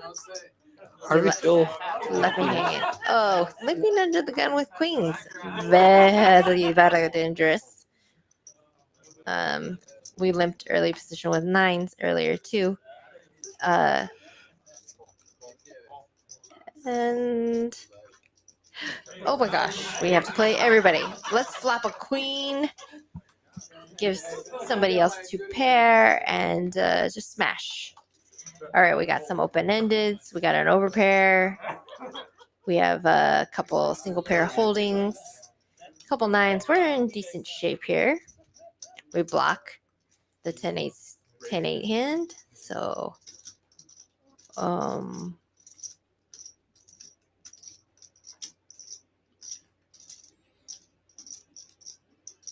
Doc has got bottom pair and a very cheeky.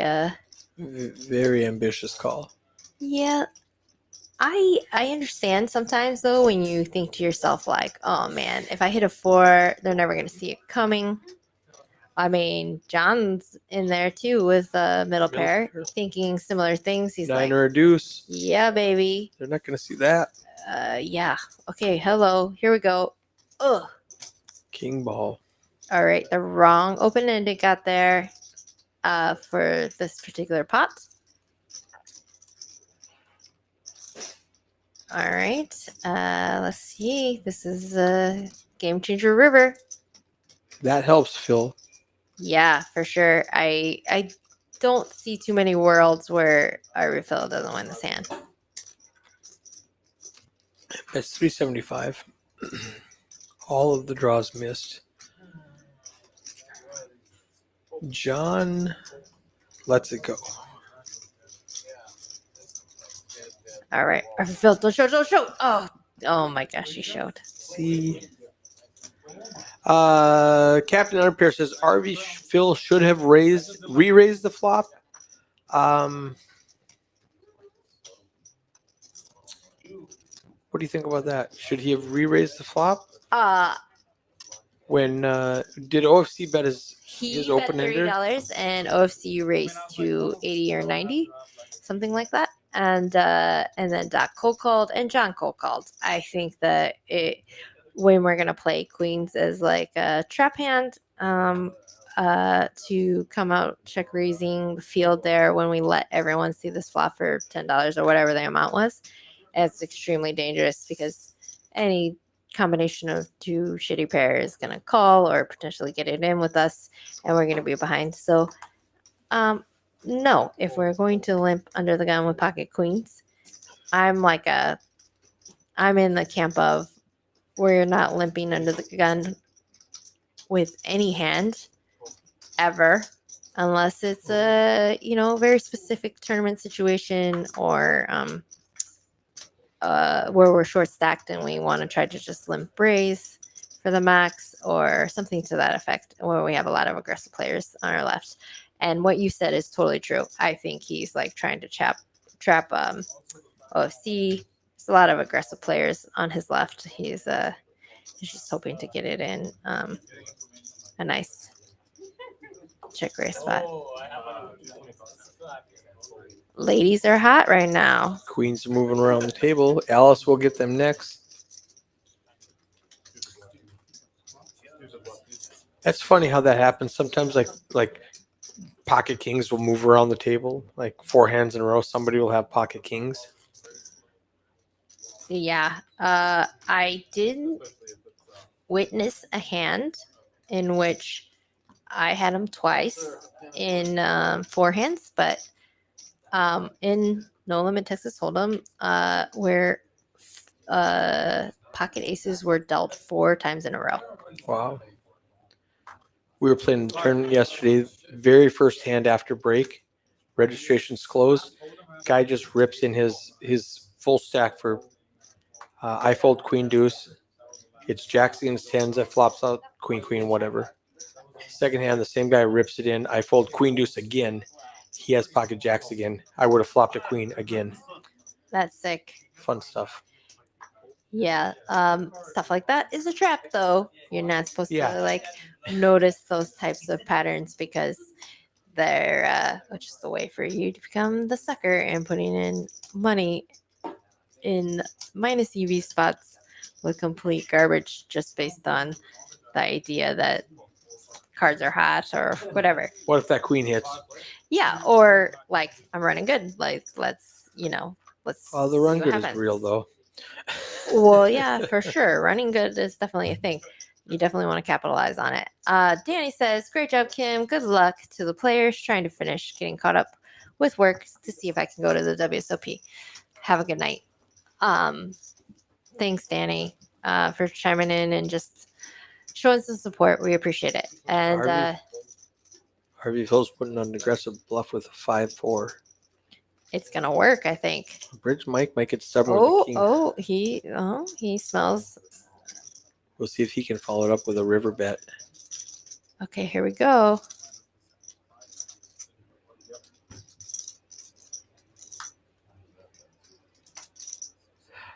Interesting. Ooh, 7 would definitely be a scare card if I'm Bridge Mike. Don't stop now. Oh gosh. Check.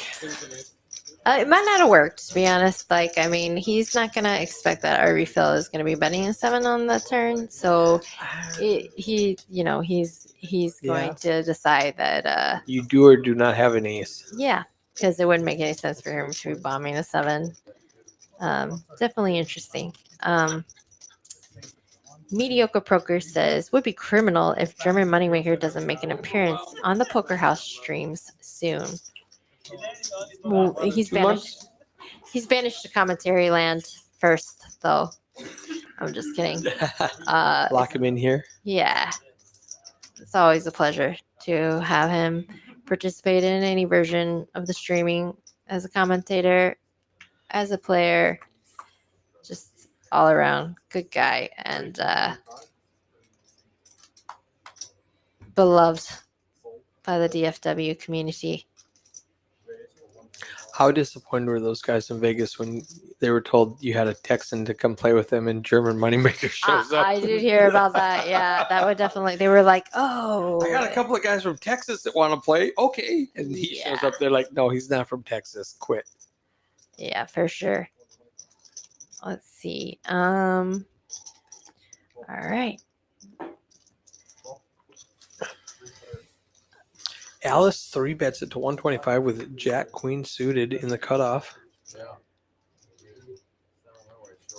Oh. Wow. Okay, so we have. Doc calls with ace 8, flops top pair. Benham's got bottom set. This is going to get spicy.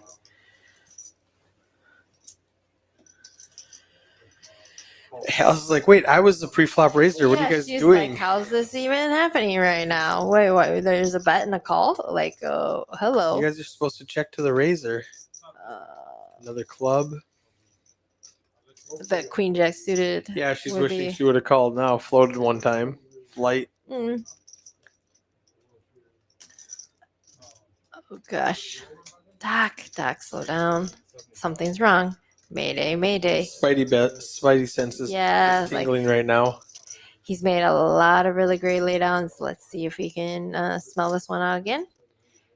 We definitely have a hand that, has a lot of value and we want to get to showdown with. But when we are the aggressor and someone is raising us, we are not loving it at all. Like, we ask ourselves, if we hit an 8, are we happy about it? And what 8? Like, if it's the 8 of hearts, well, we have the 8 of hearts. But if it's the 8 of clubs, 8 of clubs puts a flush out yeah, there. we're not super happy, and it's just like, oh man, like what are we hoping to accomplish? An ace would be so bad. Okay, Ace would have been horrible. yeah. Oh, Just rips it in for his last 1,000. oh, Benham shrugs and puts in the call with third set, and it is good. Nice hand. Now there's some history between these two. oh, really? A couple of weeks ago in a double board bomb pot, Benham cashes out $18,000. Wow. Doc was having his best night, and Just got Benham cooler hit than like perfect to cooler him in a huge. I think it was Man, the largest pot in Poker House history, for like 7,000-8,000 a piece. wow, that's crazy. Dang. Where I think Doc flopped a set, and Benham got him on the river. So it was a rough one. 18,000 pot though, $18,000 pot. So there is some history there. So he might be going, man, I know that you know that I know. Yeah. Yeah, sometimes we just have to remind ourselves that like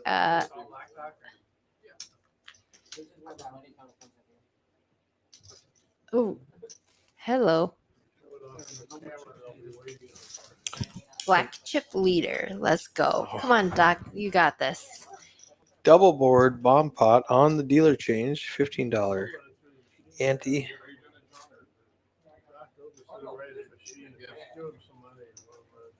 All right. So, someone ask a PLO question. Anybody? Ask me anything. With Texas Chem.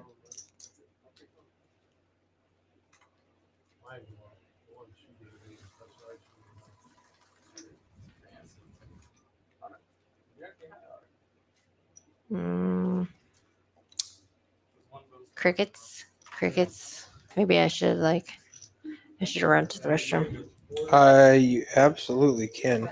Here's the hand I was talking about. Let's see. Let's put some. Let's see. Once again, win with that one. Let's see if Benham is winning now. He is winning. John is down 3K. Doc is down 3K. Doc bounced out of here about minus 27. RV Phil is almost even now. OFC is doing a whole lot of nothing for once.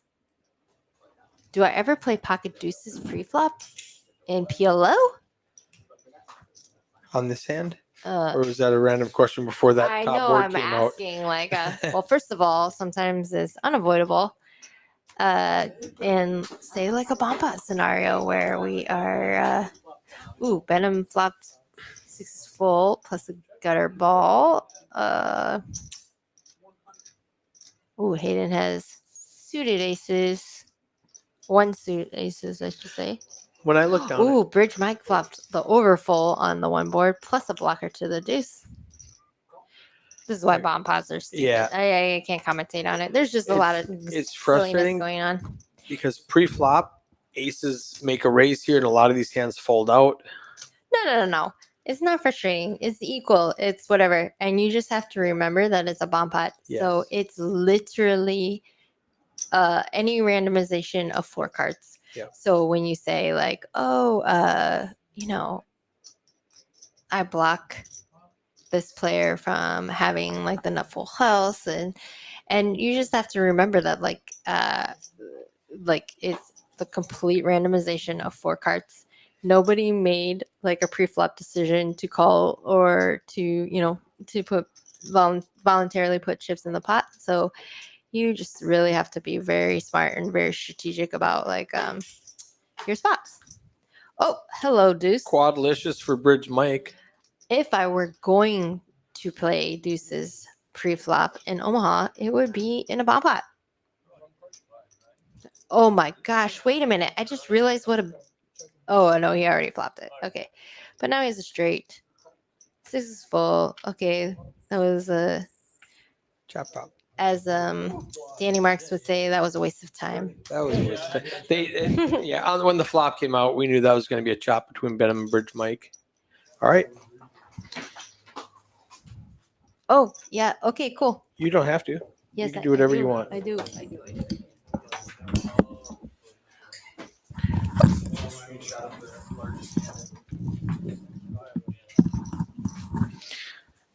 All right. For some way less quality commentary, this is Eric Anderson at Poker House at Peaks in Dallas. We are watching Hayden's 5-5-10 round of each game. We just had a double board PLO bomb pot on dealer change. That means we have 1 hour left.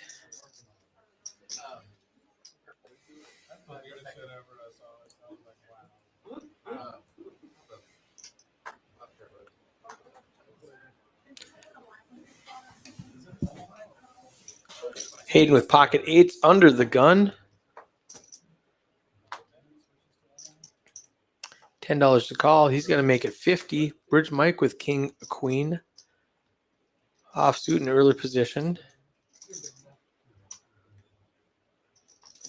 He calls the 50. Alice is away from the table. John's going to call. RV Phil's going to come with the king 10 suited. OFC has a 7 tray offsuit. That does not stop him. There's a lot of money out there that he wants a part of. He figures he can outplay these guys post flop, so he comes in. We are 5-handed. 3, 4, 5. All hearts. Bridge Mike has the king high flush draw. Doc Hollywood open ended. Hayden with an overpair. Currently the best hand, but statistically he only has an 18% equity in this hand. 75 to call. Bridge Mike 2 overcards and a flush draw. 9 ball on the turn does not change anything. I predict it checks around. River's a 5 gives Hayden 2 8s is the best hand. Unless somebody steals it from him, he will pick up the $500 pot. Checks for value and checks with king high. Hayden's just going to show the best hand, get rid of his nip button, and win the pot.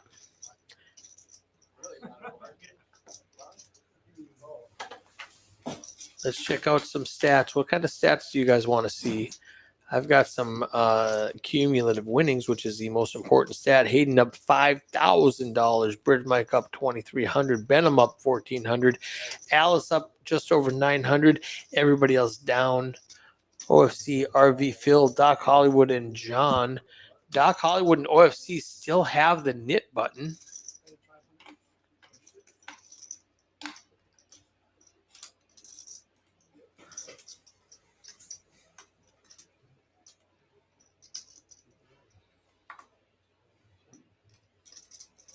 That was the last Hold'em hand. Now we are back on PLO.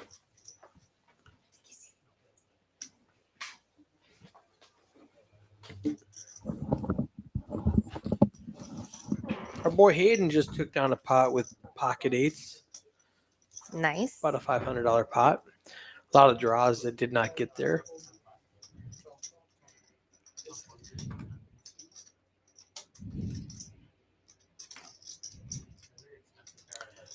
Back to Omaha.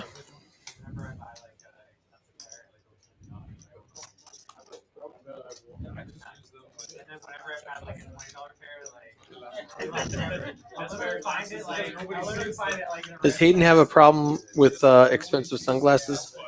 Yeah, he like literally breaks all of his anytime I've bought him nice pairs at like Sunglass Hut and designer ones, or not even anything like super fancy, but maybe like Something, not the gas station to ones. $100 a pair or Yeah, something. yeah. Is like Some the- Blue Shark optics. and he's always and they're really nice, and he just Loses. breaks no, them. I mean they don't last any length of time at all. I don't take care of anything either. OFC has a 9 high flush draw. Doc Hollywood has a top pair and a gut shot. Open ended, actually. An 8 or a king would give him a straight. 2 pairs just going to win this hand. Did not need to improve. Check, check.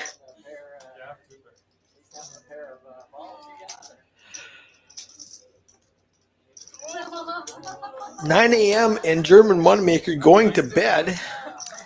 All right, thank you so much for hanging out with us and grinding this stream. I hope you enjoyed the elite commentary you received tonight. Stellar. And we really can't wait to have you back in DFW. So, OFC Although our bankrolls could loses definitely the wait. late game. Is that what just happened? Is that real life? $150 in the pot, and I believe OFC did not just win that hand, so it must have been his money. Never mind. No, that's not accurate at all. He still has a nip button in front of him. I think he did pay it though. I think it's he just hasn't turned. He just hasn't that gotten rid of button. it yet? Yeah. Okay. Because the splash is out there. Yeah. One time I found 9K in a bag. TCH, I used to play. What a brag. Just finding 9K in random chips. I've never done that. No, I haven't either. Lifetime average of 0 times finding $9,000. No, but I found a mean, $100 bill once. Yeah, I've definitely done that. So it's just like, The humanity message, and I'm like, I oh gotta- wow, he says 100% watching every stream from Poker House Peaks. Awesome. Well, soon We're- you'll be commentating and joining us on the felt. Can't wait. It starts with you booking your flight though. Yes. We'll go shooting and have some steak and do some America stuff when you get back. 100%. Oh, look at that. It's aces again. Who's got kings this time? Nobody, shockingly. We got a lot of hot mess. Nobody has anything really to speak of. So we'll see who just smashes this flop. And Oh. now we have some stuff. Now we've got some stuff. Doc Holly with top pair and a king high flush draw. RV Phil with top pair and a better kicker and a gut shot, needing a 10.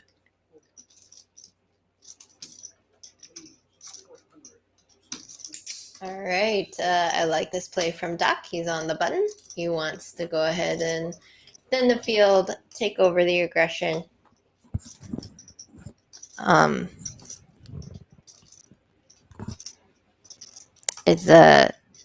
This is not a great spot for Phil at all. I wouldn't even mind if we just let this go. Like, there's almost no cards on the turn that we're super excited about, except for maybe a king. He definitely wants to dodge. Oh my gosh, that's one of the few cards that we don't hate. Ace 10, 9, 10 both get there. He's got top 2 now. Wow. And this is the other problem too with calling an aggressive player out of position with a single player holding like this. He's not going to stop, even with his like semi bluffs, like the hand he has. Yeah. I mean, this is a great hand for Doc, though. He's got top pair and a flush draw and a straight draw. He's got this hand wrapped up, he thinks.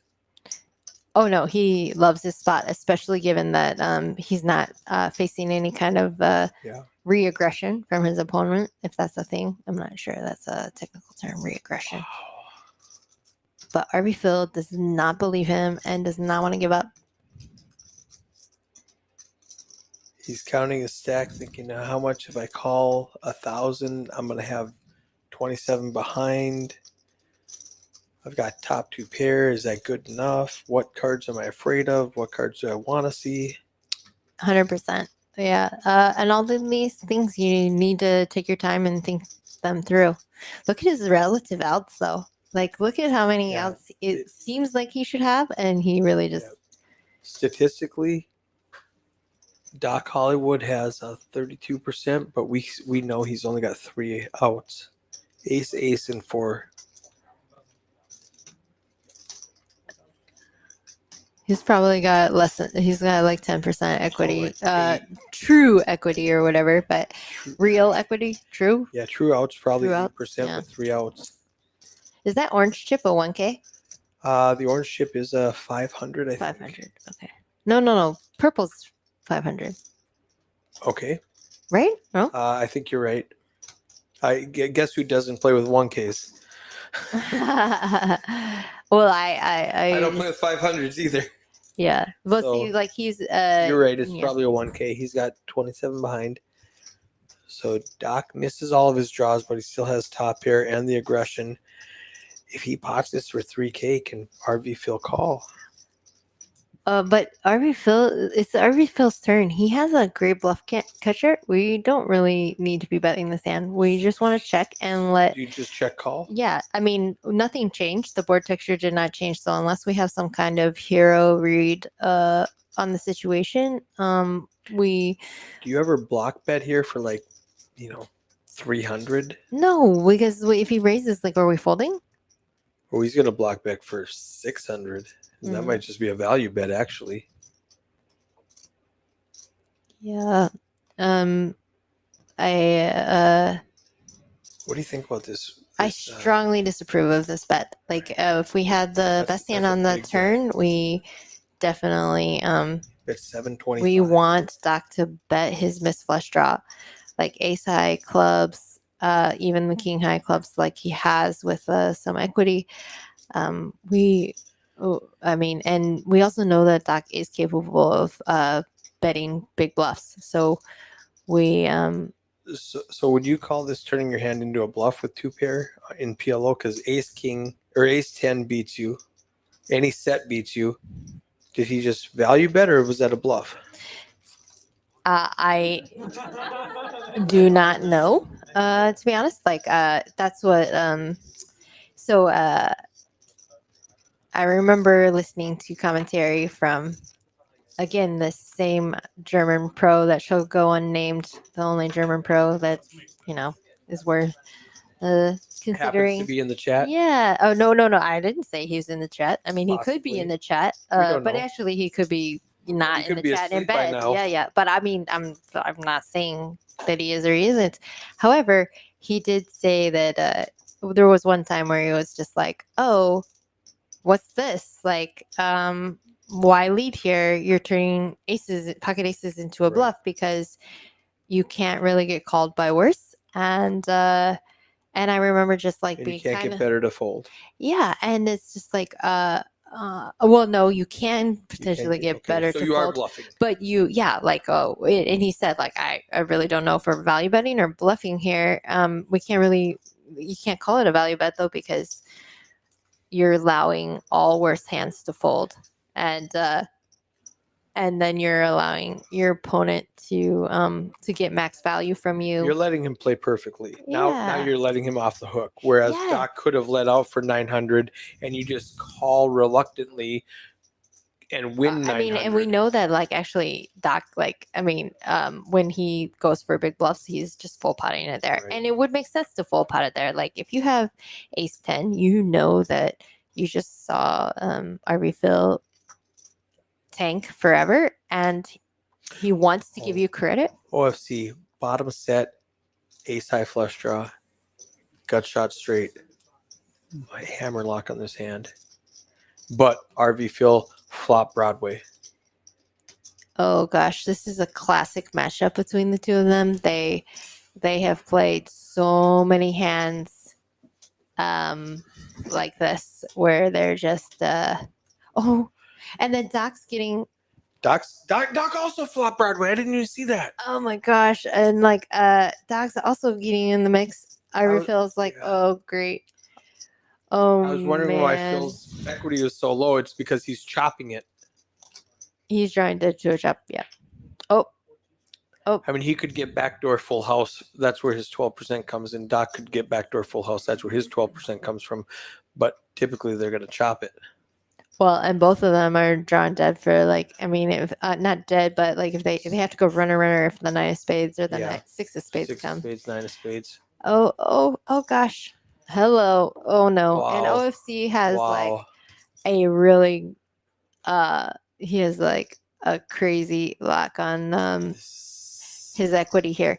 Look at this. I love that Arufil is taking his time thinking about this, because Do you ever fold the nuts right now? 100%.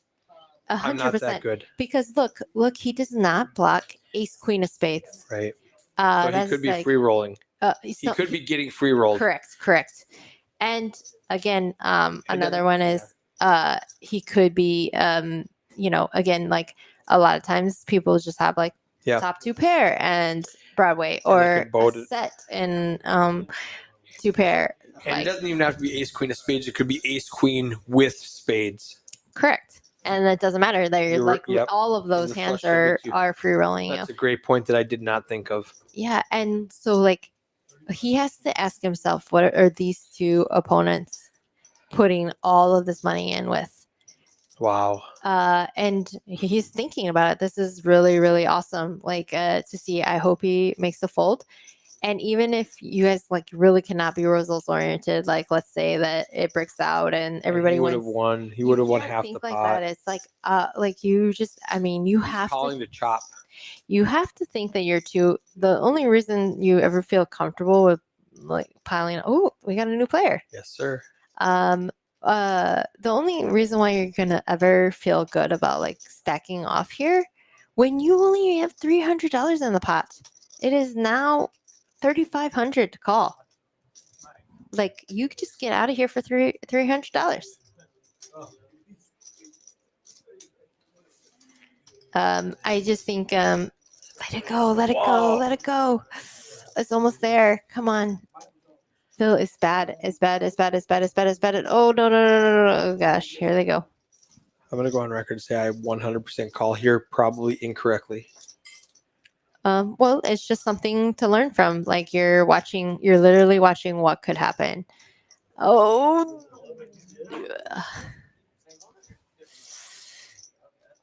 You just have to think that your two opponents could be both on a draw. Like you have to say, like, okay, I think Doc might have enough flush draw, and I think Yeah. OC might have a set, and oh god, OFC calls it, says run it twice, and I think I heard a no in the background. OC always runs it twice, right? Yes, yes. Yeah, yeah. So Yeah. I mean, he's not doing it because he has a does. draw. He always wants to Lowers reduce his- the variance. There's the 1K chip we were talking Yep, about. 1K is orange, 500 is purple. I can tell you what the reds and the blues are for sure, And green. and the greens. I'm pretty good at greens. Yeah. They said that's fine. Let's do it once. Okay, let's hear listen. this. Wow. Oh, this Now we're is, like, oh, I'm nervous. yeah. So a queen, it's a three-way chop. Pair the board, OFC wins. Spade, OFC wins.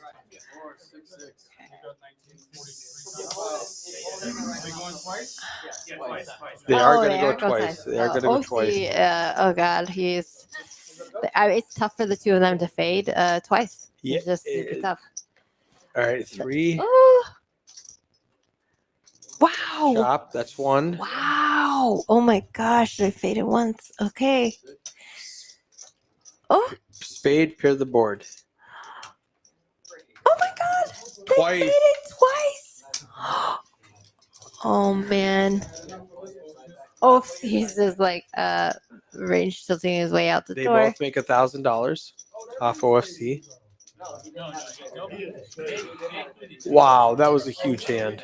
Wow, OC, you did nothing wrong. No. I love that You give me a spot. set and a nut flush draw and a gut shot. I mean, he's gonna go back and look at the numbers. Like he's Absolutely. literally like six. It says He was 60-something way percent. ahead statistically. Yeah. Oh gosh, I have. Yeah, he had 60% equity to win that hand. Wow. Dang. Do you know the new player? I've seen him, but I don't remember his name. Oh, Ouch. yeah, we don't do that one. That was painful. That's the one we Sorry, don't guys. What were you saying? New guy. do. I don't know. 9 seat. I don't remember his name. I've seen him play before. Okay. Well, I mean, it'll pop up in Action Tracker, or Yes, it will. okay. Well, welcome, new guy. That was a very impressive hold for those guys. I just wow. Yeah, how do you dodge it 4 times? That's crazy. Turn river, turn river. And like they're just drawing dead.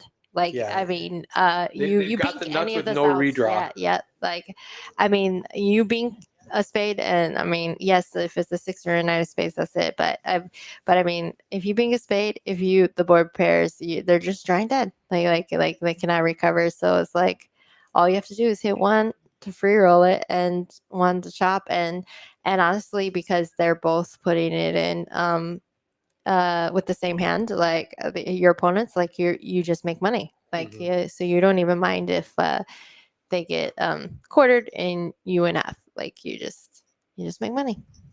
Crazy.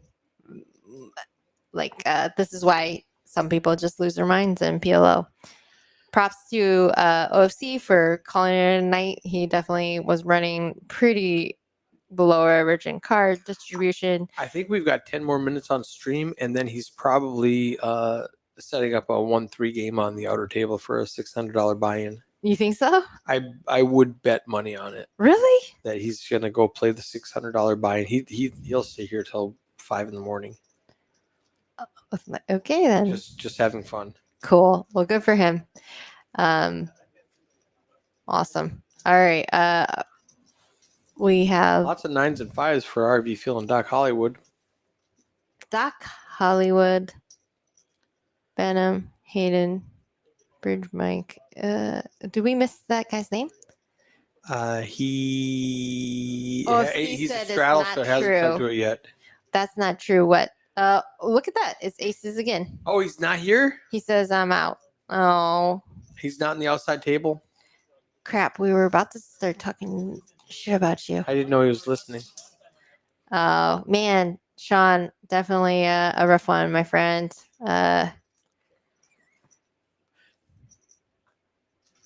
Doc Hollywood's got the best flush draw right now. Bridge Mike does have the nut flush blocker, though. And So John he- has a set of 8s. Ooh, flush comes home. Bridge Mike can definitely. Oh, there he goes. He's going to represent the ace-high flush. Because he has the ace. Yes, absolutely. Just the way it's been lately. Just wanted to come and see what percentages I had going on. We will definitely show you stats soon. Great commentary, guys. Oh, yeah. I mean, wait till you listen to the whole thing. No, I'm just kidding. Hey. Yeah. John needs to appear the board. He called $315. Let's see what happens here. Doc says I have the jack high flush draw. And does not I believe. think it's good. Or the jack high flush. Sorry, not a draw. I have the jack high flush. Venom does fold the 6 high flush. Okay. Brick on the river. Doc's gonna pick up a $1,200 pot. Oh, he does bet pot. Mike. All right. He's going for max value here.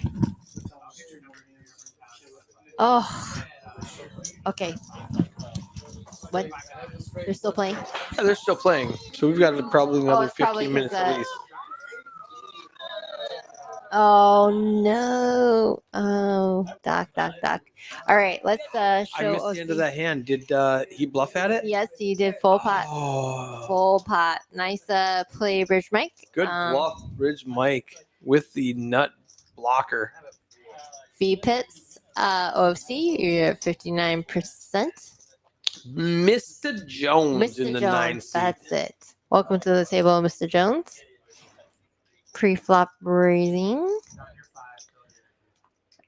OFC 14%. In fairness, I did not see you miss any opportunities to be the aggressor, so don't think we need to really worry about that. Aggression frequency, again, OCU right there. You just really did not have any decent hands or decent spots until that last one. That was just a beautiful spot. You run that statistically over and over again. You scoop so many times, let alone Especially get if they half let you run it or, twice. yeah. And let's see. Oh, you don't need to see this. I'm sorry. I'll click it off. Go away. Oh shit. Sorry. He's down 2 buy-ins. Yeah. He won more than that last night. Oh, really? Nice. He ran over these 1-3 players. So that So brings you up, just kick the little guy. well, that's He's like, is it the reverse Robin Hood? You're like evil Robin Hood. You steal from the poor to give to the not to the so rich, poor. yeah. He said thanks. So earlier, is this a double board bomb pot or is this just a Omaha? Never mind. This is just Omaha. Never mind. It's just an $80 nobody folded Yeah, hand. I was gonna say why are we all to the flop? This is Great. So earlier they asked you, how do you know when you're ready to move up in stakes? Another question on the flip side of that is, when do you decide to move down in stakes if it's not an ego thing? If you can make more money at a 1-2 playing against those players than you can at a 2-5 or a 5-10, does your ego allow you to stay in the 1-2 if you're making money there? Oh my gosh, absolutely. It's you should be tracking your stats, and it's Going all where it's about your profitable. hourly, for sure. And I've actually talked about this a lot. Like, if you live in Vegas, like the 1-3 no limit, 2-5, like some of the 2-5 games, especially the ones that are capped, are very, very lucrative. And then the 5-10 no limit hold'em are filled with pros and euros and like super grinders. And it's just like, I have zero interest in battling with them. Right. But then you have some people like Poker Monkey, who really like enjoys grinding with better players. There are people who enjoy learning from better players and like feeling like they have a little bit more control, a better read on the situation, because like they're not going to wake up It's with not like, so they're gambly. not going to be waking up with like Right. Jack 6 suited for a 3-bet, you Yeah. know. Like, you called 200 for that? Yeah, cold calling this and that and the other thing. So I think it's that's the beauty of the game. It's your preference, and when you take your ego out of the mix, you should fully anticipate making decisions like that, like based on your bankroll and based on just game selection. I mean, Hayden and I are very heavy on game selection, like making sure that we are not wasting time grinding in bad games. Right. Yeah. How are you feeling? Bridge might kind of chop this one up with the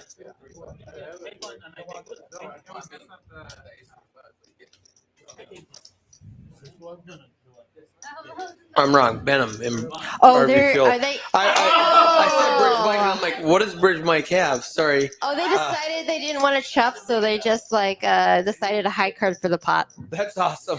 There's Nice. a $300 pot. Let's just high card for it. Yeah, that's awesome. All right, you're messed up my cumulative stat, but I like it. Oh, that's cute.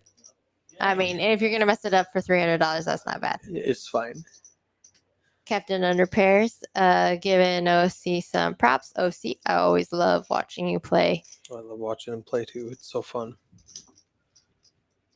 Always exciting. What do they say? He's the villain you love to hate, or hate to love, or whatever it is. Like, you can't decide. Like, no. He's very fun. Very fun.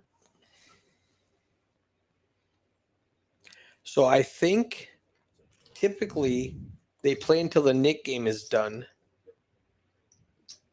But I think they're just going to go a couple hands after the Nick game because they didn't call it in time.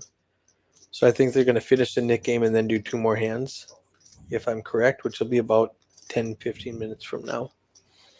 Mr. Jones, welcome to the table with pocket aces, hearts. Bridge Mike also has hearts. RV Phil with an ace king. Diamonds.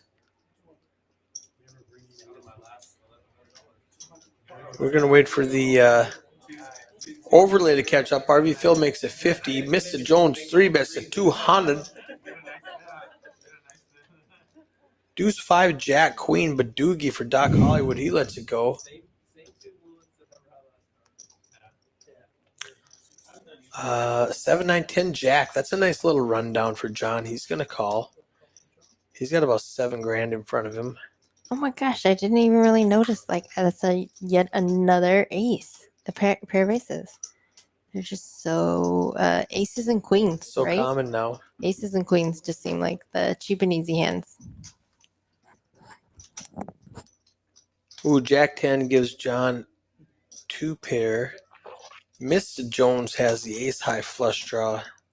And I got He's going to get Doll in. He bought him for $1,000. He's going to put it all in play right now. Top 2 is going to call for John. RV Phil really has a gut shot and middle pair. He's going to let this go.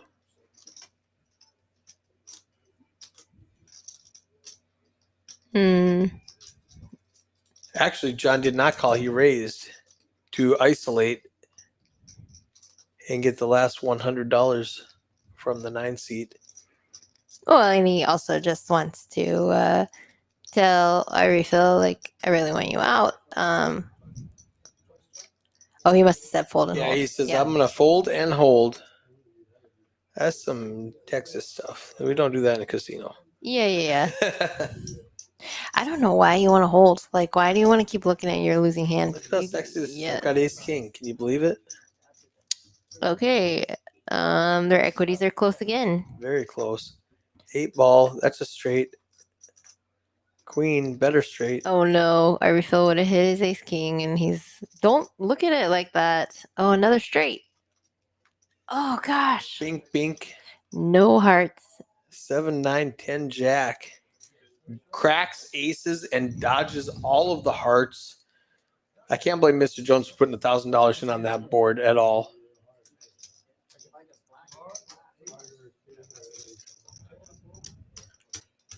Frustrating for Phil to hit his gut shot, but you cannot be results oriented. That was a correct fold. For sure. We don't even have any hearts in our hand Yeah. to like protect against the trying to draw to a straight there. Like I think he did have a pair as well, so he's just like probably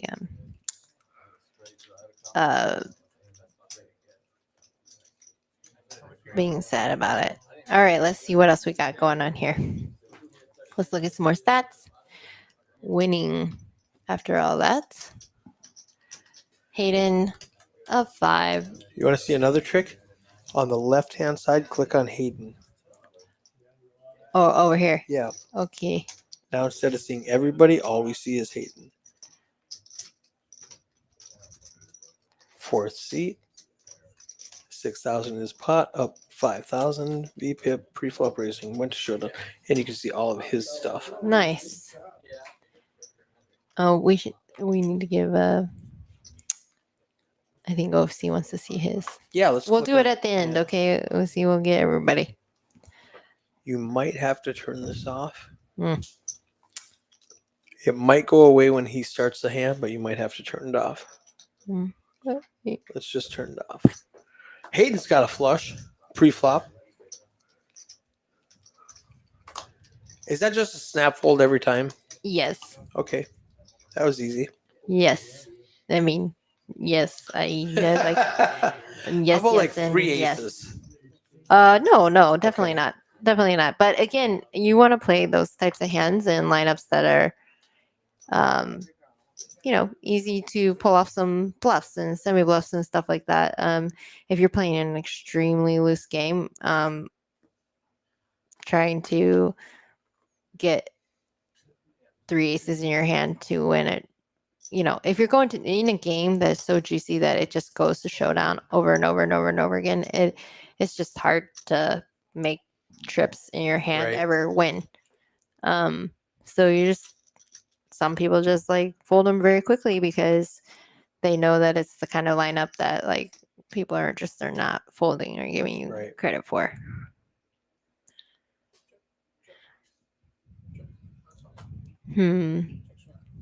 John checks that on the button. Interesting. All right, now we have almost the mirror and the nut flush. Like, what else do you want, John? 3 pair and a nut flush draw. 42% equity. Our refill. What? Huh? Our refill is taking a stab at this pot. If nobody wants it, might as well. Yeah. Okay. Doc calls with a queen and a jack high flush draw and a straight if a 10 hits. John's got to hammer this down, right? 3 pair in the nut draw. Pile it. Okay. There we go. I mean, I would assume so. He just calls. No, because Called Doc five, raised. Doc made it 500. Oh, okay. Well, yeah, then that's 10 gives Doc the nuts. Not the nuts, but Oh, sorry. Second nuts. Ace Jack would have been the nuts. second nuts. Benham's peeking. What do we got here? He is out of position. Do you fire 1,500 in the pot? Yeah, I would be. As the fact that we were the turn. You were the aggressor on the turn. That Make it being 500. said, like if you think that the player left to act is like If he's super gonna check back or aggressive, if he's going to raise, bluff at it. He apologized. I have a straight. Sorry, John.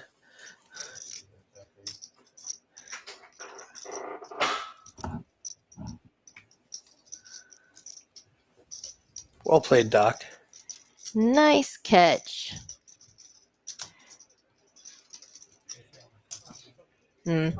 I just think that that hand might be avoidable if we would have just bet the flop with the button and then a flush draw and bottom two pair, right? I think so. Well, see, for me, I just I want to be the aggressor and then make decisions versus Yeah. other players, and Yeah, make them make the decision. yeah, Force and them into I mean that's awkward situations. and if we are gonna be aggressive, then doing it on the button is when to do it, right? Like Yeah. because we get to see them act first on the turn.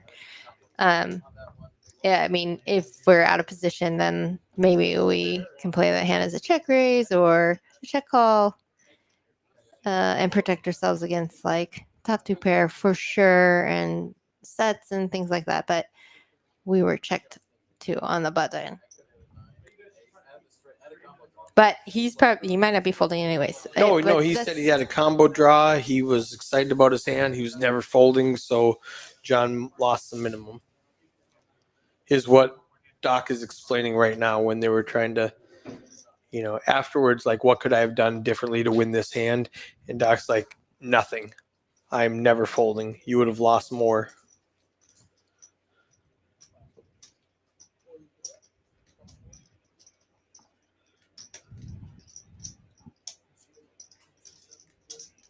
John makes it 40 to go with 8-8-9 Jack. I think we're getting close to the end of the stream, which is funny because people like play more aggressive because they want to end the stream with a win instead of just realizing we turn the cameras off and quit playing, so it doesn't really matter in reality, but they want to win on stream. Yeah, I think they just, and no matter what, like when you're towards the end of a session, there is a tendency to like want to Finish on top. yeah, and just like finish strong. I've Yep. definitely Or had chase losses, I suppose. yeah, and just like sometimes there's like an extra player and you're just thinking to yourself like, oh, I really want to try to double up versus them and whatever. It's like it's just you have to be just so careful. Okay, let's see what we got going on here. Harvey Phil's got one pair and a gut shot needing a 10. Doc needs a queen. He's got top pair. And John's just got a pair of nines. It's a lot of nothing on that board, and Doc's one pair. I bet this checks around. Unless John decides to bluff at it. I mean, he really should. He like has no showdown Right. value, and that 3 is like an inconsequential card. But he is against 2 players Yes. that are very sticky. So Yes. he just thinks like, forget it. Like,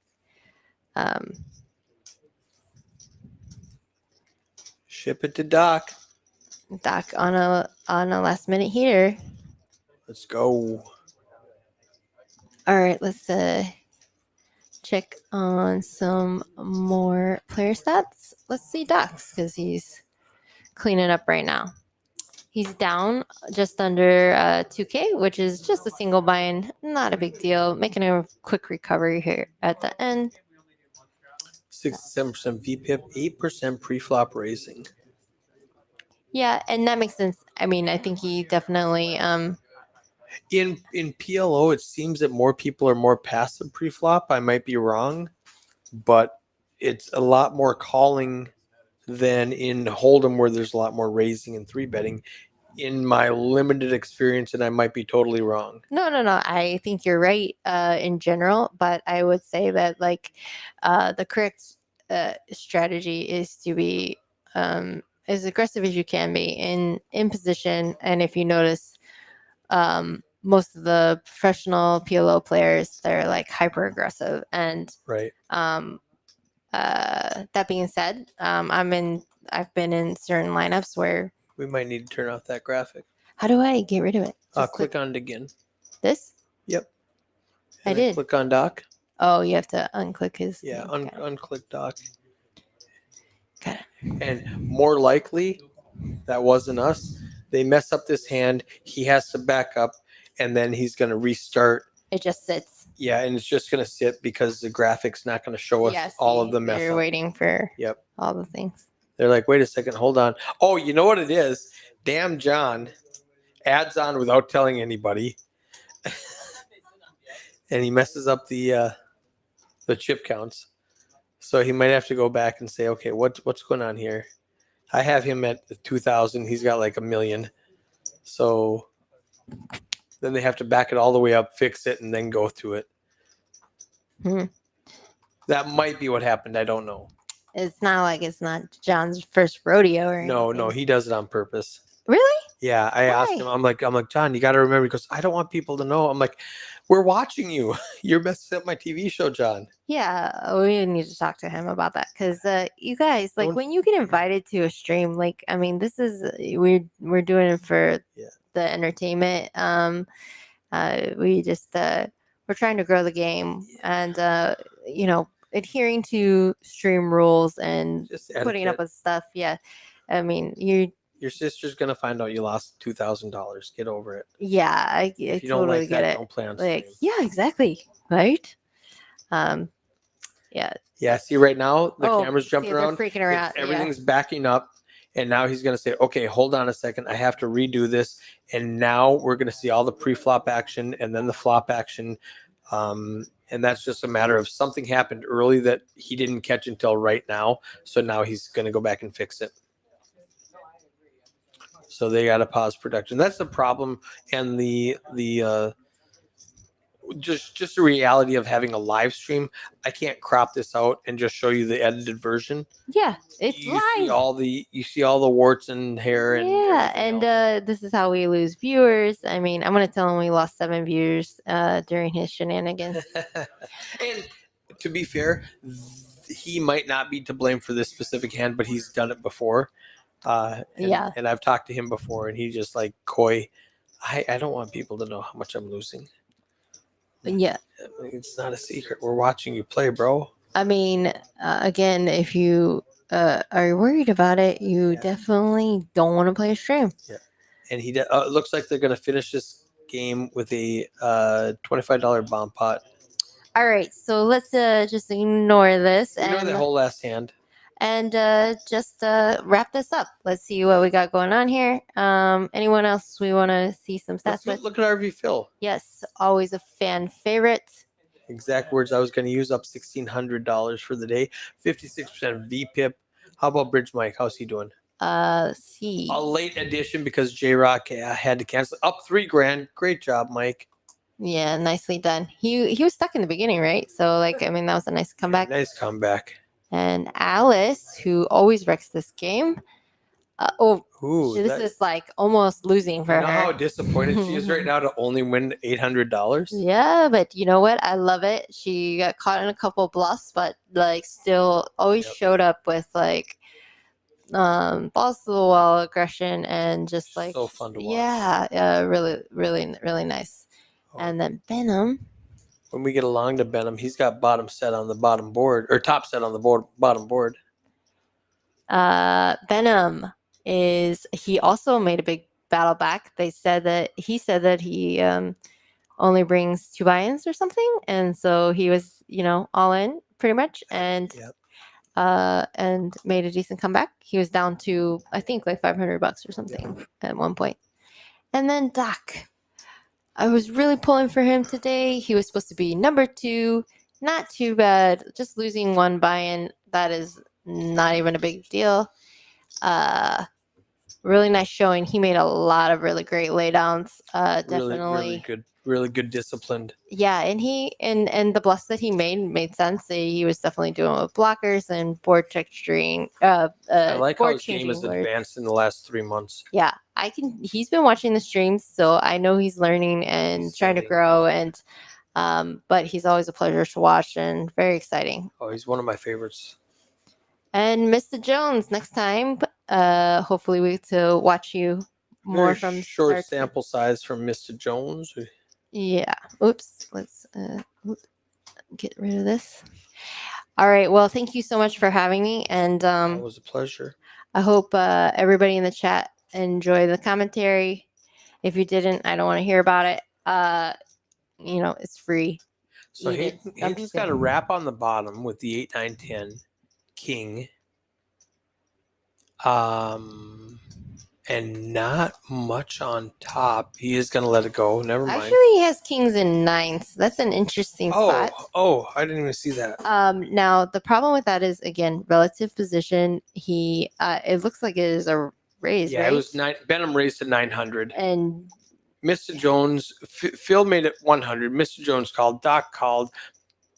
yeah, Benham made it 900. yeah, he's just in a rough spot to be A like, wrap and 2 pair. He let it go yeah, because this would get spicy on the river.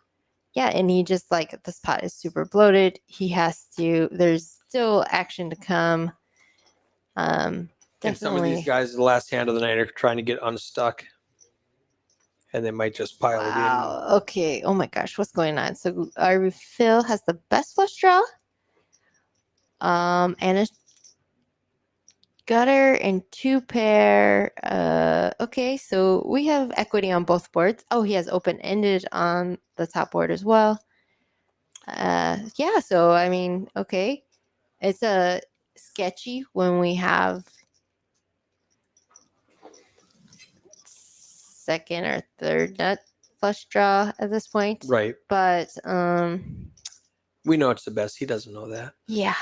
Let's see. Mr. Mr. Jones, Jones yeah, lets that it makes go. sense. And Doc has a gut shot, straight flush draw, and Lets it go. not a lot. Okay. 3-handed to the river. And they have a lot of chips behind. This is a very bloated pot. 3,700 already in the pot. 1 card to come. Benham with This the could get- betting lead. This could get huge. Wow. Okay, so a king on both boards. That gives Benham just a pair of aces on top is the best, and a set of aces on bottom is the best.